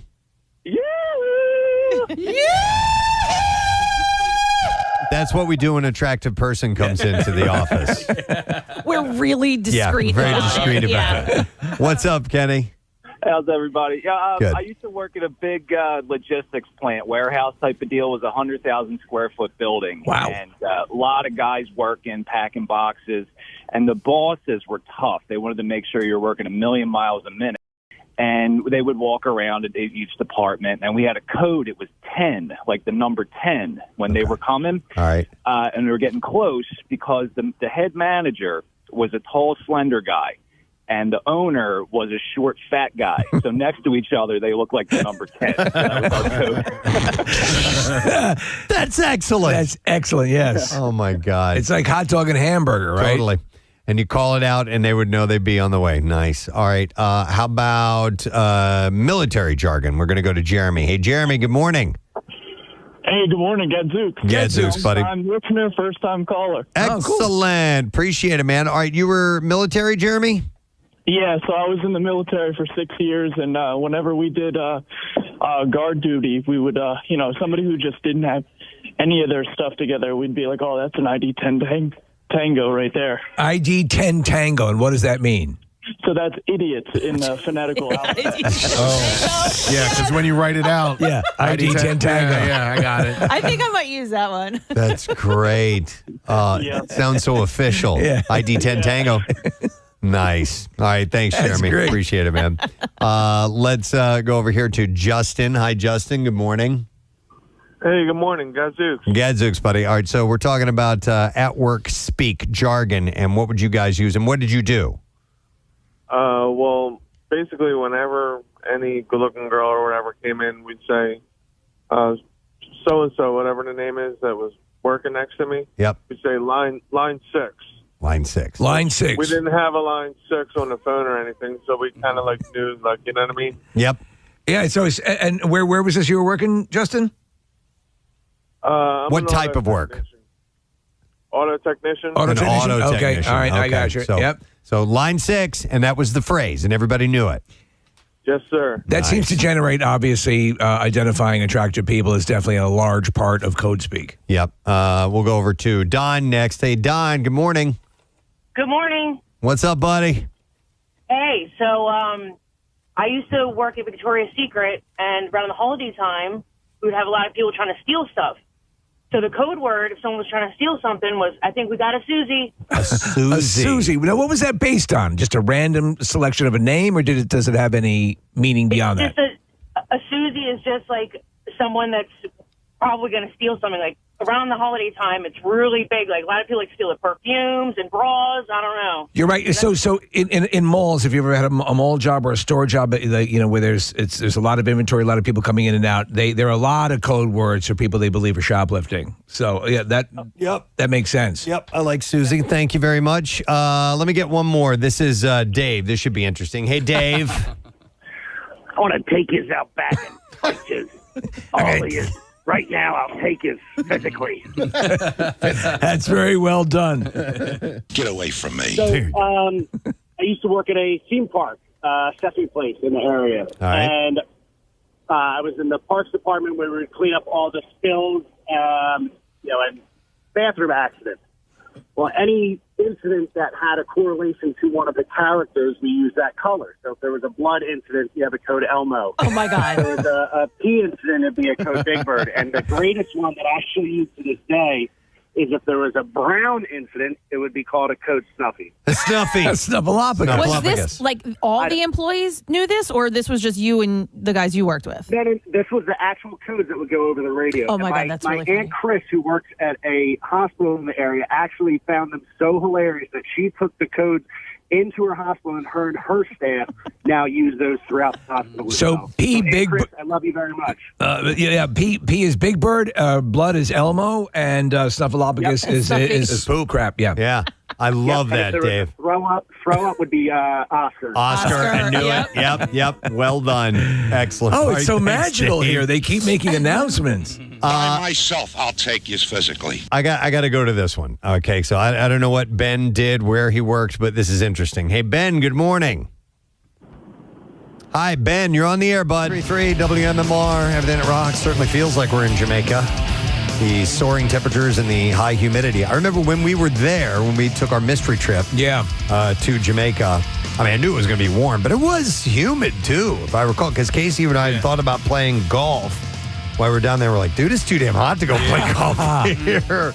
It's funny because, having gone out to Texas a lot when my dad was alive and visiting him out there were days where it was 110, but it was the classic dry heat. Yeah. So I think the humidity is clearly the lethal element. You can tell when you breathe. Yes. You know what I mean? You you're can not feel laboring. that moisture being taken into your lungs, and it's just it's a whole other level of nasty. And unfortunately, the rest of the week, that's how we're playing out. So highs in the highs in the high 80s to low 90s. And a very high humidity levels as well until Saturday. Apparently, we get a break in the humidity. It's still going to be 88 degrees a high, but a little less moisture in the air. To be honest, whatever your system is at home, or if you have, window units or whatever, a fan, if you can get a dehumidifier and pull that out of the house, that does help. Does it? Yeah. Okay. That's not a bad idea. Pierre Robert is here. Hey, man. Hey, Tommy. Nice to see you. He called me. So we were backstage at the 40th anniversary of a Live Aid event, and Pierre's walking around. He's going to be one of the hosts of this, and I hear him go, "All right, get ready, Tommy." And I didn't know he was talking to me. And he was referencing Tommy Tom Thompson. I was like, yes. And in fact, he brought it up during his intro on stage. I think we have a little clip of my intro. Do we hit Casey that Ryan sent over from, you already talked about the event, but it was one of the great honors of my life to introduce you. Oh, well, thank you, sir. The honor was all mine. Here it is. But to relive the reunion part right now, we would like to do a Led Zeppelin song and to bring a certain gentleman on from our WMMR morning show. He happened to be a great guy, first of all. Intelligent, wild, powerful, and he and Preston, or he is Preston, but he and Steve make for a wonderful combination on our show and have for a number of years. They're 20 years with us at MMR and even more than that in Philly. And it's an incredible live and local morning show that cares about the community, does food drives. By the way, sorry to interrupt, but one other thing, this is a benefit for the Leukemia and Lymphoma Society. You interrupted yourself, didn't you? I interrupted myself, and of course, it took me forever to get around to the introduction, but I'll get there. Stay with me. Money, we'll go there. Martha has suffered from both of those illnesses, and that's why they wanted to make this, and she has recovered from them. God bless her. So there is hope. There's hope to feed the world. There's hope to cure illnesses when you come together. But at any rate, Preston and Steve do the blood drive, they do the food drive, they do so much for the community. But Preston also happens to be an incredible drummer. And Steel Panther, the mock heavy metal band, nicknamed him Tommy Thompson. And he is going to take the drums for this first song. So ladies and gentlemen, as we celebrate the Led Zeppelin portion of Live Aid 40 years ago today, it was right about this time, maybe a touch earlier. Let us welcome Preston, Elliott, and the band to celebrate Led Zeppelin.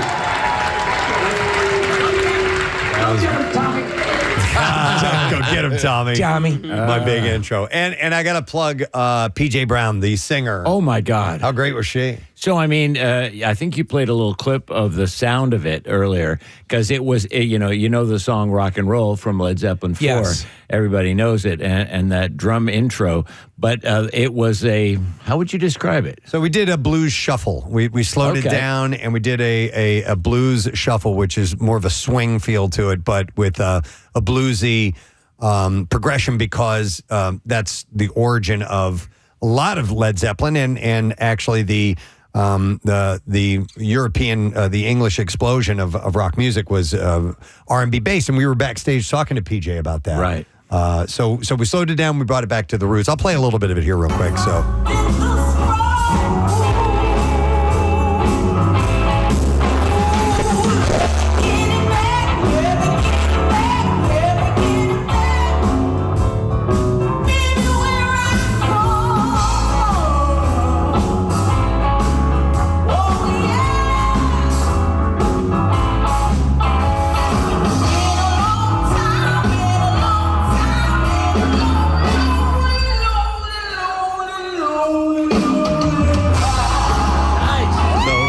So it was done in that style. I love that. Really cool. There was and I didn't catch everybody's name, but there was a trombone player who took a solo during that song, and it was great, man. I was coming. I was inside. I went back for 1 second, then came back out, and I go, "Am I hearing a trombone?" Yeah. During rock and roll. Yeah. But yeah, it is said that it took the British artist to show America its own roots in terms of celebrating, the Willie Dixons and the Muddy Waters, and on and on and on. So many artists that created that black sound, the R&B sound, the jazz, the blues, the rhythm. All of that, which is the backbone of rock and roll. Yeah, most definitely. And all those British bands embraced it, and Zeppelin particularly. So, but hearing that version of it, and you just nailed it. I might Thanks, add. man. So, that was Thanks. cool. I had one run through with those guys beforehand, and then we went and played it. But. And then we were sitting backstage, and I have a picture. I think I just sent it over to Sarah to post. And Preston is sitting on the couch backstage and talking to PJ, and he said, "I think I need." What was it, a bourbon? Oh, yeah. Yes. Yeah. Whiskey. Yeah, I think I need some whiskey. And I watched with great interest as you went to the bottles that were available backstage, a little ice in the glass, and poured yourself a nice one and sat down and had a lovely chat with PJ. She's incredibly nice. Yeah. There's a nice picture of her and you and me and Paula. the other lady, Paula. Paula Holloway. Paula Holloway, who used to sing with... Patti LaBelle. Thank you. Yeah. And did a wicked version of Over the Rainbow. Yeah, it brought the house down. It really did. And in fact, PJ said, I didn't know you were going on before me.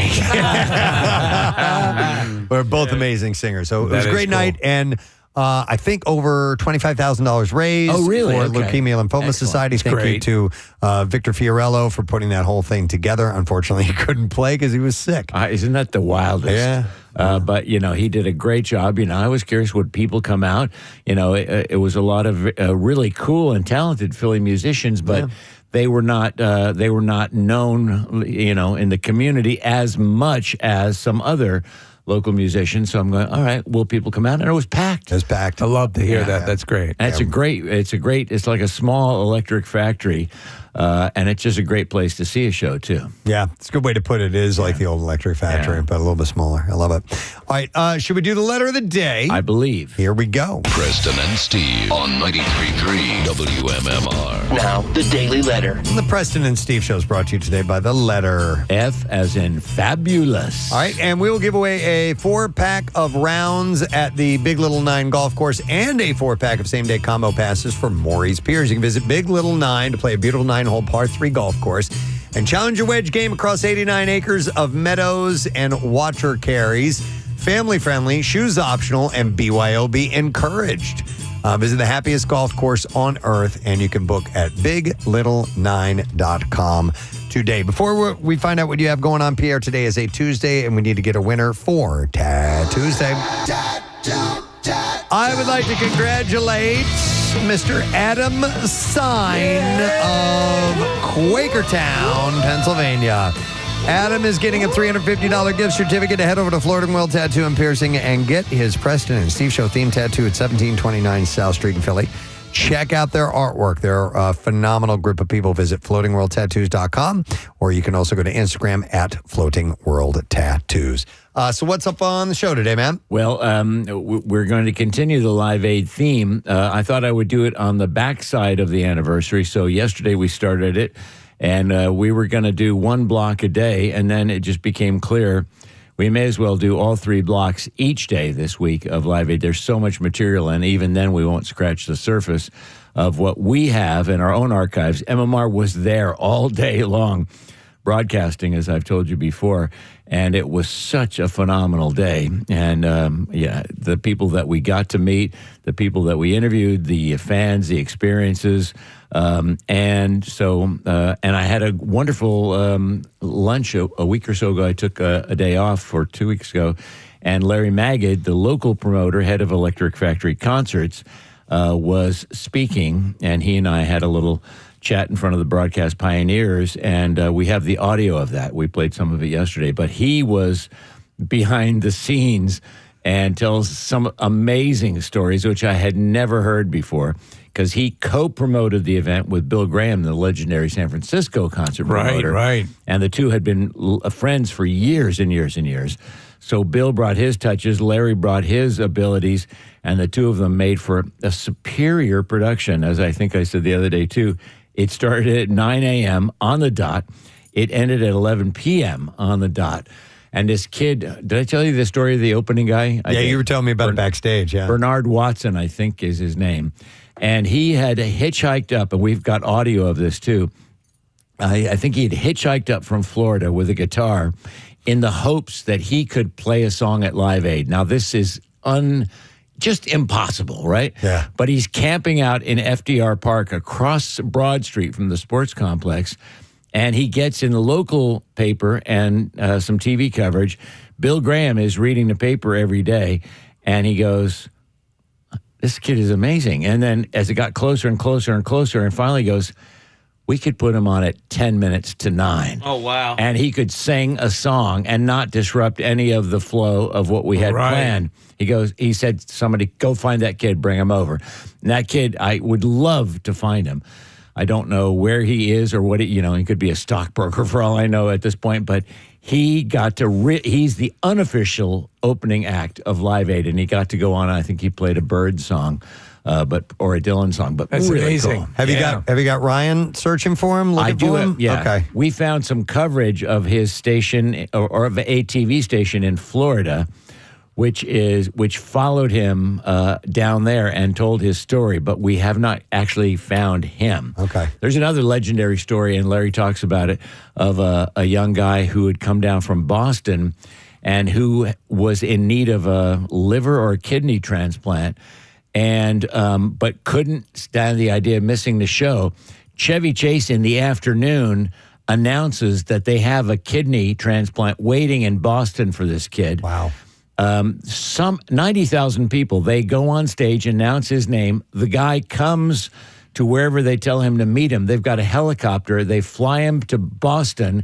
He gets the transplant, and he lives as a result of, it's one of the many just amazing things that happened that day. So wow. We'll continue our celebration all week long. Excellent. All right. Thank you, Pierre. And I want to take a moment to thank our sponsors. Preston and Steve Show brought to you by Dunkin', and the Preston and Steve Show runs on Dunkin'. Also brought to you by Acme Markets, fresh foods, local flavors, and powered by PGW's Landlord Cooperation Program. Learn more at pgworks.com. Tomorrow is a Wednesday. We'll do our little Fox Good Day check-in. I've been told we've got some excess things to give away, so we might have to fire up a contest of some sort and give you some freebies. We'll figure out what else between now and then. That's it. We are done. Rage on. Have a great day. We'll see you tomorrow. Bye-bye.